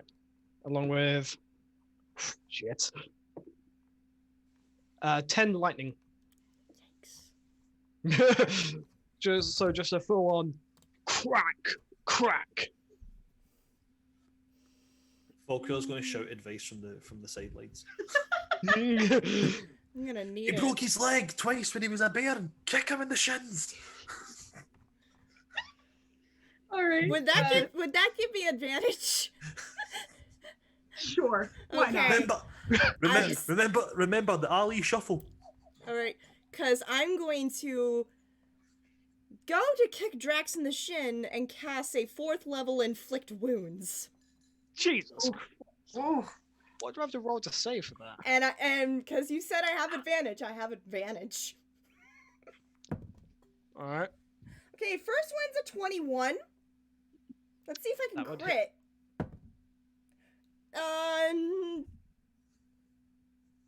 No, it's 17, 18, 19, 20. 24. Yeah, that hits. So, that's 6 6d10 necrotic damage. 6d10. Yep. Fuck me. And you'll get an additional 13 point. Go ahead and put 13 points of radiant damage down because that deals automatically. But your raging gives you help with all the like. Is it No, is it so psychic or rage. is it radiant? No. So my rage at the moment, because I don't have the feat just yet, I would have gone resistant to lightning, which is not here. But raging is resistant to piercing, slashing, and bludgeoning. Not magical damage. So From you're non-magic you're sources. taking full magical damage right now. So that's 13 gone. All right, and I'm gonna just roll the 6. Do I down have to? here. Is there a saving throw for inflict wounds, or does it just happen? No, it just happens. No, because it's a touch spell. So that is 28 points of necrotic damage. I can see it come up on the campaign thing. 28. Fuck me. So All right. that. But because I cast a spell, I can only do it once. That's my only attack. Okay. But I will bonus action. Wait, I'm gonna check this real quick. Bonus action the fuck out of that page. Do it. No, my hunter's mark only works if I have a weapon. Ah. Yeah. I'm trying to see if I have any. No, I'm gonna bonus action at a lower level. I'm gonna do a level 3 spiritual weapon, which gets an automatic hit. So I get to roll for that. It's not a physical weapon, so it doesn't count as a physical weapon. Fucking loopholes. No, that's only an 11 though. You're a dwarf, you should have known about the loopholes. Always loopholes. All right, that misses you though, 11. Okay. But I have my spiritual weapon on the field, and since I have my wings, I'm gonna use my movement and fly up 30 feet. You get Just one up. opportunity punch against me. Okay. I'm gonna make it reckless because fuck you. Yeah. I'm just gonna whack-a-mole you from the air. Oh fuck me. That was a natural 19. Oh no, that's cocked. That's 29 to hit. 29 to hit. All right, what's the damage? So that's 8 bludgeoning. Okay. And 5 lightning. Okay. 13. Yeah. But I'm now 30 feet up in the air. So good luck.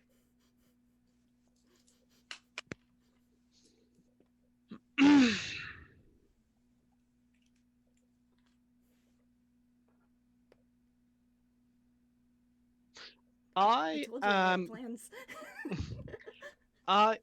Is there a way I can crawl up the nearest building and get to her level? Climbing is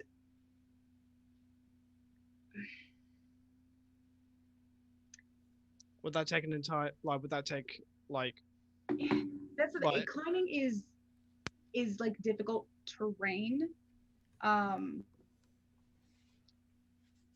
So you, on your turn, unless you spent the whole turn going up, you wouldn't be able to get high enough to reach.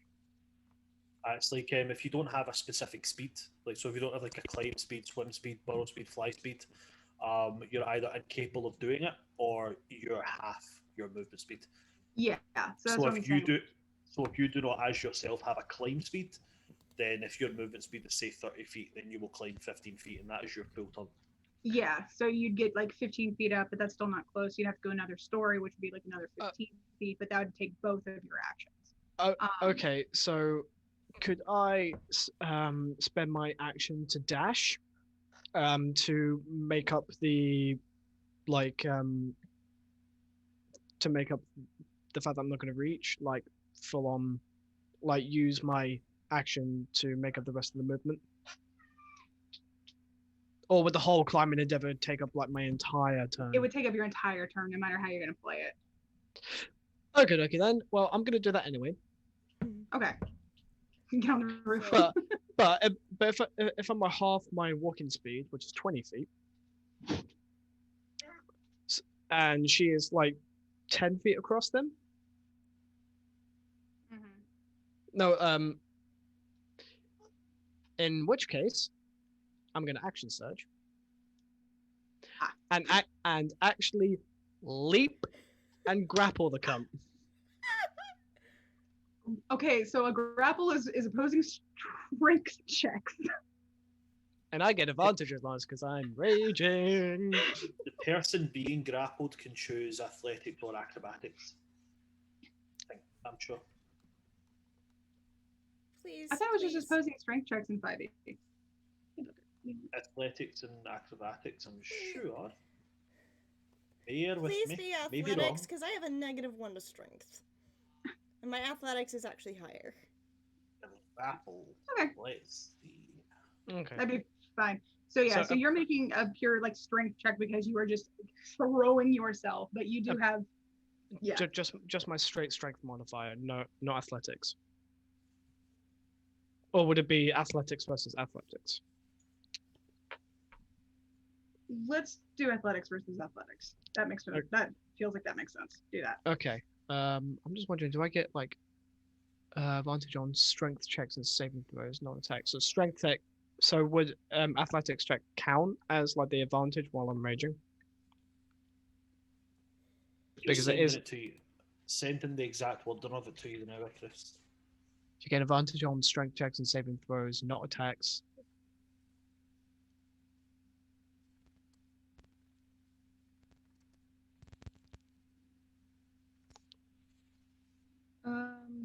Well. I mean, obviously, you are the DM. It is your rule that is your rule that falls. I'm just facilitating what I can here.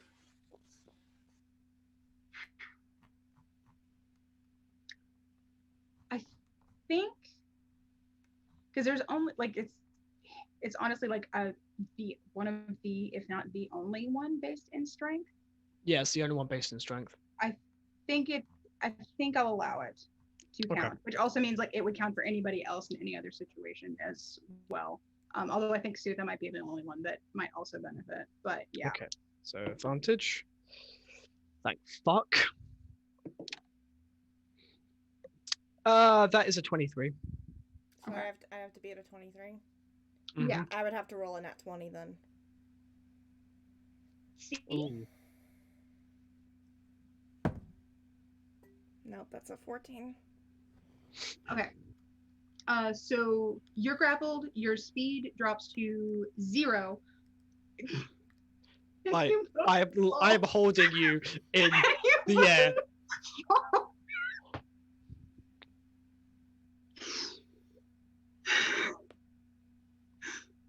You both fall. Okay, so you're gonna take since you're all muddled up together,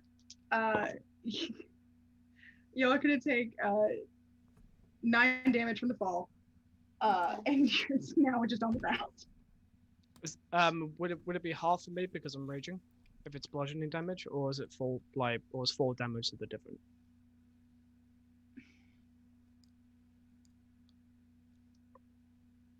I think fall damage is bludgeoning damage, and it's not magic, so I think technically, yeah, you would take half. Okay. What are you rounding it to 4 or half 5? rounded down, so 4. Okay, 4. Cool. Yes, and now I guess you are both on the ground. Christ on a crutch. What is happening? Okay, well that is your entire turn. So now Sierra, it is your turn. I'm gonna move my spiritual weapon to go hit him. I'm gonna try again. And you can of course make another check to try to get out of thing. Well, if he's holding me, I can just do another inflict wounds because that's only a touch spell. But I'm gonna have my spiritual weapon try to hit him first. +7 to hit. That's a dirty 20. Hits. Okay. And you know what? Because since my touch spell will do more damage, I'm gonna add the 13 radiant damage to the spiritual weapon. So you already take 13 radiant damage. Cool. And you're gonna take a D8 plus 2 of force damage. Okay. 5 points of force damage. 5 points of force. Cool. I'm gonna spend my last level 3 spell to cast Inflict Wounds again. Okay. That's a +7. Roll that damage. No, I still have to hit. Oh, it's still up there. All right. That's another dirty 20. Fucking hell! All right. 5d10 necrotic damage coming your way. Oh. 31 points of necrotic damage. Nice. And I do want to try and see if I can get out of this grapple. Okay. So do I just have to? What do I have to roll? Roll another strength check. Strength Yeah, check, athletics yes. or acrobatics, your choice. Athletics, please. No, that's a 9. Okay, you are still stuck. Mm-hmm. I flap my wings angrily, but they go through you because they're incorporeal. So I imagine like we're pretty like you're quite tall, so it's like I'm like my 5'4". No, they're quite short. Sorry, so Drax is gonna headbutt you twice, just full on crack. Ooh. Roll to hit. Roll hit. Because grapple advantage. Because you're just straight up melee attacking.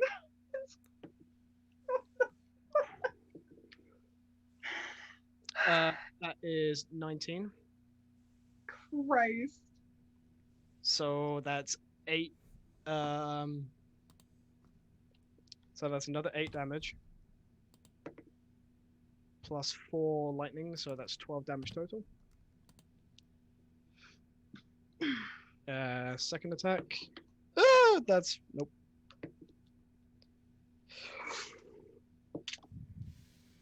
That's a natural 20.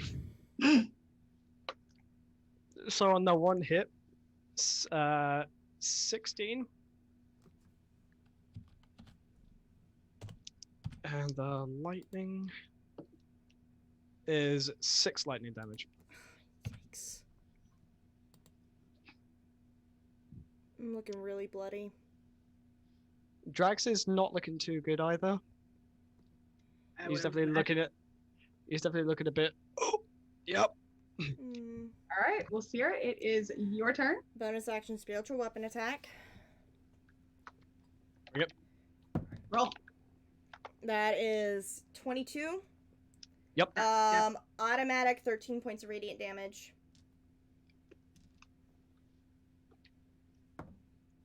Oh shit.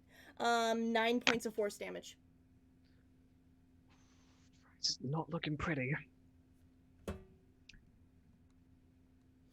I'm into my second level spell slots now. Get him, lass.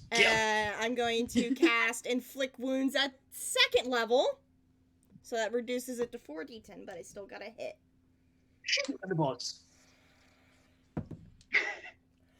Dirty 20!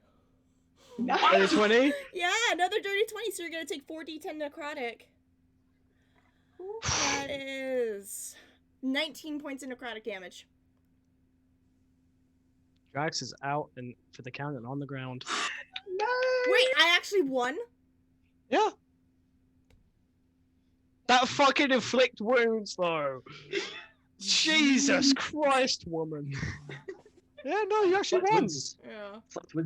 As he goes limp, I just kind of like sonic boom shoot up into the air. And then I'll 3-point landing right next to him. Good fight. And I'll slap him across the face and cast Cure Wounds. Aye. I'll save everybody for the thing because I think I can do that mass. Alright. But he gets 10 points of healing back from me. I had 5 hit points left. Whew. I can. Are they a mass cure wounds for the both of them? Okay. Alright. Yeah, on that last attack, I had 10 hit points left. Ooh. So I was like, please roll low on the inflict wounds. Nope. No, you fucking like. The dice liked me this time. Yeah, no. I think as Drax wakes up. Oh, You Isla both, is like right there for Drax. you both get 47 health points back. Yay! I'm at 52. That was a I'm really- at 52 It's out a of really good 87 now. fight. I'm gonna use my own healing hands on myself. That is 13 hit points to me. Not going to lie. No, I'm not going to use my second wind. No. That's fair. How is but- Drax looking? He's 57 out of 126. She will cast Cure Wounds for him. It's a D8 plus 3. How many hit points did you have at the end again? I had 5 left. So if you didn't hit, that would If have I been did you. not hit, it would have been me. You get an extra 9 points. Okie dokie. That's good. I think from the impact to the ground, I think Sierra has a face scar now. Now that I can make that canon. Joyce is gonna look at Sierra. Ow. You deserved it. We both did. This time I finally won. He pulls her in for a hug. Smile again. I'll give him one more punch, but it does no damage. You'll kind of like smack him like upside the back of the head, just like. You think that was a hard hit? You should see me with a fucking bow and arrow. I'm glad that we didn't do weapons. Otherwise, Oh, you would have been fucked. we. No, you We would have both would've been. been. You would have been fucked. Mm, Let us face it. You would have been fucked. It depends on how far away he started. this is true. I But- can shoot while I'm flying. That was only half the height I could go. All right, we get it. You've both got big hairy ones, right? Can we move on? Okay. But Drax is gonna look to Sierra with a look of, like, we're good now, yeah? Yeah, say we're good. I'm gonna better cast my hope he's a- last second level cure wounds because I'm fucked up still. You better hope he's as good because she just kicked your fucking cunt in. Yeah, I'm gonna need a long rest after that fight. Yep. Pub, anyone? So I think that's what we'll call it for the night is as everybody's heading back over to the pub to let the thing finish percolating. The box just finish resting and be prepared to go. So I think the last shot that we're gonna get for this one, I think the last shot that we're gonna get for this one is an unusually like happy one for once. We don't get many of I've got a fucking scar across my face now after impacting the ground. So I think you guys are gonna it's gonna be a last shot with like some nice music and stuff, and we can't hear what anybody's saying, but it's obvious that you guys are just like enjoying this moment of like just camaraderie and like chill between everybody. So we've got the arms slung, tankards raised, everybody's kind of like cheering and stuff, maybe like swinging to like a tune as some other people are there. I led the pub into a sea shanty. Yeah. So that kind of thing, and I think that's what takes us into to the credits for the episode. Kind of. Woo! I'm so okay. Look, I am so glad that the two of them duked it out, though. Like that, I think that was a great. I honestly way. thought I was gonna lose. That's just like, okay, I'm gonna pull out every trick I had. He said no weapons. He never said no flying. Yeah. It worked. He said no physical weapons. He never said no spiritual weapons. See, that is the Also, exact kind of just to rub salt in the wound, the spiritual weapon looked like his greatsword. See, that is perfect. That's like that's a dwarven mind right there. That's that level of like fuckery. That's the kind of person like you send me weapons, he didn't send me armor, puts on full plate armor, casts heat metal. Let's do this, Look, bitch. anus. Yeah, cast off armor. I'm walking shrapnel. That's amazing. But honestly, good fight, Paige. Good Oh my fight. God, Oh, yeah, that was a great once fight. you had me grappled, I'm like, oh, I'm fucked now. Oh yeah, that's it. That's over Yeah, now. that's it. That's Oh, it's game over. now. Honestly, I'm just glad that Drax actually managed to go, oh, I got you grappled. Crack! Actually, that's probably how you got your scar. Probably. You'll probably like split my forehead and somehow you got my cheek split as well. Alright, guys. Well, I gotta head to bed. Okay, so Okay. guys later. Bye. Bye. And we are going to head off on stream tonight. Thank you all for joining. We will be back next week for episode 49. Brandon, you'll be back with us, right? Hopefully. I'll need to see possibly. I will need to see though because obviously I've got my own campaigns that I'm running the time for, and from this one I literally came at the end of this one and literally jumped stream and I'm bushwhacked, man. I've got. And thank you again for coming to help out. Yeah. No worries, don't fret. I'm always happy to help. Yeah. Well, once again, we will be back next Friday for Kingdom Chronicles, and I'll have the VOD uploaded this weekend. Other than that, everyone sleep well, have an awesome weekend, and is it Friday yet? Oh, excuse me. We'll see you all next week. Bye!